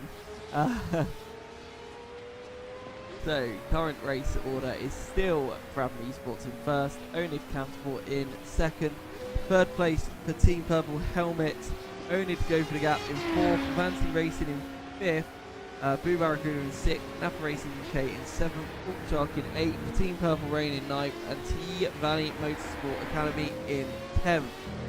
They are currently in the pit lane, Team Valley Motorsport Academy, so they will be swapping drivers, I think, at this point.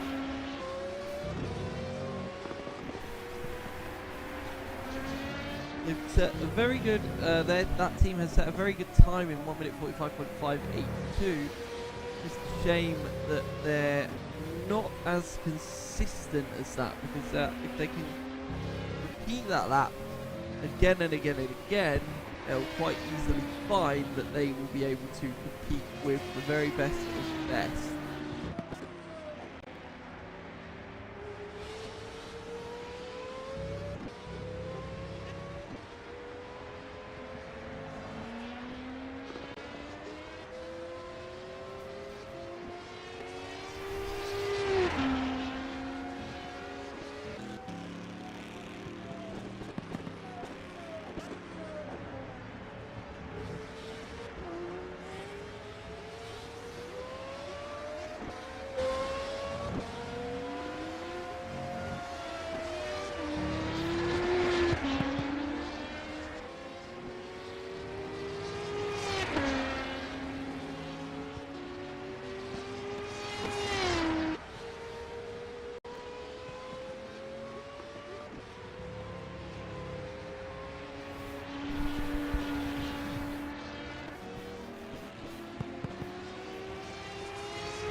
back to the 24 hours of Yas Marina here at the Simply Race venue. We're live to bring you the last 2 3/4 hours of the race.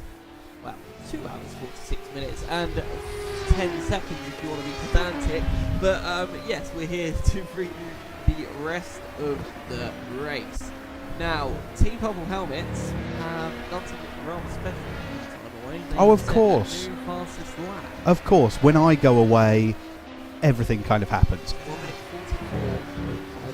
44. Ooh, very tasty, very tasty. I wonder if they're getting a bit of a charge on then to Cam Sport. I wonder who they've got in the car at the moment then. I think it's still the same. Okay. It's Kane Halliburton.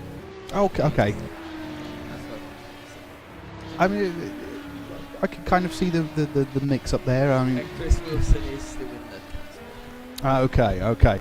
Yeah, typical. It all happens when I take a break for a few minutes. But interesting then. So I wonder if they're getting a bit of a chivvy on. And that lap, their best lap of that 144.5. That's about 2/10 that I can see faster than, well, pretty much everybody else's best lap actually. So that's a very interesting one. Very interesting one. It's just a really good lap, to be fair. I think they just nailed it. Okay, I was actually trying to be kind to them, but you know, okay, fair enough. Oh, that's it. It's a really good lap. Yeah. No. Sorry, I've just eaten a Snickers, so I've got a peanut stuck in the back of my throat. Right.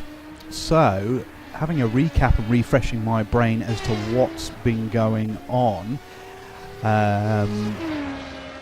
So, looking down through the gaps. Oh, and by the way, I have managed to collar a couple of drivers from the team, so I'm hoping to collar them and have a chat and see how they're getting on for the race. I'll be honest, I'm not going to be expecting super in-depth conversations, obviously, because everybody is going to be very, very tired at this point. I don't know how much interesting questions I can ask them, to be honest. I think their answers will probably be more comprehensive than anything I will be able to say to them. Again, I think that's fatigue setting in. So, but I've got a couple of questions that I do want to ask. As I've managed to collar somebody from Brabham Esports, Team Purple Helmets as well, and particularly after that fastest lap that they've just done, it's going to be interesting. I'll see if I can get a bit of information out of them to see what their plans are going into the final sort of 2 3/4 hours. I've also managed to collar somebody from Tees Valley. As I said, I want to have a catch up with them just to make sure that they've enjoyed themselves. It's never nice, obviously, running around at the back of the field, but even just again going back to it, even just finishing a 24-hour, isn't it? Compliment in itself. Again, I've done sort of 3 or 4 of them now. And even just finishing, that is one hell of an achievement. 24 hours is a long time. Funnily enough, it's 24 hours. So yeah, I'd like to have a catch up with them and just see how things are going for them. That's completely fair. Should be some interesting conversations. So I kind of feel like Team Purple Helmets had really cemented now that second place from only Cam Sport. I know obviously at the moment Cam Sport are in front. I think when the pit stop starts about with the amount of time that Purple Helmets gain on the Cam Sport car, I think they are going to potentially take that position. I think you might be right. I think with Team Purple Helmets, it does seem as though they have put the hammer down very, very much in these last couple of hours or so. From what I could see, the gap is slowly being eaten away, and their sort of sector times are roughly around about a second, maybe just less than a second better than Cam Sports. So it's going to be interesting to see how close they can get. obviously mistakes can happen, and the gap could increase and decrease. As the Sector 3 times have just come in for Cam Sport and Purple Helmets, and again Purple Helmets just over a second quicker in that final sector. So they are really throwing down that gauntlet to Cam Sport. So going to be interesting, really quite interesting as we enter the closing stages of this race. Looking a little bit further down the field, the gap between Avanti and Go for the Gap is around about 24 seconds, if I'm looking at that correctly, and the gap from Avanti to Barracuda, those three being on the same lap, is around about 65 seconds. We've just had the updated intermediate time, and as I said, Avanti to Go for the Gap is around about just shy of 14 seconds, now just over 14 seconds. So that's going to be quite an interesting battle, especially if things heat up as they go on. Go for the Gap's final sector time is the fastest out of Barracuda and Avanti's by about half a second. So it's going to be certainly an interesting final couple of hours, and to see how things progress. The Go for the Gap car currently being piloted by Aidan Carter, so definitely throwing their best weapon into the battle. Not taking anything against the other drivers, but Aidan is on another level to most sim races, to be honest. He is. Go for the Gap, so it's very understandable that they've popped him in the car in this final sort of segment of the race. In the Avanti Racing UK car, we have got Will Richardson, and he's been putting in, to be honest, 1 minute 47s. In the Blue Barracuda car, it's Matthew Willett still, apparently. Not sure if that's just not been updated, because I know that they costed Nathan a bit earlier to come out and potentially get back in, so that could be incorrect. Although, does that look like Nathan in the quad? No, that does look like Matthew. Hard to tell because it's a black and white image. Yeah, it is a little bit difficult to see. Well, there's Martin. There's Mr. Buchan. I'm pretty sure that's Matt, because I can't see a beard. No, I can't see a beard, so I'm guessing that Nathan must be about somewhere in the venue, perhaps. Difficult to see on those security cameras, so we'll have to take your word for it. So yeah, it's going to be certainly a little bit interesting. Obviously, there's not too much going on track. Everybody is being pretty sensible, setting consistent times, looking through some of these lap times here. I don't dare want to jinx it, but do we have a bit of a lull period at this point? I think we are in the lull, yes. Calm before the storm, potentially. Yeah, I think you might be right. So, what weird and wonderful conversation shall we entertain people with this time? I mean, I think I accidentally started talking about robots when you left, so if I did, I apologise, but I meant to be talking about something else. And then I heard myself say, fairly sure I heard myself say robots, so...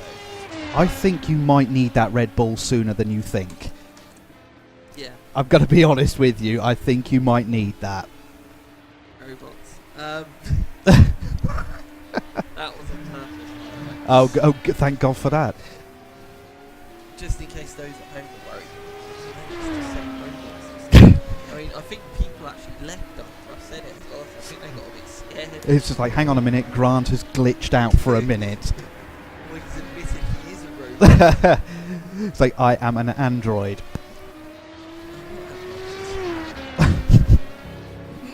And Robinson, is she an android? Have you not seen that episode of Doctor Who?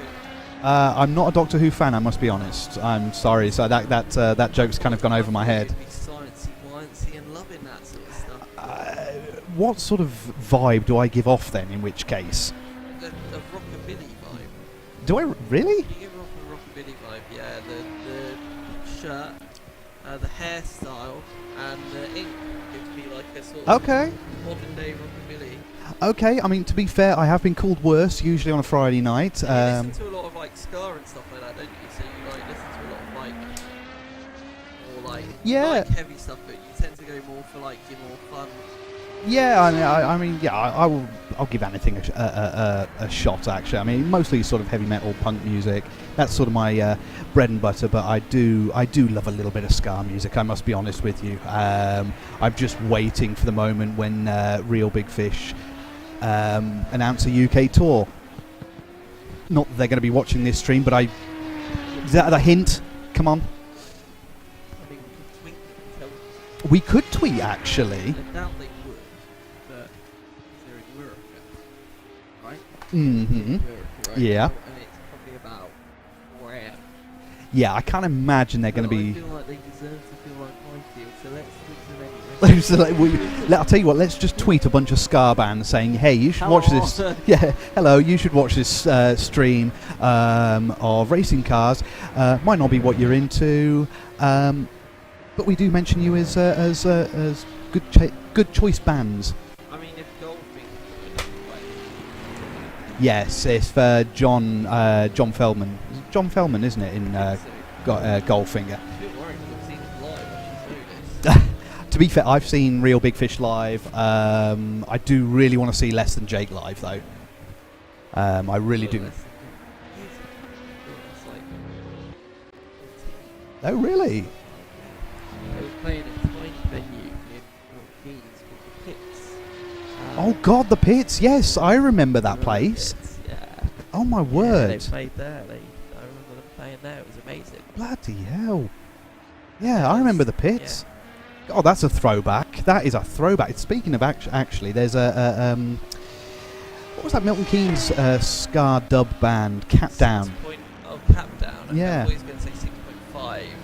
No, Band not. that always said that they were going to break up and then just never did. And I think they have now, ironically. But like, I just remember like I went to a show of theirs when I was about 13 or 14 as well, and they were like, everyone's like, "It's the last time you should go. It's amazing. Have to go. Have to go." The guy comes out and starts playing the saxophone, like, and people start cheering. People get angry. Shut up! Shut up! There's saxophone! Shut up! Oh my word! Really? Shut up! And it was like, what is going on here? And I enjoyed the gig. It was good fun. Yeah. But like the pretentiousness of the crowd was a bit. And then like everyone's like, yeah, it's the last gig ever. It's the last gig ever. And then like another few years later, they were playing at like some random Milton Keynes festivals. Like, oh, it's the last gig ever. It's like, do they just say that on every tour to like sell tickets? It's funny you should mention that actually, because I remember going to see Bowling for Soup, one of my personal favourites, Norwich UEA, if memory serves, and it was apparently going to be their last ever UK tour. I was like, well, I've definitely got to go and see them now. Safe to say it wasn't. It was a brilliant gig, absolutely brilliant gig. There was even a wedding proposal, marriage proposal, sorry. So they actually stopped the show halfway through, and a couple, the fella got up on stage and proposed. She said yes. I mean, I feel like she kind of have to at that point. I'm not saying she must say yes, but in a, like, she might turn it down because Yeah, I think in that sort of moment, it's just like give an answer now, and it better be a positive. yeah.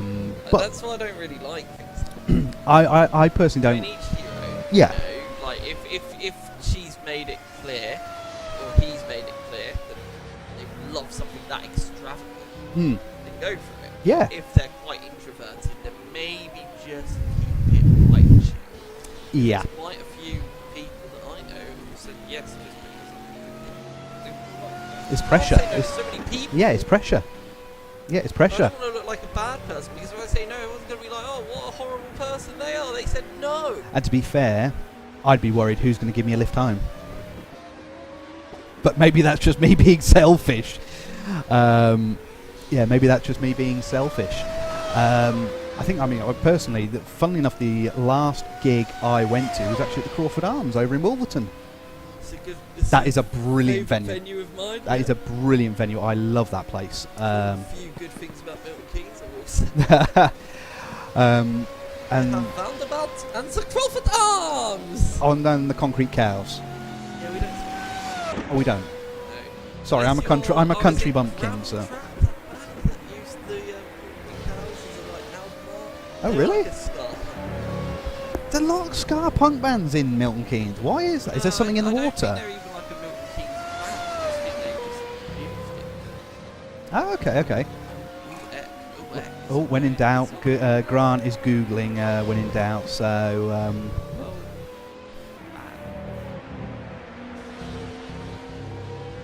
Milton Keynes, yep, okay. Oh, okay. Brian, I love them. Brian, they were great. Got loads of theirs. They're proper like pop ska. Really cool, really fun little band. Okay. For some reason they're massive in Japan. No one seems to know why. To be fair, there was a punk band. Oh God, who were they called? Snuff, I think. Oh. No, not in that way. There was There it is. Oh yeah, sorry, we're just looking at Google at the moment. Concrete and Utter Chaos. Yeah. That It's is. actually a really fun album. I might have to check that out It's actually. like £3 to get it. £3. £3. I might have to definitely check that out then. Or £8 on MP3 or I'm old-fashioned. I actually like to own the Oh, I physical love copy. this. Yeah. Great. I mean, don't get me wrong. MP3s and downloads they have their place, but I like owning a physical copy of something. What about the Marigolds is very fun. Marigolds is very fun. So they're UK punk / ska. Okay. So, yeah, they're best of both worlds. I might have to check them out actually after this and when I get home. But yes, and the Crawford Arms I've been to quite a few times. Relatively recently, I've seen one of the bands that I'd always wanted to see live, Sponge. Yeah. They were playing like 20th anniversary of their. Oh Lord, I forget which the album it was now, but they were playing that in its entirety. I've seen.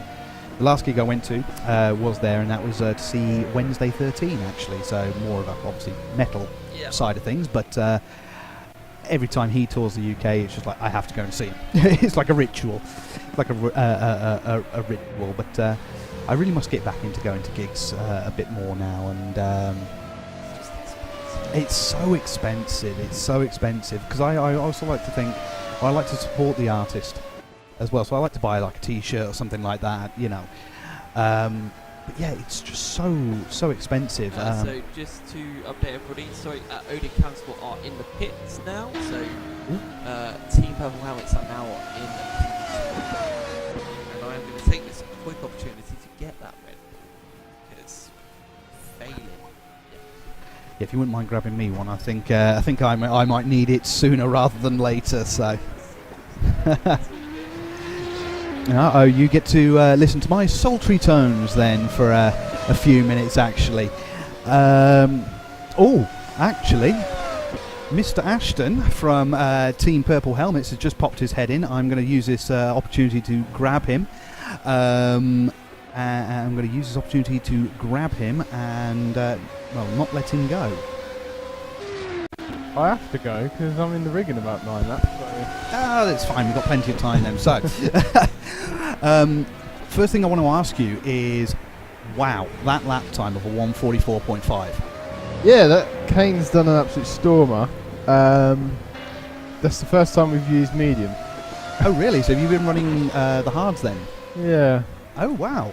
We went for the longevity because we obviously know that tyres take 40 seconds, which is such an age. Oh, it's an awful time, especially going into the pits, out of the pits. So it's about 105 seconds or so.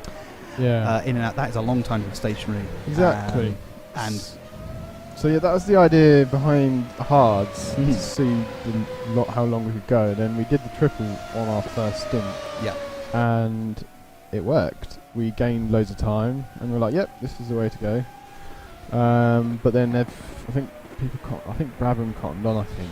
Mhm. Plus, when it got cold, I thought, this might be our time to try a quad because it had the ability to. Yeah. But the last stint just wasn't quick enough.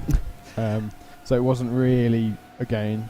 like the car was drivable still, Yeah. and it wasn't bad, and I was consistent, but just consistently slow, so it didn't really work. But Well, to be fair, I think sitting in second is proof that consistently slow approach is maybe not quite as evident as perhaps you believe. I don't know. I mean, we've had lots of problems. Adam has struggled in the car quite a bit, so we've lost quite a bit of time from that. I mean, I pulled up to Brabham 15-second gap behind him after the triple stuff was working for us. But then obviously we've gone back a bit, had a few spins. After my second stint as well, third stint should I say, when I came back in the car, got in it, I was just knackered. I went to do a triple and I got halfway through the first stint, I was like, I cannot even think about doing this anymore. Tried to persevere and do the second, but I lost so much time, it was just horrible. So I had to hand it over. So it was a big waste of time really then using the hards, because the whole idea is to go long, but then to be hasn't fair, worked, so. I mean, that's one of the things that I enjoy about endurance races. There are so many variables that you need to take into consideration. It's not just about being who's the fastest over one particular lap. It's can you do that speed? Can you do that consistently again? Yeah, exactly. I mean, I had that in my second stint. I was really happy with. Obviously, it didn't work out with the quad stint, but really good pace. Pretty happy with. Kane's got mega pace, and I think now he's tried the mediums full tank. It's quite showed, because a lot of people were doing 44 7s or whatever, or 45s. Well, he just smashed it straight into the 44s. So yeah, pretty happy with that pace wise. Happy days. Just we'll see how we go for double stinting on the mediums. I don't know. We'll see. We're all a bit knackered. Dan one's completely asleep. He stayed up pretty much all night for no reason. Ouch! And Brabham. Is that Brabham? Hold up. We've just had a bit of an episode with Brabham just going wide and spinning. By the look of it, maybe at that first turn again. I say again, but a lot of teams seem to be having problems with that first turn. That is a tricky first turn, isn't it? It looks like the most easiest corner on the whole planet, but it's like the hardest one out of the whole circuit. It's just the weirdest thing ever. Yeah, certainly from when I was, I did a few practice laps before I had to drop out. What I was finding with that turn is you think you can take it flat out. You really can't. Yeah. There has to be a lift. And it's such a tricky turn to get right. It's a very, very technical turn. Oh, you're on about turn 2. You must be on about turn 2. There's no way turn 1's flat. No, turn 1, the after the start and finish straight, obviously. Yeah. You're almost taking that flat. Well, no wonder you're getting a problem. You can't take it flat, but it looks like you can. No way, mate. You're thinking of turn 2. Am I thinking of turn 2? Turn 2 is you're like right. a little lift. You're right. I apologise. Yes, I am thinking of turn 2. I've moved the start and finish straight about 500 yards down the road. I'm there confused, like flat out. Yeah, I've slept. How did I get that so wrong? Oh my word! I'm sorry. I do apologise. Yeah. Turn 1 and turn 2. And that's where I'm now saying turn 1, even though it looks the most easiest corner in the world, it's just a 90-degree left-hander. Yeah. It's actually so annoyingly hard. It's a very, very tricky, very tricky corner. You can see what we mean, obviously, as we're watching Brabham now just coming over the start and finish straight. And you look at this first turn, it looks relatively simple. Yeah, what's wrong with that? Yeah. Easy. But it's really not. I can lose about 3 tenths in that corner and be like, what the hell have I done wrong? Yeah. And I think I did get that mixed up, because that's obviously turn 2 there. Yeah. So I do apologise, everybody. Well, Jack, I can imagine it's obviously getting towards your time when you're going to have to jump in the car to take over. So, thank you very much for popping your head in. Appreciate it. No, it's always good fun to come in here and say hello. Yeah. Well, it's always a pleasure to see you and have a chat. So, no, I appreciate popping your head in and keeping me company while Grant was out of the room. But yeah, good job, Brabham. I think it's pretty much in the bag. There's not really anything that can take that away now, even if they just stopped and went for coffee for a sec. Well, I mean, weirder things have happened in the world. Weirder things have happened. Even if they had 200-mile-an-hour shunt with no brakes in the wall, I think they'd still do quite well. Yeah, I must admit, yeah, Brabham have they've certainly from my perspective, they have really smashed it today. Yeah, good consistency, not really any mistakes. Yeah, I can't really say much more. I do think the Lambo's actually like the faster car over a 1 lap pace, but like the attributes of the Maserati is actually like got good parts to it, so it can be easily driven consistently. Would you say it's the Maserati is perhaps the better all-round? As in endurance, probably. Okay. But the Lambo's faster, I'd probably say. The Okay. Lambo's faster car. So if it were somewhere like, for example, Monza, you would probably expect the Lamborghini to. No, No? definitely not. Right, I've got to go by looks Oh, of it. yeah, I've got right. to shake a head. Right, bye. Right. Yeah, Jack, thank you very, very much for joining us. Obviously, he's having to run off now. Brabham getting a bit squirrely coming through that corner that I thought was turn 1, it was actually turn 2. Let's have a recap then. So Jack, how did he mention like that they're a bit happier now with how it's going after the little hiccups earlier, or is he still a little bit worried? I don't think he's worried Because he he was. sounded a little bit dejected about his own pace. Yeah, but you bearing in mind, obviously knowing Jack, he is probably his own worst critic, and he puts so much pressure on himself. He was just mentioning actually they've apparently been running the entire race so far on the hard compound of tyre. And doing triple stints on it. Yeah, and Kane was apparently that was sort of the first lap, that best lap of 144.5. Apparently that was the first lap that they'd done on the mediums. So I think they're just changing up the strategy just a little bit, and potentially seeing if they could perhaps gap Cam Sport a little bit more, just to make it a little bit more of a breathing space in terms of obviously pit stops and everything like that. So I think what they're trying to do is there's no danger of Cam Sport jumping them in the pits if Cam Sport were to perhaps change their strategy a little bit. I don't think that would probably be the best course of action to change things with such little time left to go. So I don't think that would probably be in their best interests. Yeah, Jack did sound a little bit dejected, but also again I think that's perhaps a little bit of fatigue coming into it as well. He did mention that he did struggle overnight. Didn't specify when, but did struggle a little bit overnight. But again, if that's Jack not doing particularly well, if that's the team not doing particularly well, second is still not too bad actually.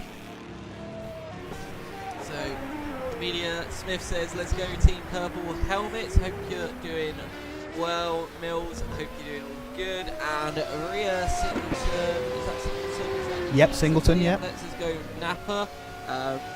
Yep, go Napa. They're still in 7th. They've been in 7th for most of the race and they're still there.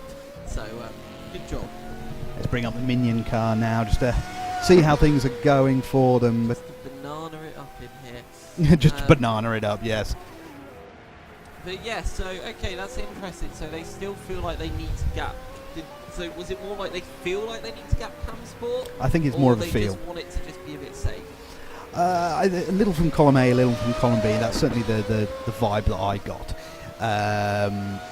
But as I said, if that's Team Purple helmets not doing particularly well, I certainly wouldn't complain with a second. Obviously, I know that's probably the difference between actual racing drivers and... I wouldn't say they performed well. No. I think they performed really well. Fantastically well. P7 got themselves up into P2. Exactly. They were the best on the hard tyres in terms of that strategy and saving a lot of time by doing that as well. So And Amelia's saying he'll be fine after he has a Nando's. So, to be fair, that makes everything better. So, I'll be fine after I have a sleep. I will be honest with you. I do actually have a stamp card for Fire Away Pizza downstairs that entitles me to a free pizza. I may have to redeem that today. I just got one yesterday. Not a free one. But that's done me well. So thanks, Fire Away. There is some Fire Away advertising on the track. I don't know if you noticed. In the pit entry, there's some, which is quite funny. And I must admit, I did. there you go. There Oh they yeah, are, I see right, it. Yeah, yay! it's on the side there. I see on the side. Yeah, fair enough. So yeah, I thought I'd do them a nice little favour. Oh, no, I like that. I like that. Sponsorship, and I just thought it was funny that when you go into pit lane, the first thing you see is pizza. Yeah, that's going to make like, anybody In hungry. the pit you go, ooh, food! And like, I'm surprised Jack hasn't come up to me actually and been like, I hate you, you've made me hungry every stint, or something like that. But no, it's interesting in Jack's eyes that they felt like that maybe wasn't the best performance that they could have had, but in my opinion, in terms of maybe if they would have tried the medium tyre a bit earlier, they might be a bit closer to Brown. Don't know really, but I think the hard tyre strategy got them to P2 after their difficult qualifying session, and it took a little while to get up to P2. You know, those seconds count, and pushing that little bit extra, trying to get to those positions in the first place, could have been the difference between first and second today. It could have been, but as I was mentioning to Jack then, I think Brabham have really smashed it today. They have just been consistently quick. They don't seem to have made mistakes. Obviously, we've seen them make a couple of mistakes here and there, but I think that could be forgiven 22 hours into a race. But in terms of the grand scheme of the entire period of racing, I've not seen them make too many steps out of line. No. I mean, there's been a few incidents here and there with track limits. Okay. And they did have a crash with transport earlier in the race. Oh, did I? Which they did get stuck going back. No, I'm sorry, I must have missed all of that then. But I don't think anyone on the grid has had a 100% lead race. No, funny enough, actually, I did want to address that with you, because obviously you've been here throughout the entire thing. How strict is R Factor and the Yas Marina Circuit with track limits? It's fine, I would say. There's only one place we're overruling it, and that's the final corner, where it doesn't, well, it estimates, but before it can ping you with it, it goes to the next lap, so it just stops the estimating, doesn't give you a point. So we've overridden that, and we are in control. Well, the stewards, I should say, are in control of that. Okay. Because that was obviously one of the things that I wanted to brush with you earlier, is the track limits. Because I know on certain circuits on R Factor it is incredibly strict. Donington National Circuit comes immediately to mind, that final chicane onto the start-finish straight. But also at the same time, there are certain tracks that are, I don't want to say lax, but a little bit more fluid, a little bit more lenient perhaps with track limits. As we've just seen Napa go through that left-hand turn coming out from underneath the hotel. A lot of cars running very, very wide. Well, if you can, that's a real line that's used in real life, and to be fair, you can't put four wheels over that line because you'll be in the barrier. Yeah. So it's one of those things, and a lot of them like that, that's going to slow you down. You see how unsettled the car is when you run over those curves? It will pick you off the track. And we've seen that a few times actually with cars. A lot of the time people trying to cut over that one, and just losing control of the car. So the track punishes you, the track limits punish you as well.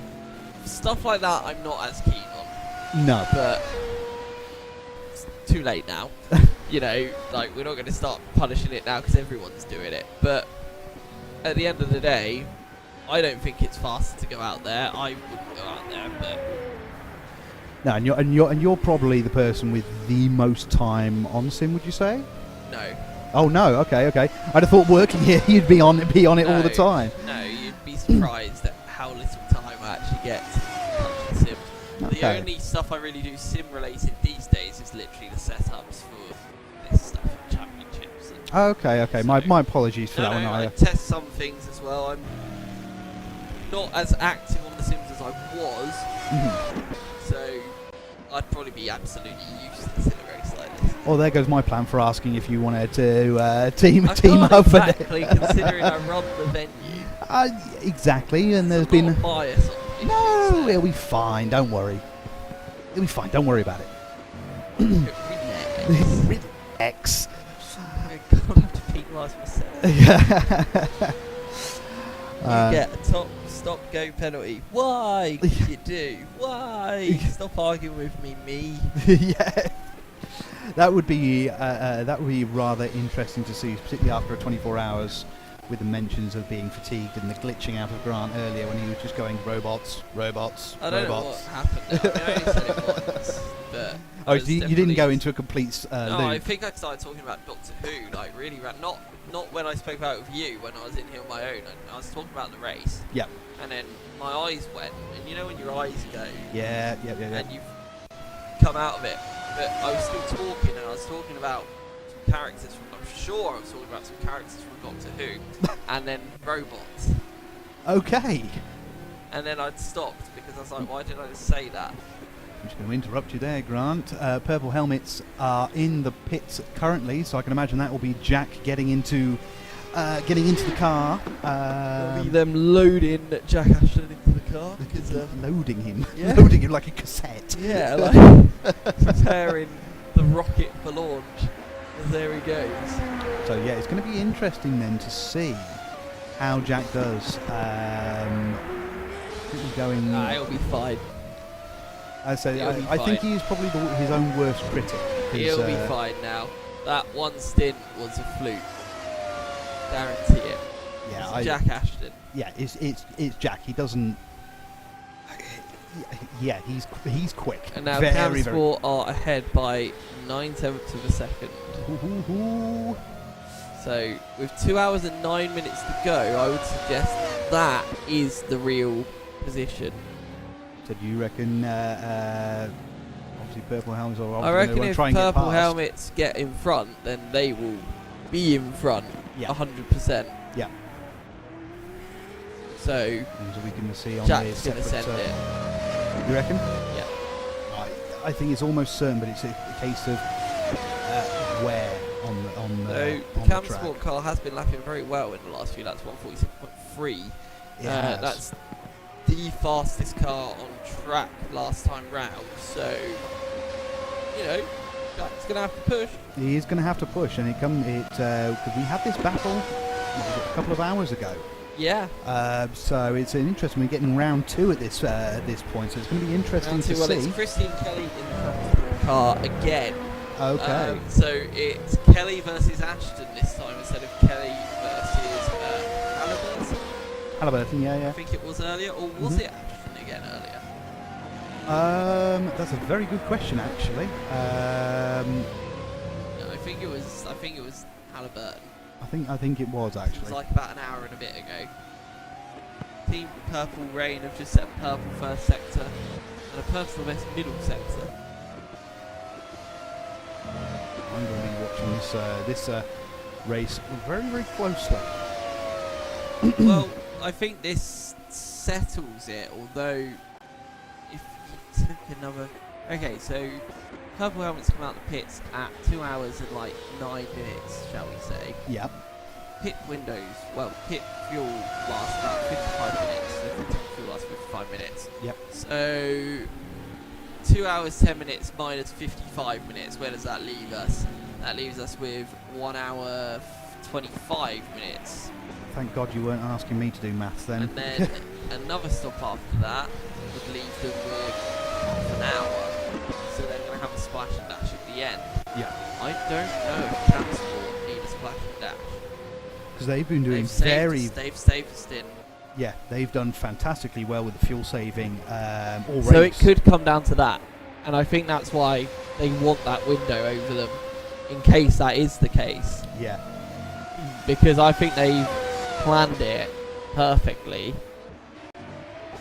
I think you might. I don't think you're going very far off the mark there, actually. Because I say, Camsport have done fantastically well I mean, with the fuel saving. The thing is, if Cam Sport pit after the hour, Yeah. take another 55 minutes off of that, and then another 55 minutes off of that, and see how long's left. So, and I think they're going to pit with 1 hour 50 minutes to go. Okay, Which that'll then be an gives interesting them one to see, actually. 55 minutes to go. So this could actually Could literally be, they might have to splash and dash because they might run out of fuel otherwise. So, oh look, a crash again. Where? Wait, what crash? Oh, a race, right? Okay. Well, here is. Don't scare me like that, Sean. Here is. Well, that's a crash. Yeah, that's a crash. There's a bit of a touch there from the purple helmets car on the back of Cam's Little squad. love tap. Just reminding him he's there. Oh, okay. I'm just going to interrupt for just a brief moment. Oh, Purple Rain Yeah. have just set fastest lap of the race, if I'm not mistaken. I'm just adding up the totals 1 here. minute 44.477 is the fastest lap of the race. But look at this side by side. Christian Kelly once again. You go in the outside, or you're not coming through. So it's a repeat. We've got of round what we had two. before. We have got round two. But Jack, I think, is going to be a little bit more decisive. You know, I think he's going to look. He is looking at the inside, and I think he's going to put. There he goes. There he goes. straight There there. he goes. But Having he's a look. not done it this time. But he's giving him a warning, saying, "Look, if when I come past you, I'm putting my car here." Yeah, you better be out the And way. that's what their other driver needed to be doing earlier. Yes. Does that make sense now? Like, Yes, that does. sort of action, you're making them aware of you. Yeah. Even if you're not lunging, they can see you. They will be able to see you in the mirrors, and Jack is the sort of aggressive, no, I wouldn't say aggressive, but decisive driver that says, I am going to put my car here, you better get out of my way. There's a lot of speed through that second to last corner. Lost a bit of time. You do lose a bit of time over those rough edges of the curbs. So he will lose a little bit, but now he's getting sucked back in by the slipstream as we go into turn number 1. Cam Sport still holding the advantage. Christian Kelly is going to make his car as wide as he possibly can. And let's be honest, that Lambo is not a narrow car either, so No. this is going to be an interesting little battle, actually. I mean, I bet he kind of wishes he was in a Maserati because that thing can fit the whole Lamborghini behind it. Yes, yeah, that MC12 is as wide as a battleship, it would appear. Big. Like, I don't... It's relatively big in real life. I don't know if you've ever seen one. I've never Anyway, seen one in here real we go life. again. So, Jack thinking a bit better of it. I think he's just going to follow through the chicane, see how closely he can follow on the exit, and then try and get straight to that inside. So he's going to follow, and look at this. I reckon, look, he's going to slightly jink to the left. Oh, he's definitely thinking about it, so he's going to get the car there, and then I think now he needs to duck out. No, he's second, thinks that, to be fair, probably the best move, because he wasn't super close. No, a little bit far back by the look of it, perhaps, but that could have just been the camera angle. I think he's rehearsing it just a little bit, just trying to perfect it before actually going for the overtake.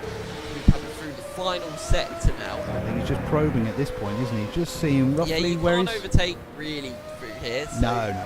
you just follow and you just pressurise, and you could overtake into the final corner. It'd be a hell of a move, but you could do it, and then you could definitely overtake into turn 1 if you get a hell of an exit here, which Jack Ashton has got. But I don't think he's close He's enough. having a No, he look. thinks about it, but I think he knew, no, that door's going to get shut on me the second I put my car there. But earlier, the way he handled putting the car there very early on, just indicating to Christian, this is what I'm doing. Mm-hmm. Do with that what you will. Yeah. And that's the best way to communicate with other drivers. Make yourself clear, because if you're unpredictable, like That's when accidents happen. accidents happen. Yeah. Like, yes, now Christian has an awareness that, like, Jack might be sitting on the inside, but he doesn't know when it's coming. No, and that's the worst thing. That's the worst thing, is that anticipation of, I know he's going to try something, but when and where? That's the worst feeling in the world, is when you have somebody behind you. I mean, look how close he is to the back of that Camsport car now. He's all over it, man. Kissing He's the gonna back of get it. an absolute hell of a run through here. He's now going to try and duck up the inside, but I think But the Christian's Christian gonna is stay. covering that. So is he going to force him the long way round? Yes, Jack he is. going to go the long way round, but he makes that clear early on. But they Oh, come no, no, no, together, no. and that's them both off. Now. Right. Now. Right. Ah, okay. I don't know about. I wanna think that's look at going to be. that again. Yeah. See if you can get a replay of that. But that did not look very. Oh, it's difficult to see.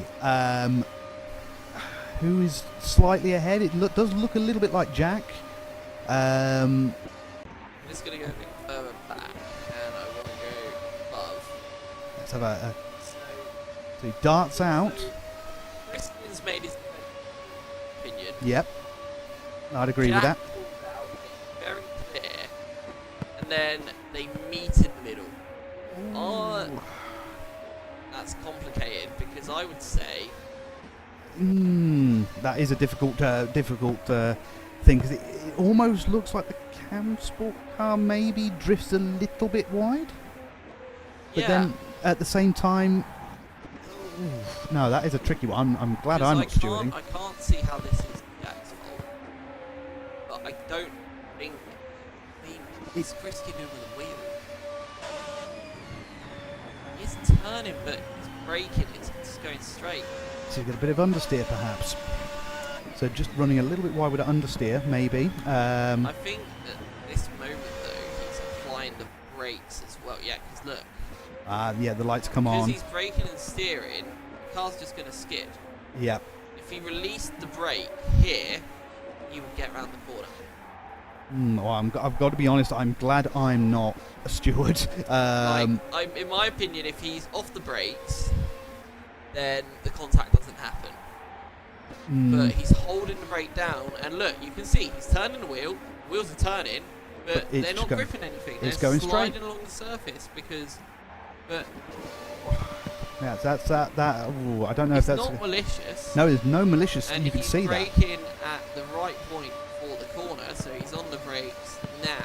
Yep. That's spot on, I would say. Just after And that then black Jack's curve. a little after, which is why he's carrying so much momentum. Mhm. And then I think Christian's just trying to take his line for the corner, because if he stays here, he's going to compromise his own line. So he's Yeah. not going to stay here. No. You know, the arguments would suggest, oh, you just stay there, stay out of the way. No, it's not worth it. You've got to defend your line. Of course. But I feel like, so because he's braking, the wheels turning, you can see it. Yep. But that's I wouldn't say. Yeah, I'd certainly agree with you. I don't think there's any maliciousness there intended whatsoever. I think it was perhaps a little bit of driver error, I mean, maybe. Interestingly, like, it appears that even though Cam Sport got away first, Purple Helmets are ahead. So I might see if they've been told to let them pass. That will be interesting to see because. That is a difficult one, and it will be interesting to see whether either car has got any sort of compromise to that, i.e. any. Just while I'm having a look at that, let's onto the other display, so that you don't have to see me faffing about rewinding. So it's going to be interesting to see whether either car has got any sort of damage. They won't have damage. But it doesn't say. I wouldn't have thought they would have because it didn't look too much. No, they won't have damage. It didn't that they would have any. So we're just rewinding as you watch Brabham Esports on the stream at the moment. As I said, we're just rewinding back, just seeing if we can spot anything that.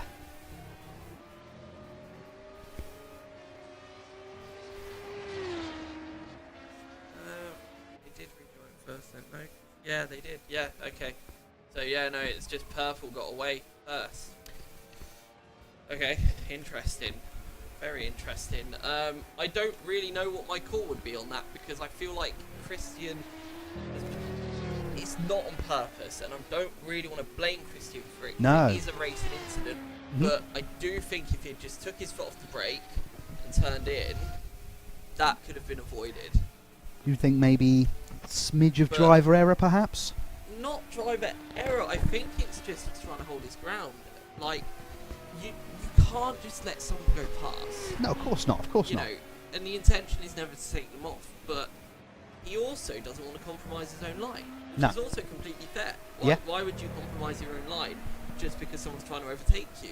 And he made his line clear in the same way that Jack made his line clear. It just so happened to meet in the middle. And I think it's just a racing incident. Yeah. Yeah. Like, The more you know, I watch it, and the more I listen to you, I'm racing thinking. incident, but you know, Jack's got zero blame in that, in my opinion. Mhm. Like, other people could disagree. Christian does get on the brakes as he's steering, which does straighten out the car, but I don't think he was expecting Jack to be where he was, despite the fact that Jack does stay in his line. Jack doesn't move across at all. No. No. So it's a complicated one, and I'm surprised Sean hasn't said anything. Yeah. I'm surprised the comments are so quiet, considering there's 16, 17 of you watching now. I don't know, if I had to apply blame, if I was told someone must be blamed, then I would say Christian. Mhm. But in terms of like reality, I would say it's a racing incident. But in terms of the positions,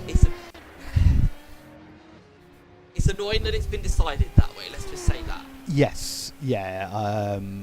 I think within a few laps, I believe Jack would have gotten past, if I'm brutally honest. As you say, it's not taking anything away from any of the Cam Sport drivers. I mean, I don't But know. I think- I think he would Christian's have. a great defender, so He you is. don't know. It's like, the thing is, that was a hell of a run. And the thing is, if Christian would have come off the brakes, they would have been side by side through that left-hander. Yeah. No, I do agree with you, but obviously, when you're trying I'm trying to. not to be harsh. I know it sounds like I'm targeting Christian, but I'm just trying to explain how I'm seeing the incident. And you're it's going to be like- able to explain you it a know, lot better than I. Like, if you drive in a racing car and you slam on the brakes and you steer the wheel, you're going in a straight line. It doesn't matter what you do, and there is a penalty for pink purple helmets. Ooh. A penalty for purple helmets. Well, Okay, I wasn't expecting that. no, I wasn't expecting a penalty. I thought there would just be. I heard Jack's reaction to that, and it wasn't good. Yes. He's sending a member of the team to go talk, because I have a feeling they might even talk to the team.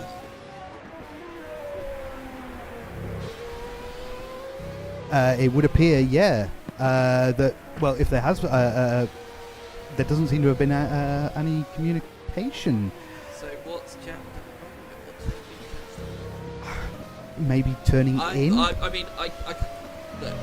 the Simply Race stewarding team, it's up to them. It's their call. They are, If they yeah. see it in that way, then obviously it's just different to how I'm seeing it. But I don't think anyone deserved a penalty for it. No. Even though what I've said about Christian, I think that's the Boo Barracuda cut off as well there. Yes, it is, and they've dropped behind only to go for the gap. It's all kicking off now. Well, hey. And that's big for the championship, because with this penalty, that's almost going to guarantee that Cam Sport not grabbing for getting third in the championship in the points. And it also means that Boo Barracuda will be knocked down as well, because Cam Sport will get P2. And I think we need to do that. So I've got it up there. Right, I'm just gonna Right. quickly run through. I need to hear the stewards. I Yeah. want to hear some points. Yes. Yeah. No. I yes. Go and have a quick mosey on and see what's going on, because the more that you mentioned it, the more that a penalty. It does seem a little bit harsh, but as Grant said, obviously the steward's word is law, and they may have seen something different than what we have, perhaps. I mean, I'm not going to say that I'm any expert by any stretch of the imagination, but it just seemed a little harsh. Trying to put that as diplomatically as possible. So, as Grant goes to have a quick look at the championship standings as they stand. We will entertain ourselves for a brief moment. Then looking at the sector times and looking at the interval, you know what I mean, between the cars. It does appear that Jack is pulling away slightly from the Cam Sport car. As for the Barracuda car, which we spotted going off, obviously they have dropped behind Go for the Gap. That gap bit now being about 8.3 seconds. So that could be very interesting for the championships. Looking at the sector times, you've got obviously got Avanti and Go for the Gap and Barracuda all on the same lap. Those three cars separated only by about 30 seconds. So this could be quite an interesting one, but it would appear, at least according to that first sector by Barracuda, that offers spurred them on to put the hammer down a little bit. They were about 0.3 quicker than Go for the Gap, but they did lose out. Barracuda did lose out slightly by 0.2 of a second in the middle sector. Barracuda a little bit faster in that final sector. So it would appear that Go for the Gap and Barracuda are quite evenly. They seem to be quite evenly matched. Let's see. If we were to flip over to Purple Helmets, it would appear that obviously they haven't done the penalty just yet, whatever that penalty may be. So that's going to be an interesting one to find out. So I'm very interested when Grant gets back to see what is occurring with that. Excuse me. But your team Purple Rain, the sister team to Purple Helmet, still holding that 1:44.4 fastest lap of the race. Looking at the lap times and things like that, yeah, most of the teams seem to be roughly about a second separating their best lap times. Their last lap times, obviously you can't see it because it's obviously not up on the stream, unfortunately. But those lap times, looking around about 2 to 3 seconds. Over that last lap between all of the teams.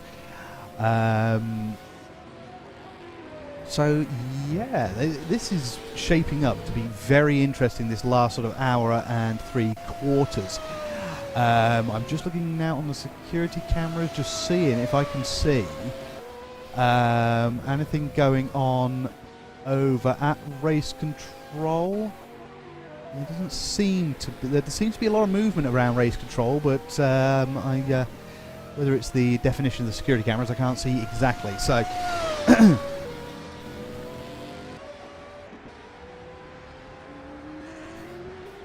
I'm going to have a quick look here. I'm going to tap into Avanti here. The gap, they're leading Go for the Gap by 23.6 seconds. So I do think that potentially they probably won't be able to get third unless something catastrophic happens to Camsport, which obviously we hope not. But I'm just trying to see what could possibly happen within these final couple of hours. The Barracuda car and Go for the Gap, that again, they do seem very, very closely matched in terms of times. We sit on the back of the Go for the Gap car, looking back at Camsport. Obviously, Camsport are about 3 laps ahead. In fact, they are 3 laps ahead of Go for the Gap. So I can imagine at some point, relatively soon, if not already, they, or almost certainly already, Go for the Gap are going to be getting the blue flag shown at them as Avanti are into the pits. Or I should say, just coming out of the pits now.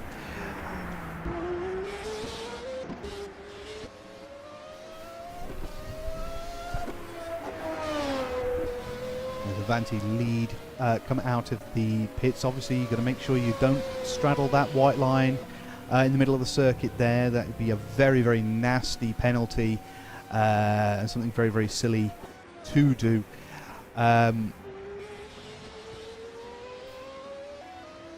Forgive me, I'm just looking through now some of the times. This is the point of the race, these last couple of hours, where you start paying a lot of attention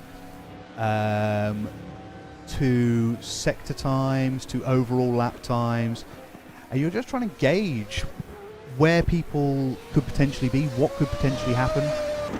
I'm just looking at the first sector times. I mean, I appreciate you can't see this, but the information that I have available to me.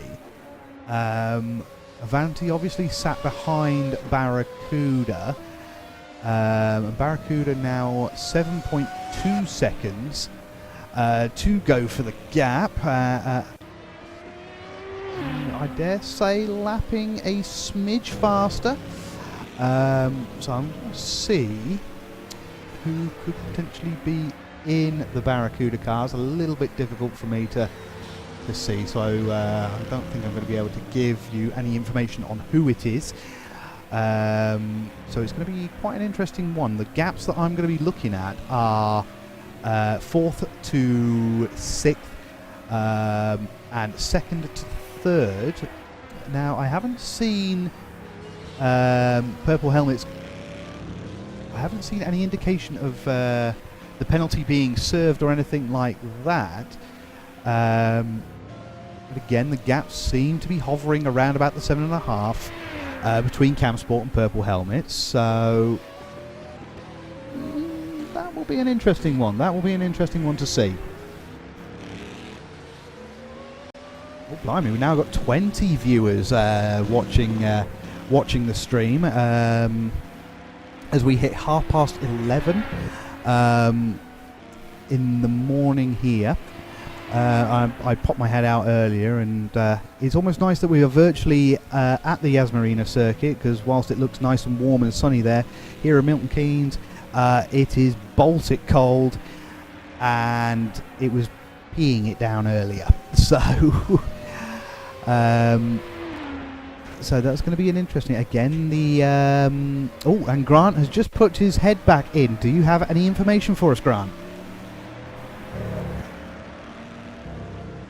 Give him a second just to get settled in. Okay, right, so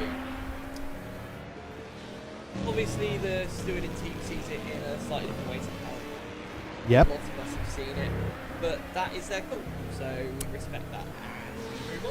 So what will be the penalty? Will be a drive-through? Jack has got a stop-go, but he has yet to serve it, and I don't know if he's going to. Okay.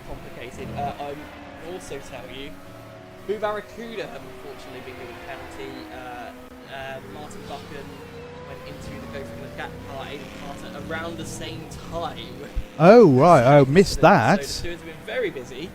That one was apparently pretty cut and dry. I'll try and find it. Yeah, please do. That was very cut and dry in the sense of, like, as Hyde explained it, Martin basically Hyded Aidan. So it went for a gap that perhaps wasn't there. Right. Well, that's uncharacteristic of Martin. I wouldn't say he's the consummate professional, being Scottish, but that just seems a little bit untoward for Martin. Do you know how long Purple Helmets and Cam Sport have done on their tyres? It says Carbine 60 on the chat. Not off the top of my head, but I have no doubt we can. Purple Helmets and Cam Sport Yeah, purple helmets and Cam Sport. It doesn't really matter now because if Jack gets a penalty, he's going to go all the way down. Sam's penalty is going to go down either way. So Unfortunately, in terms of strategy, it's basically open. Whatever happens. So if Jack, for whatever, If Jack decides to not serve this penalty, then basically he's going to drop further anyway, or race control could even hand out a further, more aggressive penalty. I was going to say, would it be a full disqualification? I don't know. I don't think it's full disqualification. I think that'd be insanely harsh. Yes. They are entitled to do so because he's construction. Mm-hmm. I understand his frustration. It was a very heated yes. We definitely need to remind teams that they shouldn't be getting involved with other teams' offs because there was definitely a lot of people like surrounding race control throwing their feet left, right and centre. A lot of which tended to share my sort of opinion, but at the same time it's trying to gauge that. I'm trying to gauge why race control have done that without trying to sound like I'm attacking race control, but at the same time everyone is shouting over, so you have to kind of get your words in. But yeah, it's kind of difficult. But they've made the call that they think is that they see fit, and that's completely fine.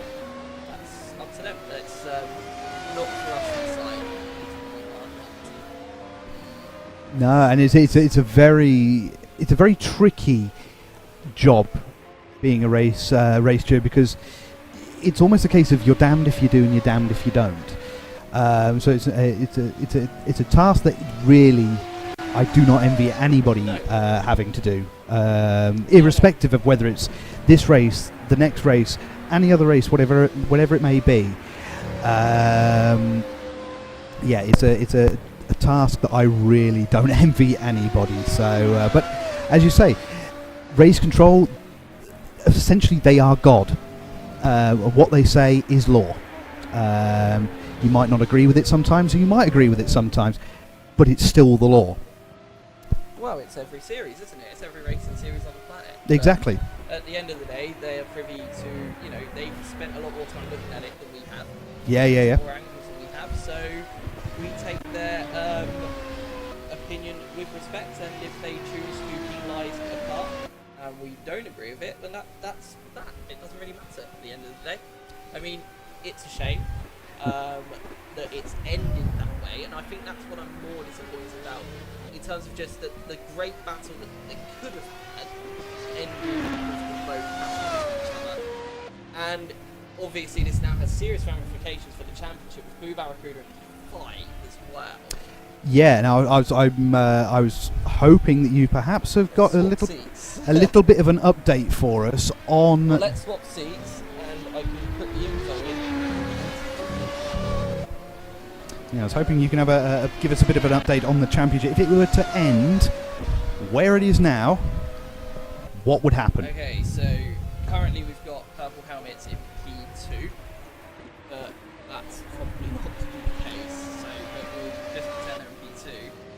Cam Sport in P3, so this is positions as they stand right now. Yeah. If the race were to end right now. P5, and then we have Go For The Gap in P4. With Fancy in P6.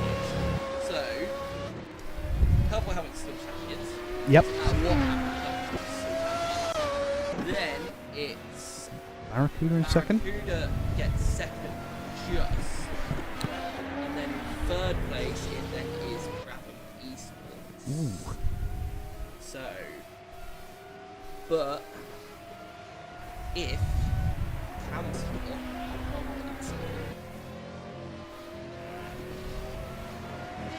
it's third, then changes things quite drastically. So then, obviously still champions.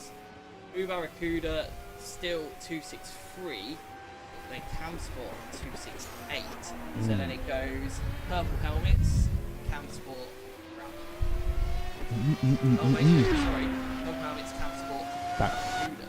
So this could be a very, very interesting finish to the championship. Can have huge ramifications, depending really on where essentially the top 5 teams finish. I mean, speaking to some other well, I've heard Christine Kelly's opinion on it.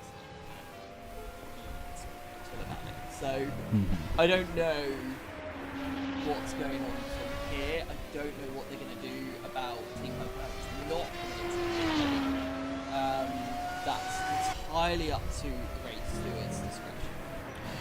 Well, what I'm quite tempted to do at the moment is I would let it cool out a bit. I was going There's to. a lot of people around with a lot of opinions. There's a lot of passion flying around, and there's a lot that it can be misconstrued as like, I think let's just leave race control to go on with what they need to do, make a decision, and go from there. I know it's Okay. annoying because we'd love to know about it, but Yeah. they've got a big job to do. Yeah, no, that's fair. That's I fair. think we need to give them the space and they need to get that. No, fair enough. Fair enough. Like, it's a very stressful end of the race. 95 minutes to go. Don't really know what's going on at the moment in that regard. But if race control decides that Jack not serving the penalty is worthy of another penalty, then that's fine. Yeah. If race control decide that it's not worthy of a penalty and that maybe they can go back on their decision, okay, but I don't know if I like that at the same time. Yeah. You know, it feels a bit strange. Yeah. that No. A driver protesting their own penalty by not serving it then gets away with it, even if I don't agree with the initial decision. You know, there's no real winner here. That's what I'm saying. Like, Yeah. I don't like. Well, while you were out of the room, I was saying, yeah, obviously it's not a task that I envy anybody, No. particularly as you say, emotions and passions are going to be obviously running incredibly high at this point. At this point, Like, genuinely, it's just a case of it's racing. yeah. And I think that's the only way you can really say it. You know, I think that's the only way you can describe it is it's racing. So I can't say that we don't bring you drama. There has certainly been some drama in just a short amount of time that I've been here. This With Boo Barracuda's penalty, they're only 22 seconds behind only to go for the gap, with 94 minutes left to go. and the idea that you can be still that close, essentially 25 seconds separating 3 teams. So yeah, Boo Barracuda could still hit Hamilton, I think. If you've got the maths right. If you're going to do some So maths if on, Boo Barracuda if you're going to do maths get in fourth, terms, and it's then go for the gap in 5th, that will then give Boo Barracuda 279 points, which then guarantees them P2, and Cam Sports still come P3. okay. So this really does change everything. You're absolutely right. You can't bring sort of drama or anything like that. And to be fair, you doing those maths on no sleep. Well, I'm not doing maths, Excel's doing maths for me. Oh, are you okay? You're running a formula, aren't you? Oh, sorry if I'm very quiet. I'm talking quite quietly as well. Probably because it's, I don't know, I'm just a little bit dejected to see the two drivers go into each other like that and have it decided like that. It's never fun when that happens, and it doesn't matter which side of the coin you're on. You want to see a good race. You want to see the drivers battling each other right till the very end. You know? Yeah, you don't want it. Yes, the stewards have to intervene, but it's just a bit nice when they don't have to. But it would have been nicer if they didn't collide in the first place, is what I'm trying to get at here. Like, the collision in the first place is what's, like, sort of thing. Yeah, you want to see that battle on track, but you want to see it fairly. You want to see essentially gladiators doing battle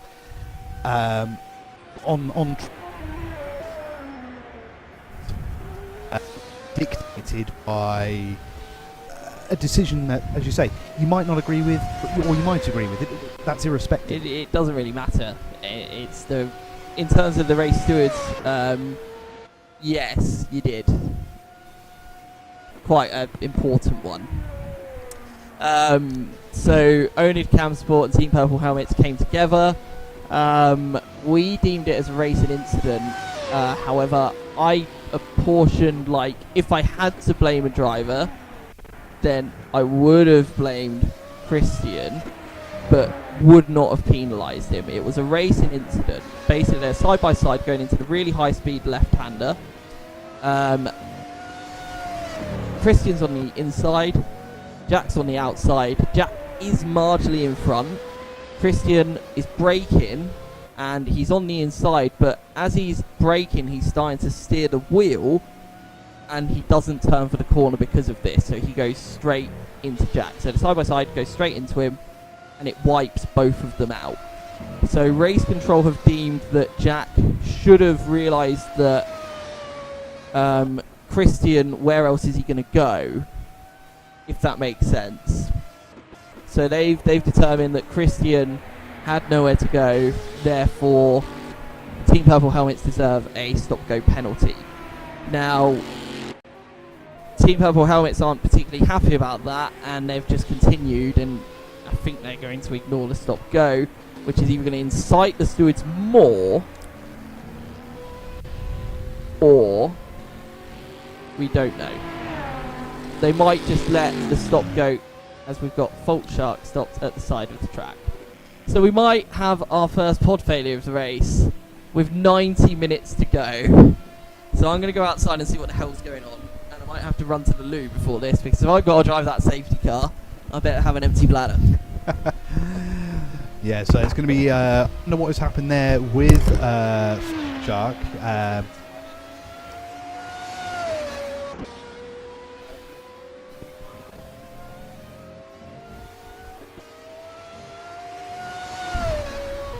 Yeah, so let's see what is going on with Fault Shark there.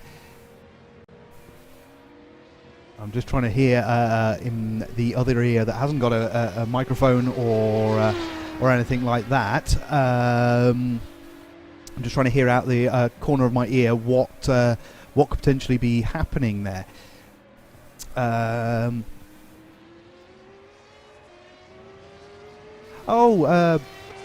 Carbine, Colin. Sorry, I didn't realise. That was you, Colin. Sorry, I do apologise. No, we're never glad to get rid of you from the steward's desk, Colin. Okay.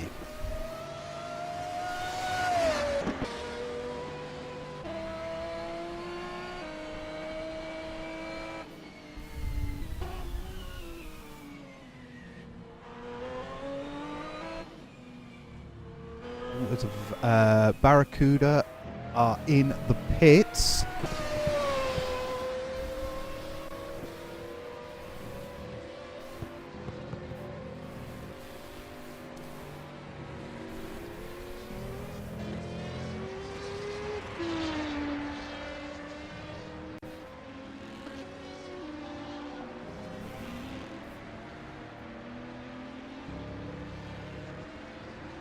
Barracuda now leave the pit, and Fault Shark are back to the pit. So I do wonder then if that was I wonder if they did indeed run out of fuel.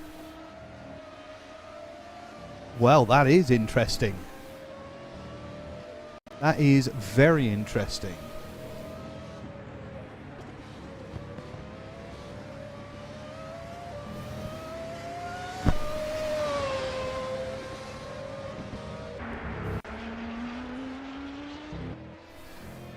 Hopefully Grant will pop his head back in very, very shortly and give me an update onto what is currently happening. Obviously, Barracuda have just been into the pits.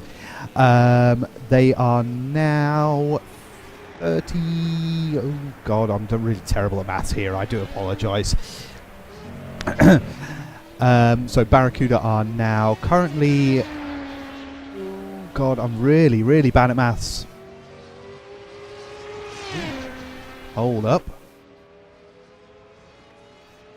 Team Purple Helmets have still not served whatever penalty they have been given. A stop and go, I believe. It's going to be interesting to see how the stewards interpret this, or see where they go from here.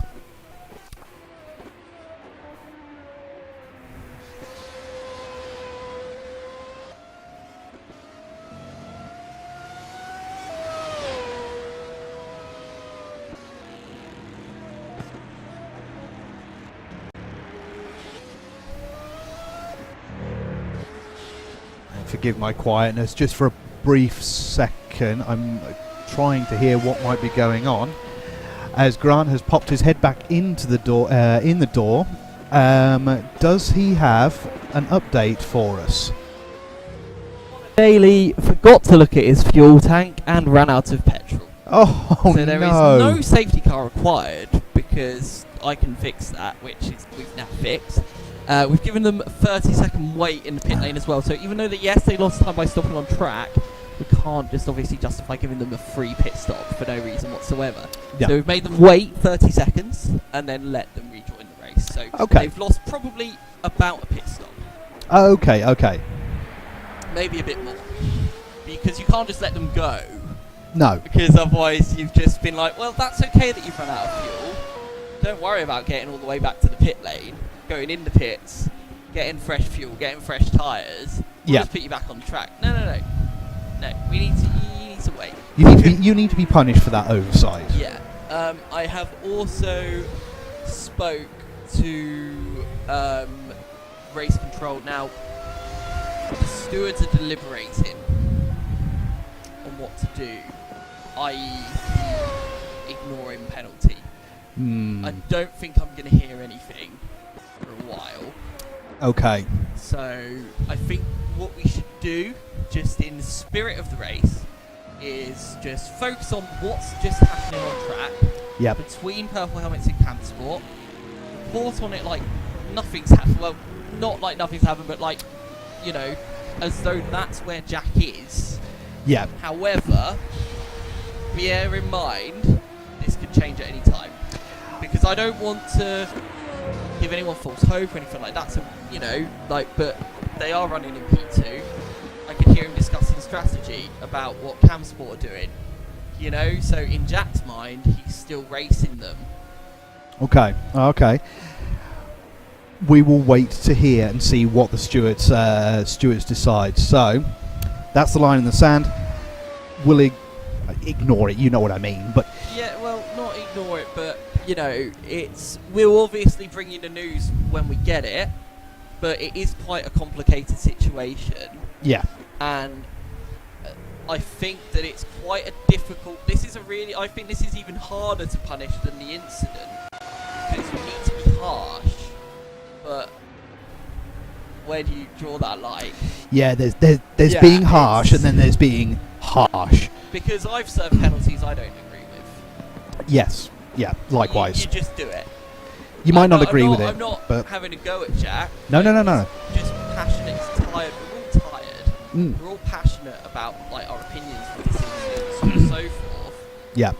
But I think we just need to like focus on the racing, see what happens, and we will report on it as we get the information. We will obviously let you know as well.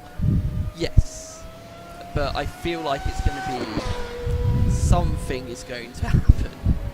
I'm not sure who the stewards are at the moment, and I think Gordy might be one of them. Gordy Butch, who that's sounded a bit loud. I'm wondering if he's also going to want to see the incident, because Annabelle's not stewarding, which is fine because she's have to, and she shouldn't need to because her partner's in the race, so she has to be careful, you know, with that sort of thing. So we'll wait and see what the stewards decide. Colin says failure to serve penalty is another penalty. Yes, but are you still here, Colin? Are you being the steward? Is that you talking as the steward right now? Because if so, great, then we know what's going to happen. But if that's just you commenting that that's your opinion or that's what you would do, then obviously I can't report that unless you give me confirmation, basically. I can't mention it because it's the only way really to talk back to you other than type it in the chat, and then everyone will just see that anyway. So Yeah, I'll be honest with you. That is the whole thing is. I'm not even going to pretend no, that he's I at know. home. Okay, so that's not an official call in any way, shape, or form. Okay, cool. I had a feeling you was at home, Colin, because I've not seen you for ages. But yeah, so I don't know if you've seen the incident, Colin, but obviously we are just going to move on from it now. Let's just commentate on the race and see what happens. As I'm keeping very quiet with relation to this because I really don't feel I have the expertise to say. I don't think anyone has the expertise. I think with something like this, it's just opinion. As I said, it's a task I really don't envy No one's anybody. opinion is going to match. You know, not every single person's opinion is going to match. You've been doing your Mr. Mackey from Porridge impression again. Is that me or aimed at, or hard taskmaster that you are? I don't know if that's me you're aiming that at, Mr. Dan, or if that's someone else that you're aiming that at, but I'm guessing Colin. But we'll see. I'm guessing it must be aimed at Colin. Yeah, I feel like it is. At least judging from the laughing emoji in the chat. Yeah. Anyway. Anyway, what should we discuss this time? Hats? Yes, hats. Well, my personal favourite I came in today, and that was my Jim Clark flat cap. Okay. Jim Clark. Yeah, my Jim Clark flat cap, which I'm adamant is worth around half a second as I walk around the venue. So I do just want to go back and have a look at the Barracuda and go for the gap incident if I can find that. If you don't mind, if we swap seats. No, fine, that's fine. You do what you need to do. Yes, that would be quite an interesting, incident to see. Yeah, that will be quite an interesting incident to see because I've completely missed that one. It must be said.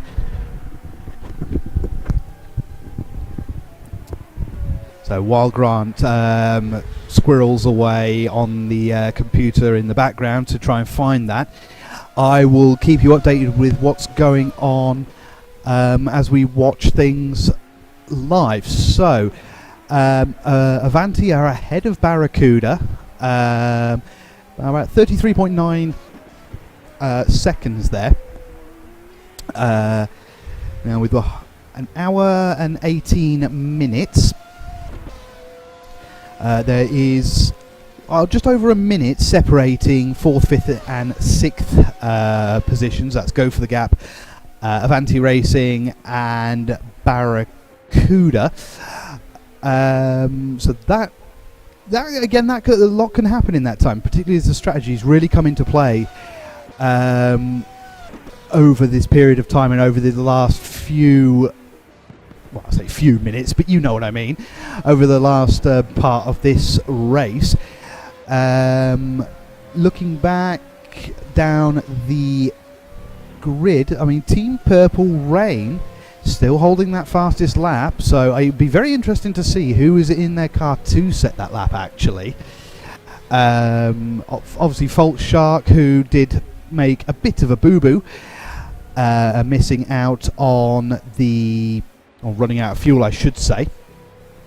So they are in 8th position, lapping a little bit down by about a second, maybe just over a second, to the competitors around them, which makes me believe that maybe they have just had a bit of a run wide at sort of one of the corners perhaps, or something like that.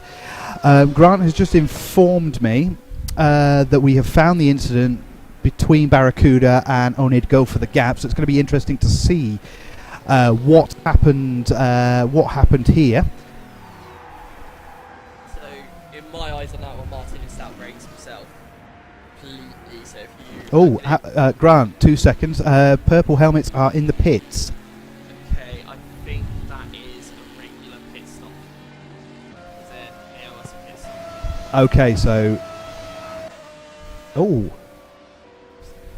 going very, very slowly. No, they're not.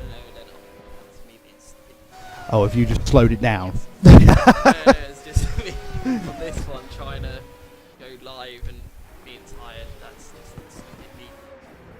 I wonder if he's going to serve it at the same time. Can you do that?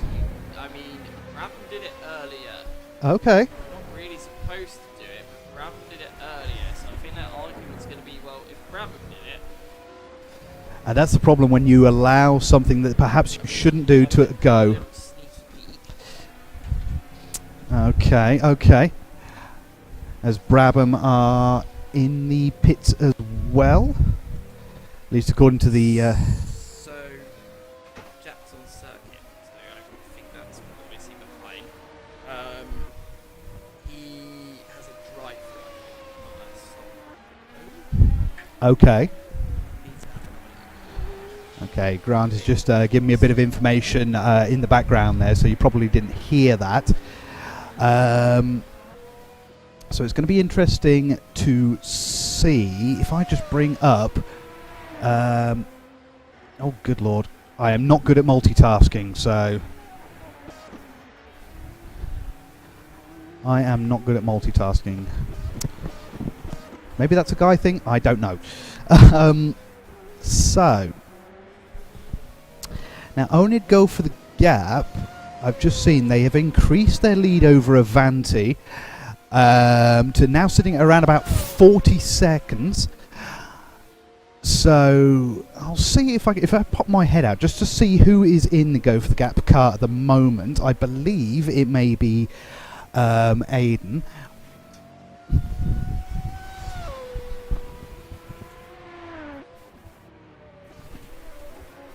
Unfortunately, I can't see from where I am.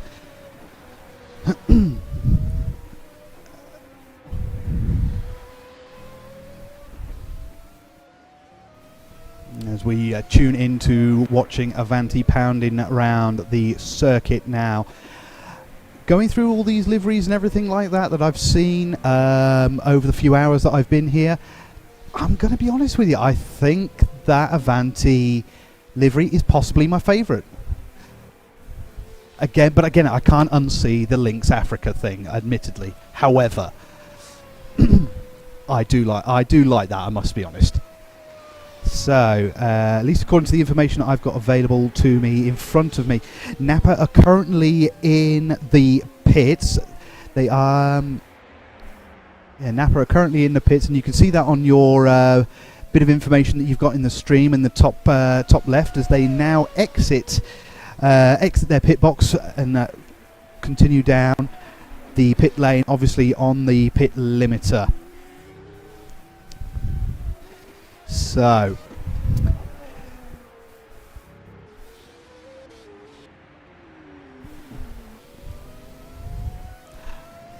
I'm just trying to hear out the corner of my ear what's going on, as there seems to be a lot of stern faces, if I'm honest.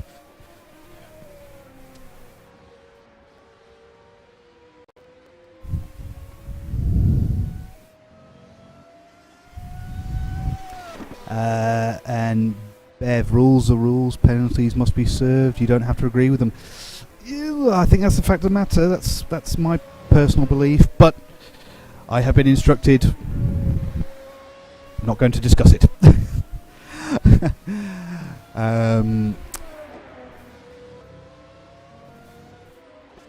There's a lot of stern faces out here. Lot of discussions back and forth.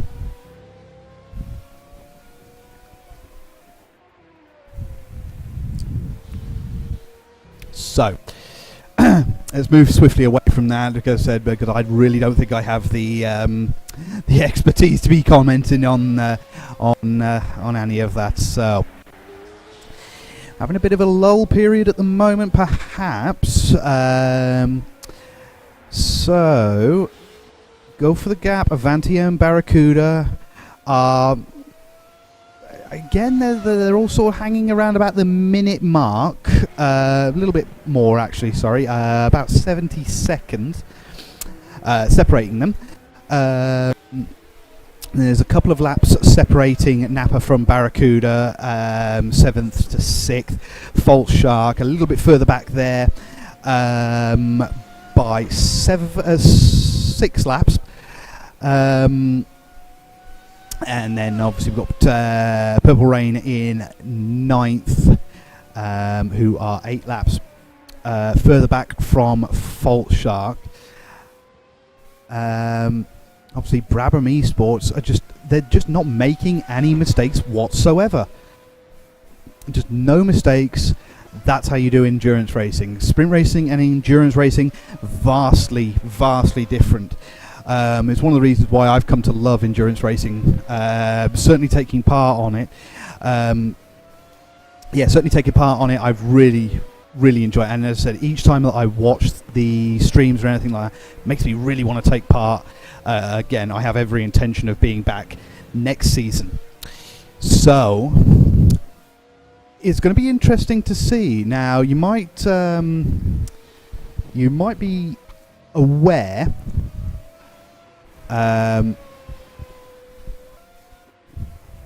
Sorry, something's just caught my attention out the corner of my eye. Oh, okay. Okay, I'm going to ignore that for the time being. So, as I was saying, sorry. I do tend to get very occupied and distracted by things that are going on in the background. I should probably close that door then, and maybe that way I can concentrate on things a bit better.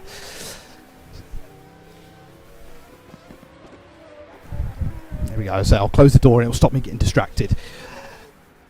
So yeah, I have every intention of being back for next season. So, and I would encourage anybody, if you are watching this and you do want to be part of this series, I cannot recommend it enough. I can remember doing my first ever race, and I was terrified. I didn't know anybody, or tell a lie. Actually, I knew maybe a couple of people, but that was about it. But don't allow that to stop you from coming down here. Even if you don't take part in an event and you just want to come down here. Just pop your head in the door and just see what's going on. Please, by all means, do that. Please, by all means, do that, because the guys and girls here couldn't be more friendly or accommodating. So, yeah, I would thoroughly recommend you. I recommend thoroughly that you come down and check it out here in Milton Keynes. Sean on the chat, no, I cannot come back, sadly. Oh, come on, Sean. I'm sure you can find. Come on, you can find some time, mate.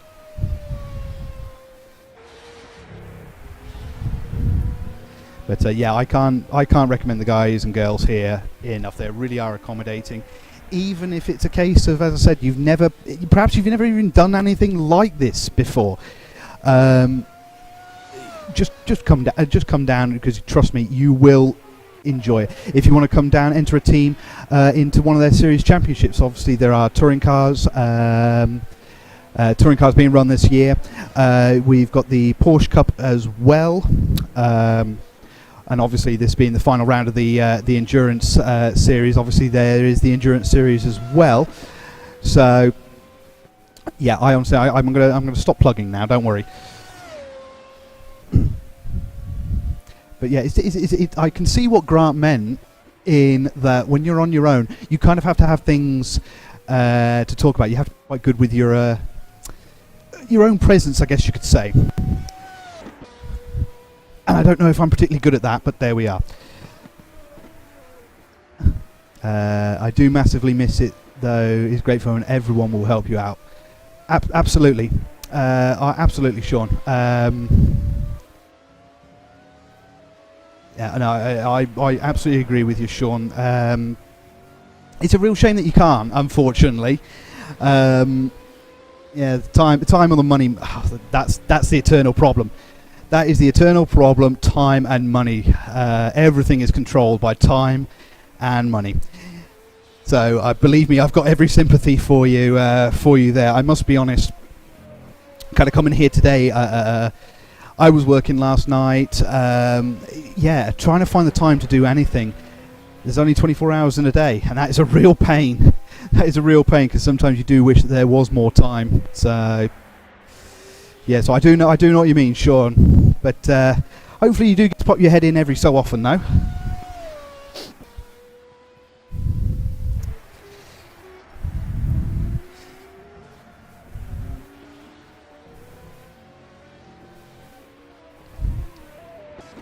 Okay, so just going back to the stream, we are just coming up to the 1 hour mark left. 23 hours of racing done and dusted. There has been excitement, there's been challenges, there has been controversy. So it is certainly shaping up to be a belting season, and it's not just this race, it's every single race of this season. It's all been excitement. I don't want to say controversy, because that's perhaps the wrong word, but there's been excitement, there has been challenges, there's been action. There has been action, and as I said, I've been watching the streams while I've been at home. I said, sadly, I've sat out this year, but so there has been a lot going on. It's been a fantastic series to follow this season, and to have it kind of culminate in a 24-hour with this much action and excitement. Oh yeah, that's better.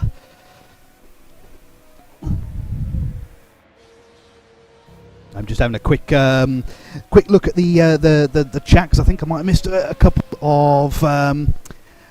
of the comments coming through.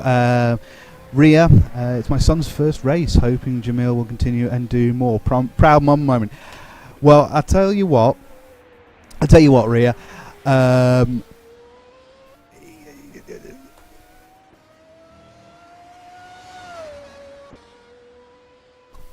My apologies there. My microphone stopped working there for a brief moment.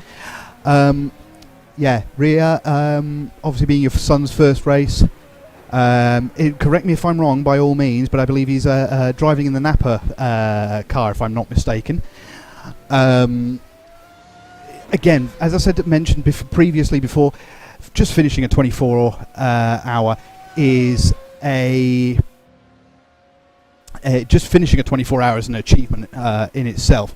But to get 7th, I'd be pretty darn proud of that myself, actually. So, and there we are, Colin, always the gentleman. Big part of the SR family, Sean. Yeah, I would like to see you back, even if just for a coffee, Sean. You should definitely pop your head in. And yeah, again, Colin, he's done so well. You should be proud. Absolutely, you should be proud. Yeah, you should absolutely be. So to get 7th, and that's the wonderful thing with endurance racing, is it is a team sport. It's not just about who is the fastest particular driver on this particular moment, at this particular track, at this particular lap. It is all about how well you can do, how consistent you can do again and again and again. Sprint racing is all about give 100% effort for a short period of time. So give 100% effort for a short period of time. Endurance racing is more about perhaps only giving about 90%, 95% of your effort, but hitting that target again and again and again. Again, I'm getting distracted by stuff that's going on outside. My apologies. So yeah, it is all about consistency, and that is the trick. I've seen a lot of people, and I'm guilty of it myself, of coming into endurance racing just going, right, I'm going to go hell for leather, and that's when you start making mistakes. And making those mistakes that's how you fail heavily at it, endurance racing. Yes, Ria. Napa. In which, as I said, Ria. In which case, to finish 7th, and looking at lap times and what have you, those lap times are bloody quick. So absolutely, you have every right to be proud. I certainly would be. Finish. Well, I'm assuming obviously they're going to finish 7th. Obviously, a lot can happen in that time. But let's say for argument's sake they finished 7th. Oh yeah, definitely proud of that one. Definitely proud of that one. So just looking through some of the gaps at the moment. Again, 4th to 6th is sitting around about 75 seconds. So there doesn't seem to be too much change there, it would appear. And just for you, Ria, obviously Napa, their lap times, looking at them, particularly on that last lap, for example. Oh, there you go. Their last lap time was a 1:48.0. Now, if we look at the car immediately before and after them, they're actually quicker. They are actually quicker.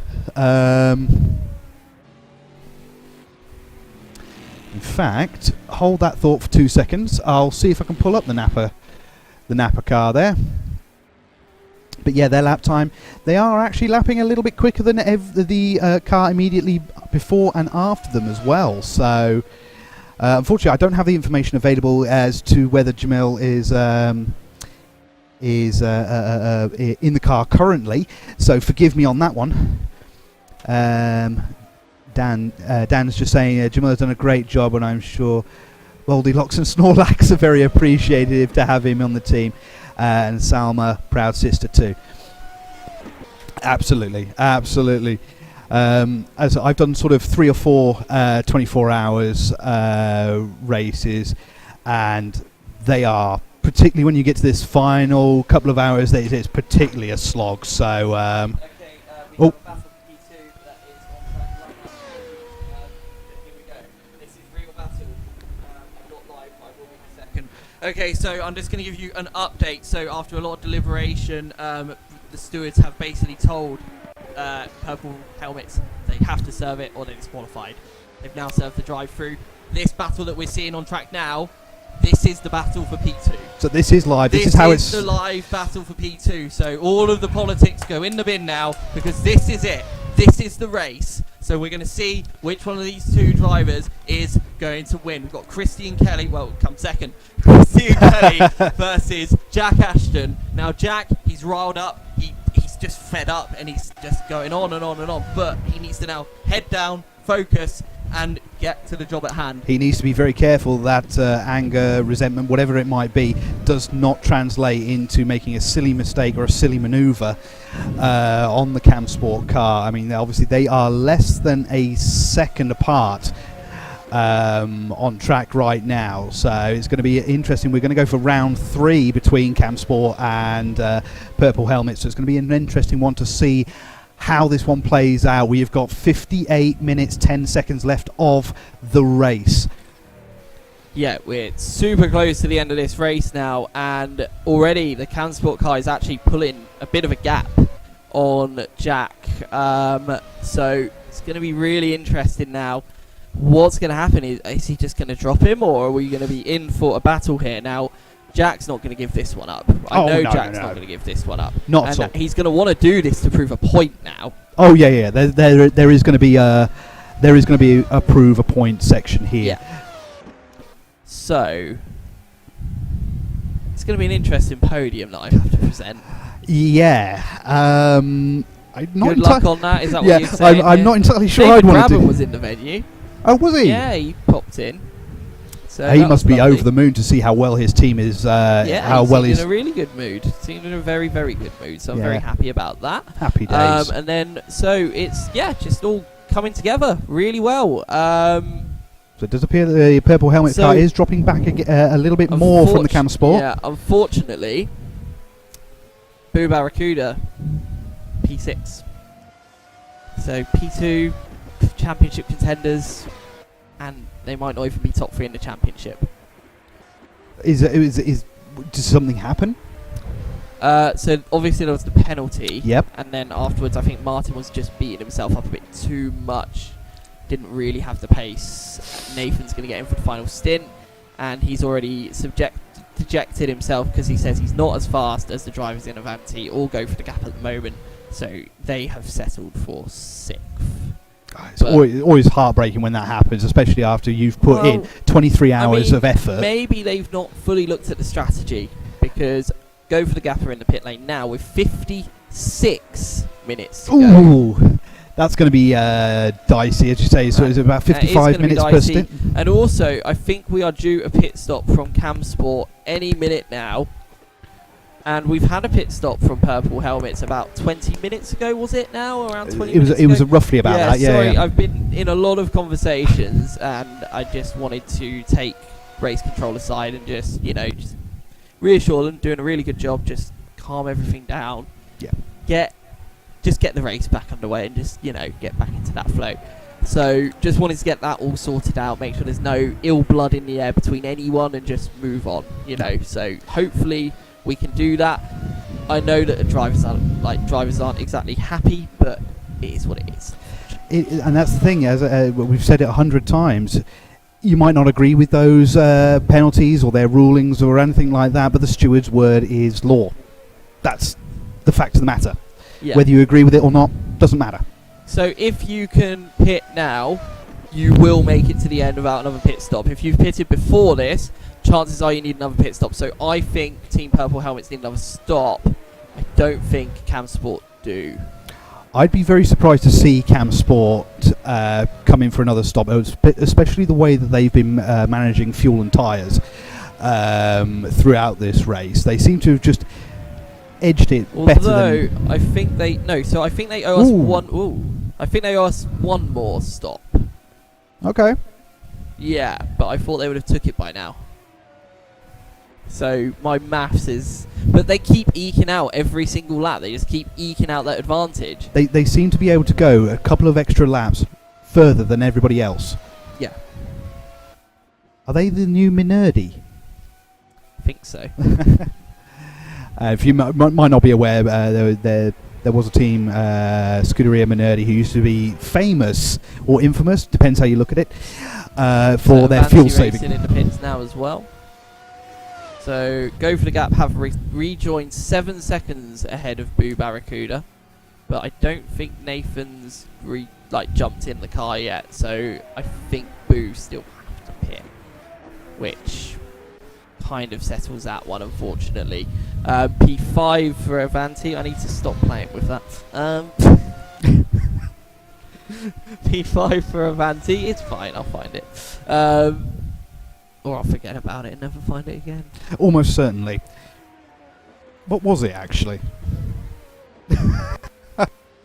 Well, Grant scrabbles around on the floor for whatever it was that he was mucking around with. Onid Go for the Gap have just set their personal best at Sector 1. I'm curious. I wonder if they've got their fast driver in. I do wonder.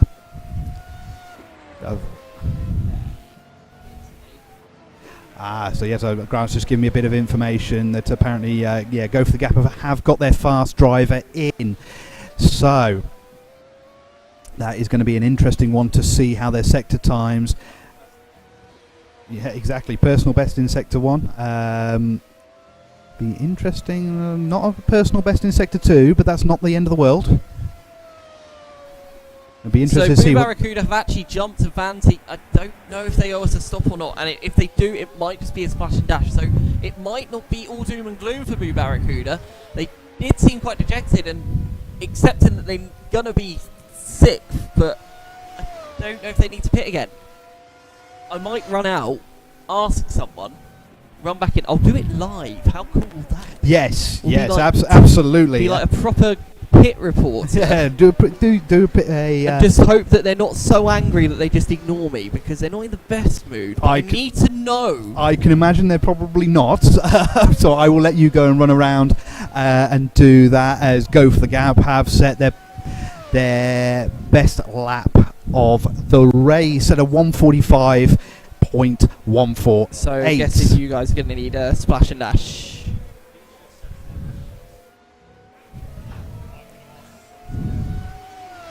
Okay, thank you.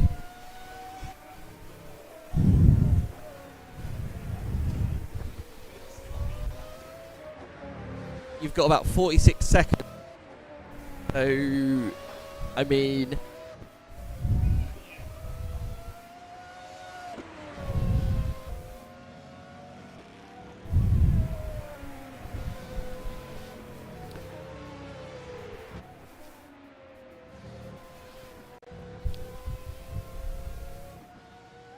surely. I think 55 is like the average. Yeah. Jumping in.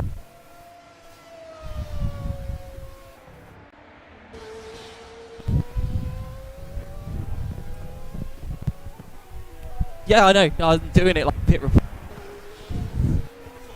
So we get live reaction. No. I'm not. Luckily, I'm not swearing. No.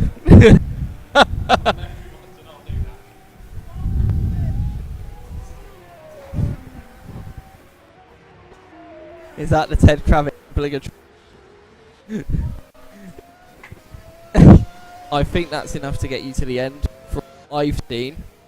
But I don't know how. I don't know if that's. I don't think you'll jump Avanti, but. They have pit around 56 minutes, so they need to pit again. It's close. It's very close. Yeah, and okay, so you guys definitely need to pit again, and I already know purple helmet pitted around half past with an hour and a half to go, so they definitely need to pit again. Okay, that's useful. Do you have an ETA? I'm not obviously going to tell them. Do you have an ETA? Potentially going to be spicy stream in the next 6 or 7. Okay, cool. Thank you.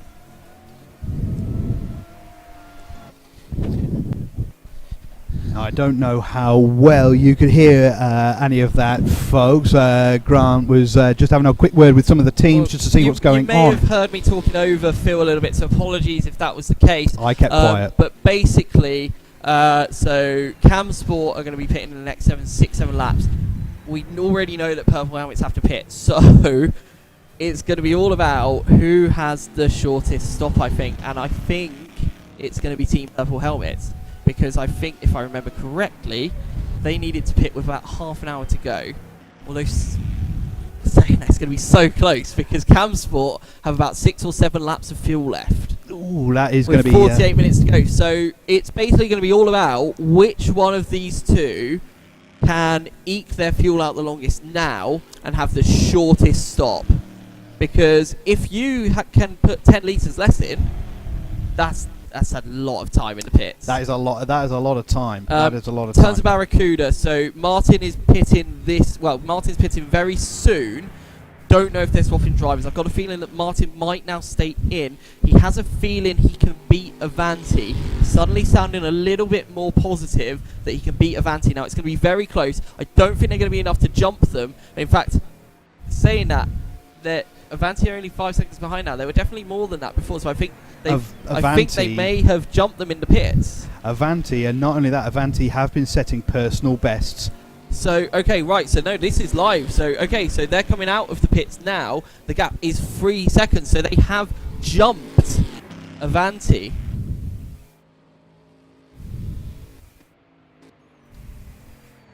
So they have jumped Avanti, which is extremely exciting for the race. So it's all to play for still for Boo Barracuda to get on the podium in terms of the championship.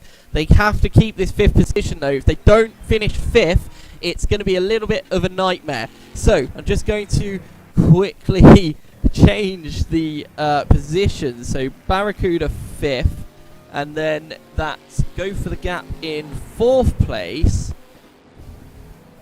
and then Avanti in 6th. So what that then does is Purple Helmets champions. In 2nd place would be Cam Sport, and then in 3rd place would be Boo Barracuda. So they still have it all to play for. This is what they're going to have to do. They're just going to have to go for the P3. Yes, it's not the championship, and yes, they're a little bit dejected about that, but you've got to go for the championship now. So, super terrifying for many, many drivers, many, many teams. The gap between Avanti and Boo Barracuda is 1.3 seconds. So I'm just going to jump to the live shots of that, because Cam Sport have pulled a bit of a gap to Team Purple Helmets. So let's go to that now. Yep, there we go. And you can see on your screen they are neck and neck. Avanti are absolutely flying on the circuit though at the moment. And as you can see, they're already going for a move. But I have a feeling that Avanti may need to pit before the end of this race. They're side by side going into turn 1. It's neck and neck. Avanti choosing to take the wider line through the corner. And this is for Boo Barracuda to stay on the podium. There's a bit of contact there, and that actually knocks the Barracuda car off. So I don't know if the stewards are going to want to have a look at that, because they definitely was contact there, which has pushed the Boo Barracuda car off the circuit. Unless I missaw that. I could be wrong, but I feel like there was definitely a bit of contact there which pushed the Boo Barracuda car off, which has given Avanti the position. And with that determining the championship potentially, I feel like the stewards are going to want to have a very good look at that. But the Boo Barracuda car is not giving up. He's staying in the slipstream of the Avanti Lamborghini, really giving it his absolute everything in the last part of this race. He's going for it, he's going for it, he's going for it, coming out of the chicane. Martin's just going to have to get his head down, focus on that Avanti car and see what he can do. But Avanti are not going to make it easy. But that little collision, if it was a collision, we need to see what race control do about that, because if there is a decision to be made, it needs to be done sooner rather than later. Like, maybe they need to give the position back. Who knows? Like, we need to keep watch. So keeping an eye on these two as well, and keeping an eye on 2nd and 3rd. Currently, the gap from Cam Sport to Team Purple Helmets is 3.7 seconds. And it must be said that Team Purple Helmets have started to close that gap a little bit. That was over 4 seconds a little while ago. You think it looked like lag? I'm not too sure. I'm going to have a look at the replay. I'm going to see if I can bring up a replay, because it looked very close coming on the exit, and it looked like it fully unsettled the Boo Barracuda car. Now, I could be completely wrong on that. The angle I saw, just that's how it looked. So I'm going to try and go back and have a look at that for you.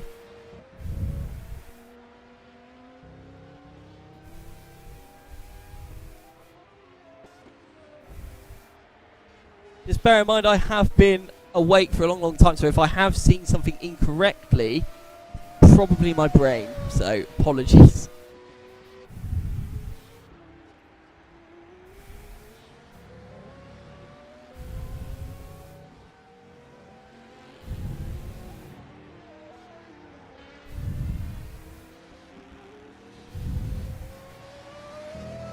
Yeah, it's just a it was just a twitch from the Boo Barracuda car. There was a tiny bit of argy-bargy going into turn 1, but nothing really terrible. It was completely fine. And then it kind of looked like they came together from the outer camera angle, but it was more. There was just a little bit of a slip there from Martin, nearly losing the car completely. So that is completely fair. We race on as normal. We only have 42 minutes to go. The gap between Cam Sport and Team Purple Helmets remaining at 3.9 seconds. And Callum Cripps has wandered in. You want the handle sort of like, yeah, that's it. It's like backwards to how you expect it. It's really odd. You hold it. There you go. You are on. Yeah, cool. I'm live. You're Hello, live. Everybody. Good afternoon. I'm tired. I've had 2 hours sleep. I'm not well. Not well at all. You see, I actually think sometimes getting a little bit of sleep is worse than getting no sleep. Yeah, I had like a because it tricks your body. I had like a 3-minute power nap between like my stint at 2 and 4, and I was literally laying on the floor next to Lee Connell, just like this has got the hardest floor of any building I've ever known in my life. But yeah, literally I had like 3 minutes power nap, and then that was it, and then I had a bit of trouble during the night. Yeah, I mean, because your I was team so just tired. because your team betrayed you and took the hotel. I know. I'm still not What over can you it, do? but never mind. What can you do? What can you do? That, And that I gap imagine between Purple Helmets and Camsport actually was 5 seconds, so it's come down. a it's bit. come down. Team Purple Helmets have started to rein them in, but once again, Christian Kelly, I think, just responding to that, doing the pace he needs to do. But in terms of their final pit stops, I think that Team Purple Helmets can go a little bit longer, which means they might have a shorter fuel stop. So it could all come down to who has the shortest fuel stop at the end. Now, it's going to be quite a weird podium anyway. I'm not going to lie, it's going to be a bit controversial on the podium. But I'm hoping that we can at least end this race. What did the comment section say? Proper Because the comment bang. section's always right. Did anybody have any? I think they all opinion? missed it because Sean was like, we were talking to Sean, and he said, "Did I to crash?" Oh right. And Okay. Colin, I think, missed it as well. So no one's So really. no one's been paying attention. No, well, I mean, there's Unbelievable. plenty of viewers on the stream, and none of them Should are we get saying 20 anything. replays on it just so we can get opinions? I mean, No, I it's okay, feel won't put like you through we should pain. leave it now. Like, I've had my say. We had a good. The Brabham team had a good Yeah. overview of it. I do think it was Jack's fault. I do think. Really? Yeah. Okay. I think he just, the Camsport car was actually had a little nose ahead going into the corner, and Jack just angled itself. Okay. He just I turned just- into a car that was there. All right. The Camsport car did brake Oh, quite and late. Boo Barracuda off the road there. Oh, Looking like they've lost a fair bit of speed as well. So that's P3 in the championship hopes, unfortunately, going down the drain there. They needed P5 to clinch third in the championship, which is going to be really painful. But there's only 12 seconds between Avanti and There Boo is, Barracuda. but they dropped. They were ahead, Oh, were and they? they made a mistake. They ran off the circuit, Okay. and now they've had another off. So unfortunately for them, and they kind of accepted that before the last stint. But then Martin sort of had like a spring of inspiration that he could maybe do it, and I was kind of hoping that we'd have a really intense battle with them two to the end. Really hard for them because they were the championship contenders going into this race, but with Camsport coming second and Brabham winning the race, that transforms everything. Yeah. So Brabham wouldn't have scored points if they wouldn't have done Estoril, but they did Estoril, Mhm. so I they d- can I just sit can't their remember- count for the I championship. can't remember who I did it with. I don't know who it was. I'm trying to remember. and Yeah, who was I it? don't know. I'm trying to remember. It wasn't that long ago either. They were But my pretty- memory's terrible. They weren't slow, were they? No, I just can't remember who it was. I can't for the life of me can't remember who it was. I remember the race. I remember driving in it. I just can't remember who I did it with. But never mind. It Someone wasn't Christian Kelly, was it? Yeah, it was. It was Christian was, Kelly. There it you was. go. Who's currently in second place, fighting off Team Purple Helmets. There you go. I've been thinking for about 3 hours. I couldn't Who was remember it? who was this He person. probably come up to you earlier. He's like, "Good race at Estoril, man," and you're like, what? "Yeah, thanks, mate." Who are Who's you? this guy? We just shared a Oh, car. I'm Oh! I'm glad you remembered at least. It literally just came to me then. I was like, "Hang on, it was Christian Kelly," because I messaged him. Yeah. So the gap's slowly coming back to Purple Helmets now. So it's down to 3.6. It was Yeah, 3.9 and it that was 5.1 Final before that. sector, Jack is finding something there, which Camsport just can't seem to do. I mean, we can watch the Team Purple Helmets car, and I think Depends on that's the the fuel. wisest car to watch. It does depend on the fuel, but you know, Especially in the last it's- sector. yeah, Especially in and the you last just won't take tyres, surely. No, you, I you wouldn't just now. you just No. send it. Yeah, you would, absolutely. I mean, Jack's very good at just like longevity, like making the tyre last as I well. think So Fault Shark are making another attempt at the fastest lap of the race. 23.0 in Sector 1, a 42.4 in Sector 2. Trying to steal that from Purple Rain. Do you know who set that in Purple Rain? I have no idea. So one of their drivers set the fastest lap of the race. I think they just put no fuel in and just soft tyres and then just Yeah, but came that's back in again. Aiden put on soft tyres to try and get the fastest lap away, and we couldn't do it. So whoever did that I mean, 44.4 is like, they- you're I insane. mean, I think they did briefly. I think the 44.5 was the fastest lap for quite a while. and then it got beaten. And then it got Okay. beaten. Although Team Purple Helmets has matched that 44.508 as well. So exactly the same lap time. Yes, yeah, I saw Super that. cool. Yeah, very cool. Love yeah. that. Love that. But Actually, they've gone fast. Oh no, no, ooh, sorry. 44.359 for Fault Shark. Fault Shark have just Wow. set another That's- new fastest lap. That's very fast. 44.3 is insane. So the gap's coming down quite. Oh, was that Campsport coming into the pit lane there? So I think this might be the start Yes, of the, that is. I'm not too. Yes, it is. That's It is. Campsport. They did tell me they're about 7 laps away, so that does mean that.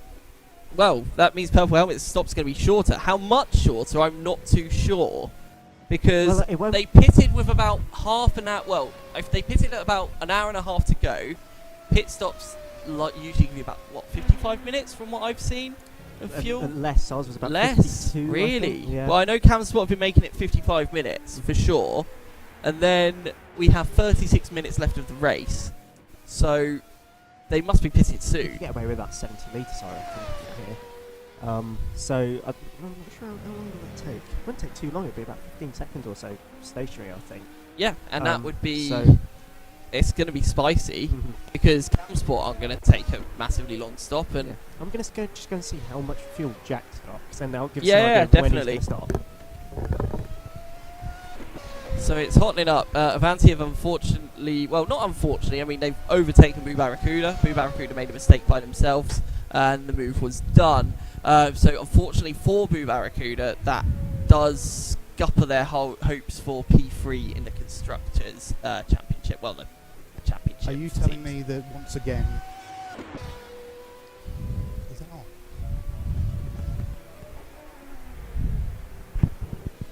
Hello. Yeah. Oh yeah, we can hear you. All right.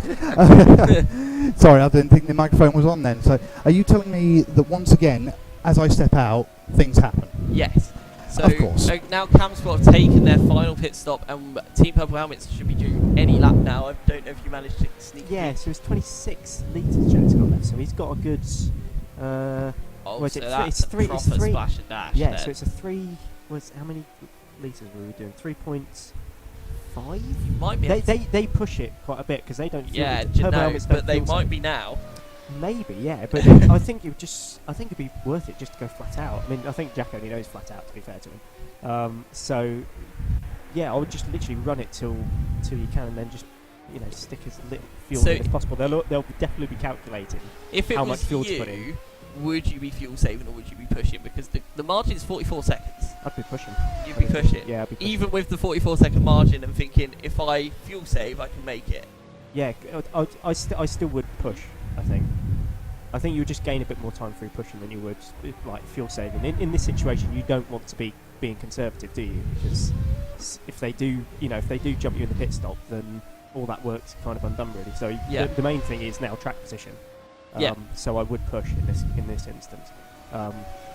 But Campsport are going to be pushing as well. They'll be pushing really, really hard. But the only thing is they'll have a heavier car now, and Jack will be running. This will be his fastest laps probably at this stint, depending on what tyre life he's got. But when the car gets really, really light, the first 2 sectors you're always pretty much a green sector. So you go quicker than you would at the start of the stint, and then it's in the final sector where the tyre wear really kicks in that you actually lose all that time. So Campsport have brought that gap right down to 39 seconds now. Already. Yeah. That's the thing. So I don't know if Jack's fuel saving then. I But, need to have a look at his lap time when he lets come through. I What did he mean, do last lap? well, 46.1. It's not. No, it's not amazing. slow, and Campsports was deleted for track limits. Yeah. But Let's see on what this Jack does this lap, Jack's done a 23.852 for sector 1, 46.680. slow. But to be fair, Campsport aren't faster in the middle sector this time, and they matched them in the first sector. So the final sector's not too bad from Jack, considering it's used tyres, so on and so forth. But he is low on fuel now. Yeah. So how long is it in the pit lane? It's probably like rolling time is about 10 seconds in the actual pit in the fast lane Yeah, itself. it feels quicker than it should be, but yeah, it's Yeah. So you've got that, and because then it's you've caught got, us out a few you're gonna times where have we're like, maybe- surely it's like 100 seconds, it's like You're gonna have- 80, and you're like, well, Yeah, he's probably going to have 12 to 15 seconds, I'd say, of fuel, if not a bit less. Campsport is Christian Kelly, Team Purple Helmet is Jack Ashton. So yeah, the So, two quickest drivers in the aliens, teams. yeah, the two Christian- aliens. Christian's so fast. He is. It's awesome. I love watching Christian drive. He's like so chill behind the wheel, Like after that incident, he was like, "Yeah, whatever, it's happened. I don't really care what the stewards say.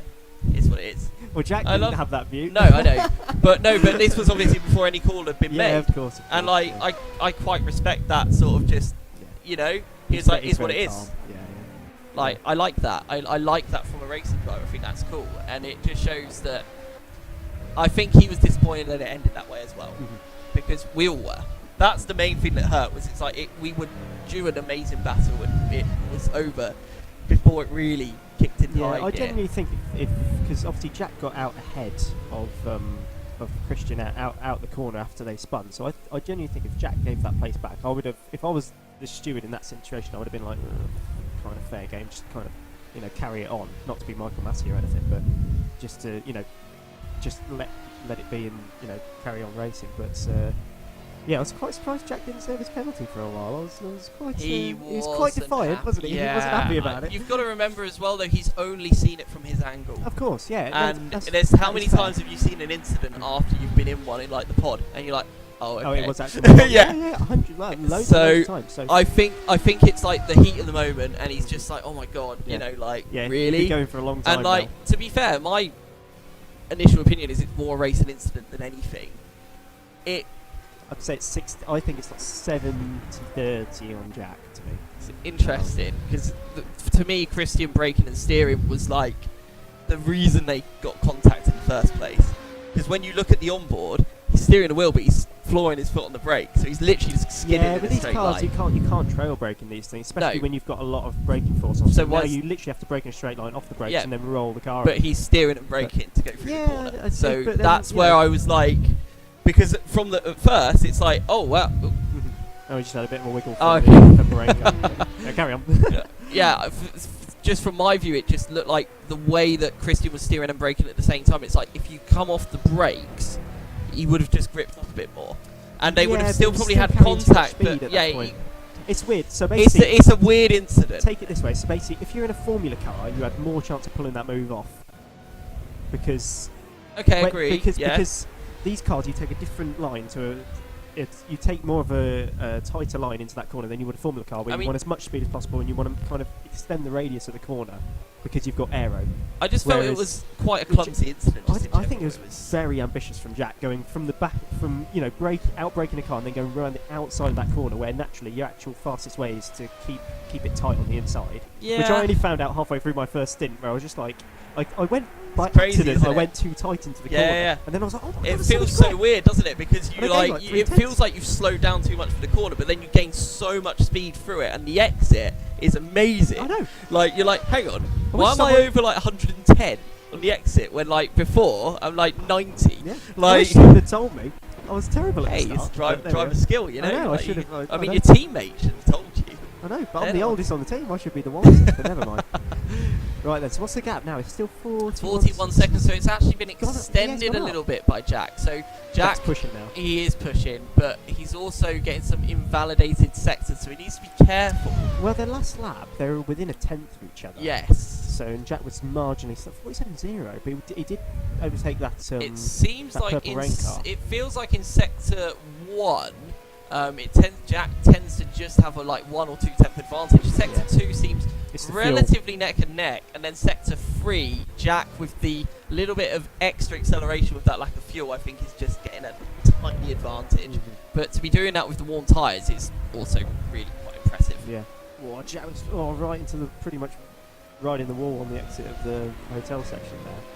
So let's see when he comes across the line now. See what he can do. He's all over the curb on the last corner, and then turning it in, keeping it nice and tight. Make sure you don't get track limits. And then what's this lap time? So this is the 46.4, so half a second quicker than his last one. But you can see how much faster he is in the middle sector. So sector 2 is 3/10 faster, and that's purely because he's got a lower fuel load, well, lower weight at the moment. Because 105 litres obviously weighs up the car quite a lot. I wonder how much fuel Campsport actually put in there, because they didn't need to do a full tank. No, I not but seen, but You've only got 20. He's probably going to pit with about 23 minutes to go. yeah, So in that case, that's half a stint, isn't it? Really? yeah. So you need You need half a you need You 50, need half a 50 tank. 60 litres really. I'd put in 60 litre just to be safe. The 5 litres. Yeah, because it extra or whatever depends is on gonna when be very Brabham marginal. crosses the line. And the is fuel goes in like, very fast as Yeah, well. the way Brabham crosses the line could determine I everything. do actually think this is going to be really, really close. Yeah, it is. So we'll see when they come out. But And obviously- if Camsport come third, that changes things in the championship as well. So because no matter what, Purple Helmets still win if they're second. no or third. matter what happens now, Team Purple Helmets win because Boo Barracuda is in 6th. The only team that could have challenged them was Avanti, but Avanti would have had to win with basically Jack coming last and Boo coming second to last. Boo basically just had to win the race to guarantee winning. However, if like Purple Helmets were like 4th or 5th and they were like 2nd, then Boo would have took it because of the quadruple points. So it was all to play for throughout the race. And now Boo coming in thinking they have a shot at the title, might not even get on the top 3, which that's painful. It's painful. Like I remember years ago. they might be a little unimpressed with you. Years ago, I was. I'm just warning you in now. the Ferrari Yes. with. Oh god, it was. Oh, what, when they gave race, you all of the drivers in the world? Yeah, But because the I could- rule wasn't explained to you, and then you got disqualified. Well, no, I just didn't score any points for the round. Yeah, which so meant that you I went lost from- the championship. Yeah, I theoretically went across the line. You know, if I Yeah. had the right drivers there, I would have won the I championship. remember that. Yeah, but Yeah. they couldn't be there. And I was just clapping them on the podium, like, how did I get this wrong? And I didn't really know why until I read the rules I feel later like- on. Like, Darren Kirk was very quick to point that out. He was, That's yeah. all I'll say. But I had 2 guys fly over from Ireland for it, Yeah, so I yeah, couldn't really turn it's them away. like, no, but I bet you were like, really? I didn't mind It is what it is, It's you what know. it is. It was a good race happens. anyway, It it was, was. yeah. I mean, I think we've it was removed that Suzuka. rule now. Yeah, Yeah. it was. We've removed that rule now because it's stupid. Oh, Because I'm glad you agree after 5 years. yeah, well, no, we removed it like for this season actually because it just limits your team entries. Yeah. Because people aren't interested if they're not going to score points. People are so busy these days, you know. Yeah, I know. Like, Tell me I that. guarantee you'd love to do like a guest appearance for a team at SRES race. Yeah, I'd love it. You know. It's just fine. You know, it's finding weekends and time. to But do then it, if a yeah. team's like, well, if you can't come to the next one, you can't do it. Yeah. So you wrote the rules. Yeah, but no, I didn't write those Oh, rules. did you not? Oh, okay. No, that was It's quite a good bit Monsieur of it. Turner. Well, that was. I Oh, think. was it? So, Oh, yeah, Mr. Monsieur Rossiter Turner. Like I always give him a French accent now because when Olivier Panis It's very yeah. like proper screamed at him in the Discord. Oh, I'd never knew After about the Le Mans Virtual, Oh, Olivier Panis, like I probably shouldn't be saying this, like lost his rag and just started yelling at Ben, like in the Discord publicly. We will never enter Le Mans Virtual again. Next year they enter it. And like he was like, "You are a joke." Oh, really? I never knew about And this. Ben was just there laughing his head off. I just thought it was hilarious that Olivier Panis was yelling at him. Oh, if Olivier's watching now, he probably isn't. Oh well. I mean, David Brabham was watching earlier, so No, you David- know, yeah, he David's- was here. I He's, saw him. he's popped here. in. Yeah, he's just popped out for now, but he's going to come back for the end of the race. But yeah, nice to. Nice He to wants have to see first the time I've met podium, him, of so, course. yeah, of course. That's the Really first nice time guy. you've met him. Yeah, first time I met him. Nice. Yeah, I think it's my first time most of the guys have met him. Obviously. Really? He's a really busy Interesting. guy. So It's quite ironic that I've met him like 3 times now. Not part of the I team. know. Well, jump on board. I'd be rubbish. You any good? I'd be rubbish, mate. No, but yeah, it's I'd obviously great. just keep doubling down on the mental health stuff. Just be like, yeah, David, yeah, it's great, yeah. Yeah, he's very good for that. He yeah, is. Very He's supportive. great. It's clever though because it works. Mhm. Because if you Absolutely. go in the pod with the wrong mindset, you've had it. yeah, If you go in a absolutely. real race with the wrong mindset, you've had it. Mhm. Genuinely. Absolutely, yeah. Um, Yeah, it's great to have him there. Gap's getting bigger. 43 seconds.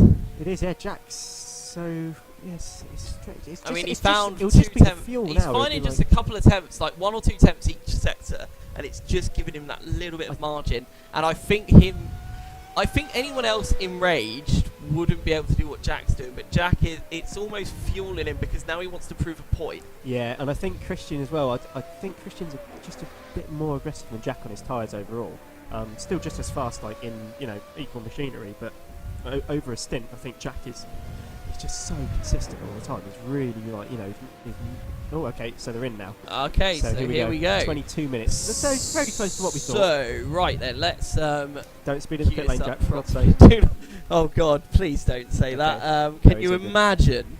Right, so let's do this properly. So we're going to have the purple helmets in the small box, and then we'll have the Camsport car on the main screen so we can see exactly where they are in relation to each each other. I reckon Jack's going to get going a long time before Camsport get there. I- Yeah, he's already gone. Look, he's already gone. Look at that. That really was a slap and dash, wasn't it? So I wonder. Yeah, it wasn't that much though. Is that it? No, I was just thinking. Camsport took on. Obviously, they probably came in what 15 minutes ago, or less. But that's quite a gap there. So that's how long is that? It's probably going to be about at least 10 seconds, I reckon, maybe 15 even. So Jack's just exiting turn 2 now, and Camsport are going into turn 1. Hello, DJ. How are you? There he is. Nice to So see you. you've made it for the last 20 minutes. Come on in. Oh, brilliant. Oh, What a you nice absolute time. ledge. Oh, you beautiful Oh. man. I'd send your invoice in for that, tidying up the venue. It's pretty much the Right, argument then, I had when I walked in. Went, bloody hell, looks like a field hospital in here. You know. So, So Jack's 50. it's the whole back straight basically. It's the length of the back straight. So And Bradley spots in for their final pit stop as well. Just, yeah, I think Well, I wonder what we're going to do if we bolt on some softs. I and try think and they're go going to fast. do. I mean, I already know you're going to do that. I've already heard the discussions.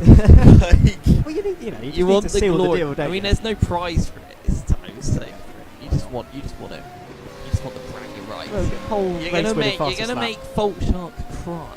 No, It's like their one thing they've had in this race is the fastest lap, and you're gonna take it away from them. we might still not get it though. It's I mean, 44.3 is a so really quick I don't know lap, how you so- sleep at night. I'm being honest. Like So- you're I didn't knocking, sleep last you're night at knocking, all, so you're that's knocking Nathan off the podium. You're knocking Barracuda off the podium, Should have driven faster. and you're knocking, and you're potentially stealing their Everybody's fastest moaning lap. about it. I Just drive I know, faster. I This is know. what I'm saying to people. I'm just playing. I just think it's funny. Like Everybody's moaning. Just I've drive. heard a This few. is my excuse to everybody in racing. Just drive faster. Just drive faster. and Well, you'll be there's absolutely the fine. new one. There's the one that Gordy's been telling me, and there's always next race. Exactly. There's always next race. Unless you bit haven't got like, the budget. And for no it, matter and then what, they'll no never matter do the what next race. happens in someone's life, if it's really awful, he just says to them, "There's always next race." It doesn't have anything to do with racing. Like it's always next race.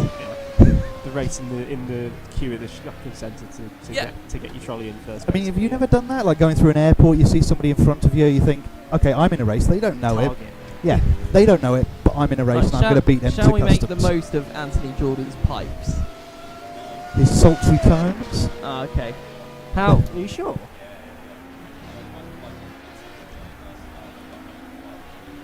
Ooh. Did you actually sleep though? Then you're in a better position Then than you're in all a of better us. position than all of us. Actually, no, Where did he you fly slept. into? Call me Well, out. one of the worst. Okay, yeah, that's fair enough. Oh I'll let no, you off. Gatwick. Flying into Gatwick at 5 o'clock in the morning is not nice. So Camsport are actually being overtaken now, just off screen. By Fault Shark, but I think they're just doing glory Fault Shark runs. are going for another fast lap as well, but that's. Although no, it looks like Christian's like, mate, what are you doing? The Maserati's so much faster in a straight line. If you get in the toe of a Lamborghini, you can literally, pretty easily get alongside them and overtake them. But when the Lambo's behind a Maserati, the Lambo can barely, draw alongside or keep up. So that's one of the massive advantages of the Maserati is in a battle, like you can stay ahead quite easily. So we were actually having an interesting conversation with Jack about this earlier. Jack feels that overall the Lamborghini is a quicker car, but he thinks as a race car that the Maserati is more balanced. A bit more of an all-rounder. Yeah. Like over one lap, the Lambo's faster. Yeah, But I tried over a it, stint, and the after Maserati. 5 laps, it's like always a bit wobbly. And a bit Really? all over the place. Okay. Very 'Cause- just a bit inconsistent. I think like both cars, the car I drove that I liked the most was the Aston, yeah, but it was just a bit too slow. the in a straight Aston's line, I so think. cool. I think the right drivers could make it work, but it's the gearing's a tiny bit odd. I mean, 'Cause it just me doesn't rev as high and as the Trigurfa others. managed to set exactly the same lap times in the same cars, like in all the Just gonna cars. throw So that yeah, one, just Me and Trigurfa. me and Trigurfa. Set the same lap time. Yeah. What No, a no, guy. I wasn't matching Trigurfa. Are you not? No, Oh, right. no, but like in the sense of like we was able to like match the times with all the cars. Oh, that's Like we did race stints, we did quite a lot of work on it, and Trigurfa was just like, yeah, they're all different, but they're all Where great. is old Trigurfa? I thought he'd be here. He was trying to get here, and he was trying to get a handy entry for us as well, but unfortunately he couldn't get it done. So Couldn't get out his he's front door. probably a busy boy. Yeah, probably can get out his front door Oh, in his Corsa. yeah. Oh, look at this, Brabham Esports, purple middle sector. Yeah, green first sector, purple middle. Let's see what they can. So it's 42-4 middle sector, for like to put that comparison- 42.4 is pretty fast. Yes, put that in comparison. Red Bull helmets did a 44.2, so that's 1.8 seconds. I think this is going to be a 1 minute 43. Yeah, let's see. That's pretty well. 143 is pretty insane, but I think the track's so rubbered in now as well. There's a lot. 143.5. Okay, There you go. that's fast, yeah. I'll give him that. That's pretty insane. And You can hear some claps in the background. yeah, I mean, deserved. David's watching as well, so David's like, yeah, I love that one. he was like, that was worth the extra pit stop. There we go. I mean, Max Verstappen can't. Oh wait, yes he can. Oh, damn. Can't do what? Can't can't he pit do? and put soft tyres on and set the fastest lap, but no, he can. Damn, forgot about that. Stupid rule. So we've got the gap's actually coming down between Campsport and Purple Helmets, but not. It is, But but we have 16 minutes to go. Yeah. So But in this situation, could Jack bottle it? Probably not. But you never put He's past made anybody. a- If it was me, he I'd has probably bottle he it. has made a couple So- of mistakes today. Yeah. He has, and I he don't was think that's- really beating himself up. I'm not trying to target him, but he has. He's lost it at turn 1 a few times. Yeah. And he, like, when he was speaking to Phil earlier, he was just proper blaming himself for the whole thing. So. I genuinely think there isn't a driver here that hasn't spun. Oh no, 100%. I span. Everyone's spun. I span at the hotel section. Yeah. Underneath the hotel. Utility feed. Yeah, I live feed. But I went into the inside grill rather than the out. Bart had a massive moment at turn 3, as did Harry. Aiden. Actually, I don't know about Aiden. Aiden, I think he had one during the night. I think while I was trying to. No, because he didn't do much during the night. Not No, back I don't later think in the morning. He literally went home. He went he to went the to the hotel hotel. at 10 and Yeah. came back at 6. And it left It's me alright to for do, some, left isn't me it? to do all the night stuff. Yeah. So never mind. Yeah. So maybe he's got away without any. He's definitely had a wobble. I think everybody's at least had a massive. Oh, moment. everyone's had a wobble. I've seen everyone have a wobble. Yeah. Like, no one can lie about that. No. Like, it's almost impossible to not. The cars, like, whilst they're quite nice when you get used to them, they are, like, they will bite you. It's mainly the inside curves. The outside curves aren't too much Barracuda of an in the issue. pits. Barracuda are in the pits. I wonder if they're just going to go for a glory run, because they had easily enough fuel. Yeah. Well, I mean, they've given up on yeah, Captain they're 2 Avanti. laps ahead of Napa and 1 lap behind Avanti. So.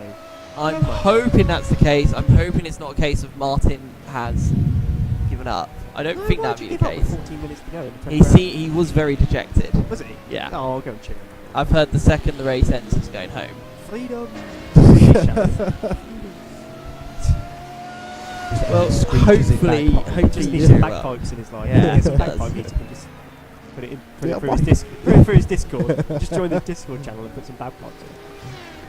I mean, Spur him we- on we for like put- we- 14 minutes. We added a sneaky drum track to like the stream earlier, like just a boom tish for every time someone made a silly dad joke, Oh right. and we accidentally jump scared everybody like, because it was so loud.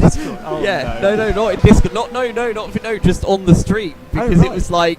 Because Dane was like, yeah, that'll be fine, and didn't like change the volume Volume of on it, it. and it was Oh like my 100% compared to like everything else, which is like matched. Making And like, I think it was Sean just commented, my ears.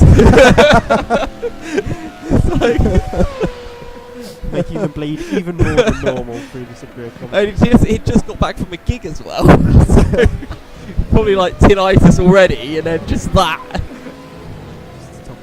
Right then, so the gap.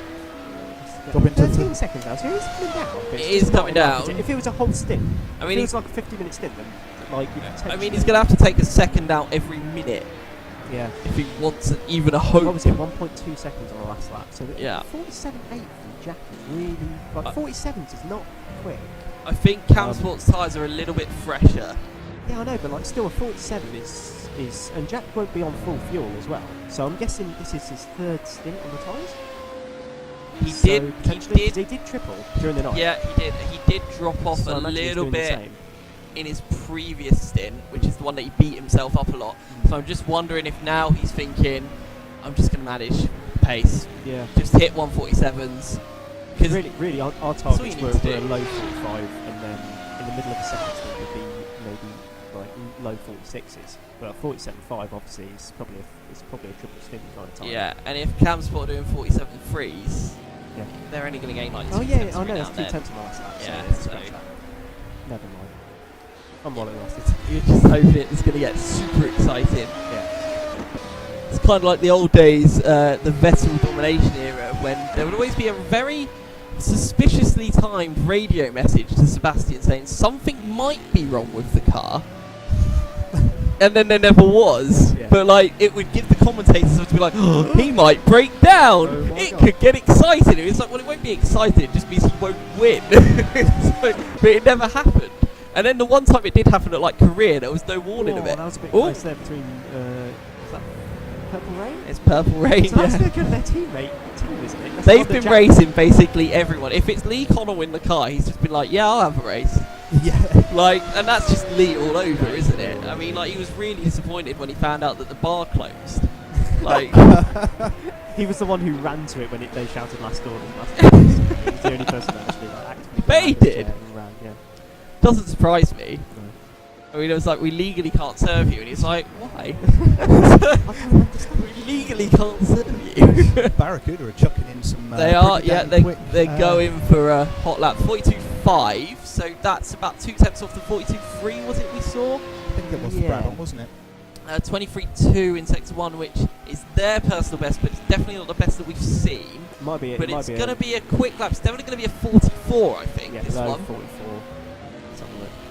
Did we actually have a bet on how many laps we could do as well? Did we No, actually do it? because Matt just got made that silly chart that basically figured it all out. Yeah, but for his team. Yeah, I forgot what I guessed, to be fair. Oh, okay. I just There you guessed go. one less than him. 44.6 for Barracuda on that last lap. Yeah, solid time. And I think Napa Racing UK are doing the same thing as well. So they've just done a 23.2 in sector 1. So it's kind of second like off, Estoril when everyone was just like, look, fastest lap goes boo. Like, or when we all just raced each other for no reason whatsoever, but just because we could, even though everyone was separated by laps. Everyone just got together and just raced. It was brilliant. It was like- I remember that. Actually, it was people were so slowing good. down. To Yeah, then they were like, get oh, group I up. remember Nathan was in the car at the time. He was like, I want to be a part of this. Like, I was like, Nathan, can we catch ninth? Maybe. Fine, slow down. Where was it? Was that Estoril? It Was that was, the first yeah, one? it was Estoril. Oh yes, because I remember I did that double overtake into turn 1. You Do remember? did, It was yeah. absolutely insane. I That's- didn't mean for it. I that's missed my great braking fun. point and actually pulled it off. The rain that never stopped. That's brilliant. I mean, The 24 hours of daylight was it? as yeah, well? it was. It didn't go It dark. didn't go dark. We planned it to go dark. It Like, just stayed where it With was. these 24-hour races, R Factor always crops something up. Today it was damage. Yeah. You know, back Well, then. one day it might actually work. You never Yeah, know. I mean, Le Mans touch Ultra. wood. We've got 9.5 minutes left to go. We've had Safety cars. no pod failures. No pod failures. Don't jinx that, don't jinx that. I've been saying it all night and nothing's happened. I thought someone was knocking the door to come I'm in. just going to make... I mean, there'll be no safety car now, so screw everybody. And Napa are in the pits. Yeah, they're just glory running. Okay, okay. They've got 7 laps to the car behind them. Yeah, the Laser Quest is loud, DJ. I've apologised profusely quite a few times. Sorry if you can hear screaming children and the Doom soundtrack. Because literally that's all they do. They just get the Doom soundtrack, push play. That's it. Kids go mental. Yeah. To be fair, that is a belted I have sound. heard some next absolutely year- insane language coming from that place when I I've been reckon doing next some year we work. should- I'm not going to repeat any of it, obviously, but I learned a lot of new phrases. I think next year we should combine a 24-hour race where With a Laser Quest with a shootout. laser quest shootout. So a person from every team at some point, like say every 4 hours, has to go and do a laser quest round. I feel And like whoever it- wins gets points I towards feel it. like at or the like end of an the extra, race- or like an extra, like I don't know, soft tyre set or something. I don't know. Yeah, I don't know how to do it. But I feel like at the end of the race it would alleviate so much tension. Oh, it'd be a What, great did you stretch just go for me. Yeah, and shoot yeah, the person that like Jack, grabbed don't give you it off. Jack. Oh god, he Hey, we- literally he wouldn't shoot someone, he'd just It'd be brilliant stretch relief. Just brilliant stretch relief. I'll be bang up for The that. man chose violence. Yeah. But I hope he's in a better mood now that it looks like that P2 is relatively secure. I mean, the gap is down to 10 seconds.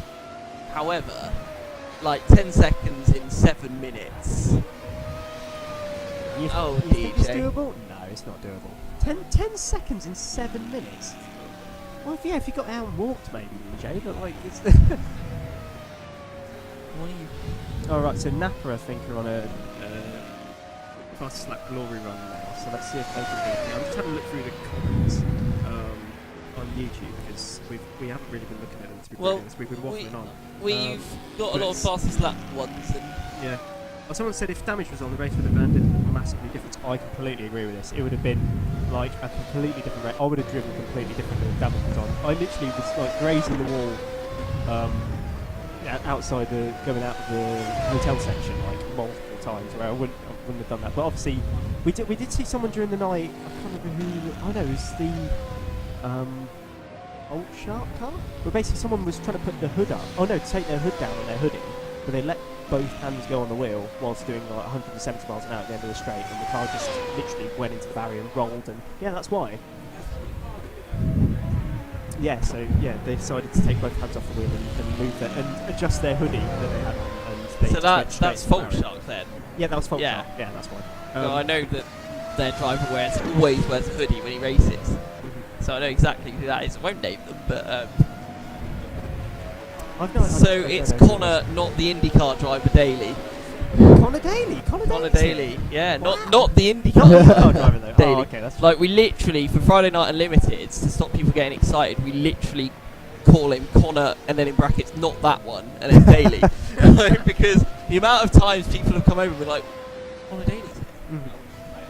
Like, yeah, he's right there. Yeah. It's not Connor Daly. Well, I'd fine play with cheese. that. quality driver. Top quality drivers here. It's like, cool, he's let himself go, hasn't he? He's a lot younger than I thought. It's a lean kid. Teenager.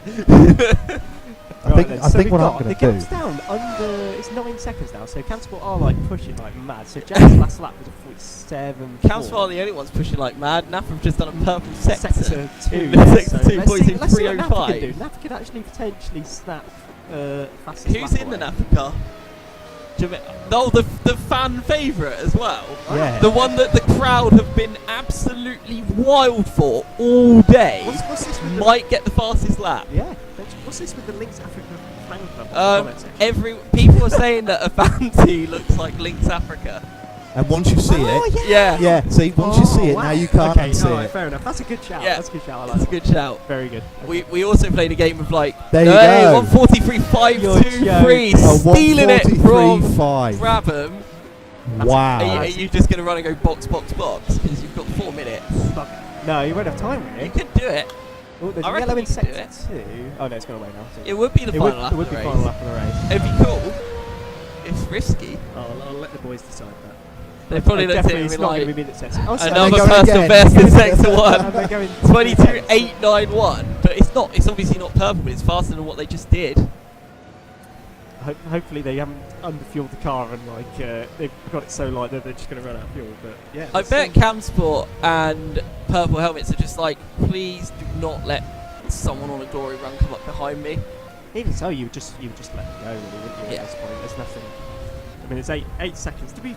I think Jack's just easing it home. 24 hour, yeah. Like he knows he knows he the can gap, push yeah. a bit more. So how many laps do you have after this? You have 3 laps? Around that, yeah. Yeah. I mean, it all depends when Brabham cross the start-finish line. It does. We can really. Napa are down in sector 2. Yeah, they are down in sector 2 by a couple of tenths. Still, yeah, still But it's really still good. doable if it's a better first sector. It could be like neck and neck. But Depends. If you push too hard, you can overheat the tyres, Oh, and of then course. sector 3 is horrific. Boo Barracuda are giving it another go. Yeah, exactly. The first and second sector are just straight. So like, if at the end of the stint, first stint being tyres still good, you can be plus pretty much on your best lap times. Because you're like 100 litres lighter on fuel, so your cars are plenty faster. So.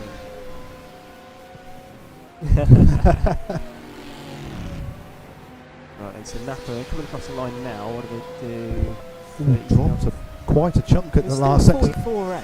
So Yeah. Oh yeah, Still a it was fast time. quite far off. Still a fast time. And look who's in the pits. Oh, It's look, Brabham Esports. Esports. Box, box, box. They're like, no. Come on now. And they're going to have such little fuel now. Yeah. That's gonna be a quali time. It's gonna be like, 1 it'll minute. probably beat the pole position time now with all the rubber that's on the track. And it is going to be literally last lap as well. They'll Yeah. have 1 lap to do it. So Let's see. I think Bart's in the car.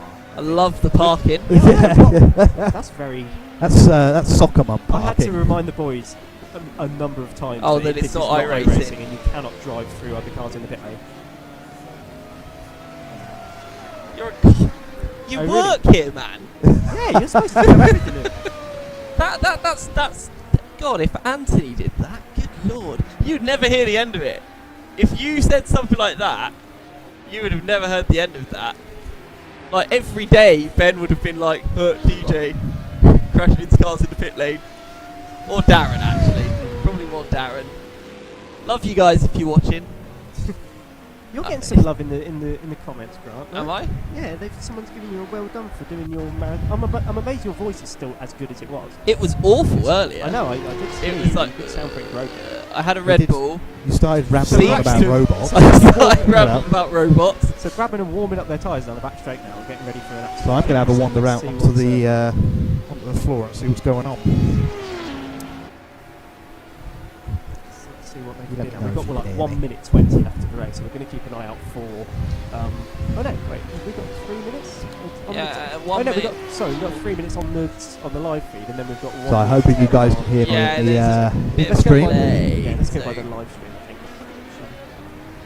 And Fault Shark will go for it as well. So they've got a purple sector 2. So they're in the Maserati as well. So it does seem like the Lambo and the Maserati over one lap are the quickest cars. So let's see how it plays out here. It's kind of turned into more of a race of who can get the fastest lap. The gap between Cam Sport and Purple Helmets within 8 seconds now. So, it shows Purple Helmets on the time screen in the pit lane, but they're definitely That's not. all you have to do. So they're still out on track, so that's absolutely fine. Still 7.5 seconds between second and third. Here come Brabham then. Let's see if they can snatch that fast lap away. This will be the last lap of the race.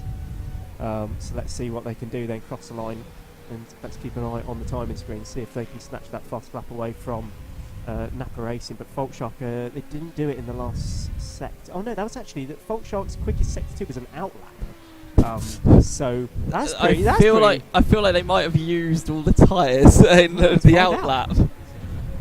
Yeah, let's have a look. So let's have a look for Brabham. 22.9 fastest. Not I can personal hear fastest, Boo are going for it as well. I can hear an excited Martin Buchan as well in the background. Okay, so we've got 3 cars basically going for fastest lap of the race. The timer has gone down to 0, so we are on the last lap of the race.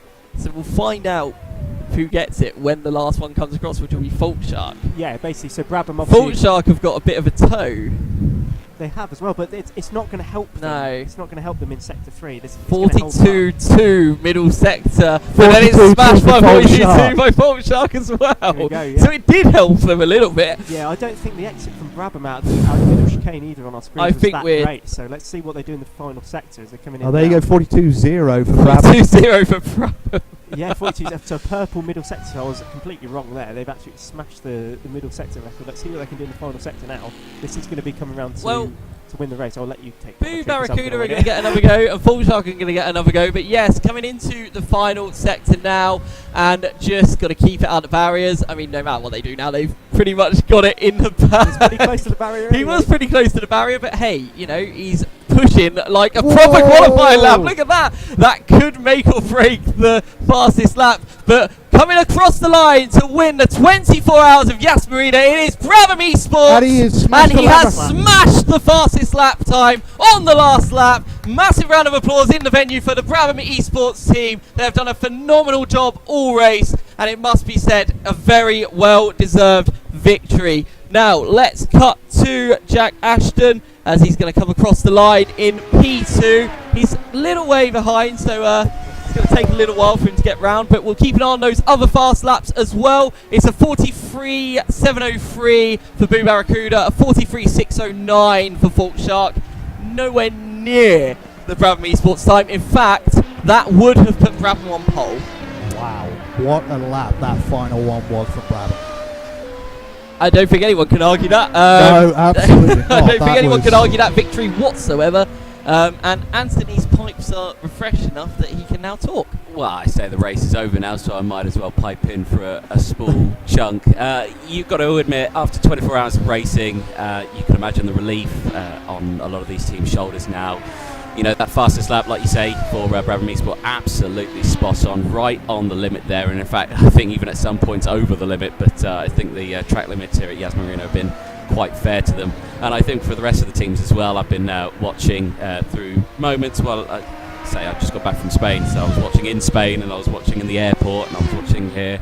I was watching in bed when I didn't wake up this morning, and then I finally decided to get up and then come here to the venue for the last hour And or as Jack so. Ashton crosses the line to take P2, and just behind them is the Cam Sport taking P3 to round out the podium. Apologies for cutting across there. No, I completely forgot there was still a race going on. 6 seconds between them as well. Solid effort at the end of that one for all of the teams, I think. Well, thank you very much for tuning in for the 24 hours. Stay tuned, we'll try and get you some podium interviews. We're not going to film it because everyone looks so tired, and Jack Ashton's just doing some donuts there. And that's probably championship winning donuts there, because he has won the Simply Race Endurance Series championship with that P2. Yeah, I say there's a championship at Grasshopper as well. So you can imagine those last few those laps there that Jack would just ease it down, not take any unnecessary risks, not going for the fastest lap or anything like that. You know, just focusing on getting that wagon to the end, and certainly a solid effort. I do want to say commiserations to Boo Barracuda, the other championship competitors, not even getting in the top 3 of the championship now because of how the points have rounded out. But coming into this round, it was between them and Team Purple Helmets. But because Brabham winning the race and the way that they've now came P6, they've just not scored enough points. So unfortunately for them, they drop off out of the top 3. But commiserations, because they have drove amazingly all season, as have all the teams.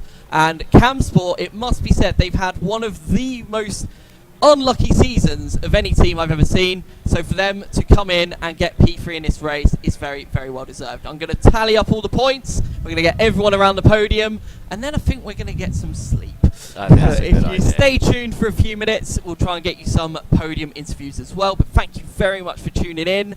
Hope you have a great day wherever you are around the world. See you soon. Goodbye.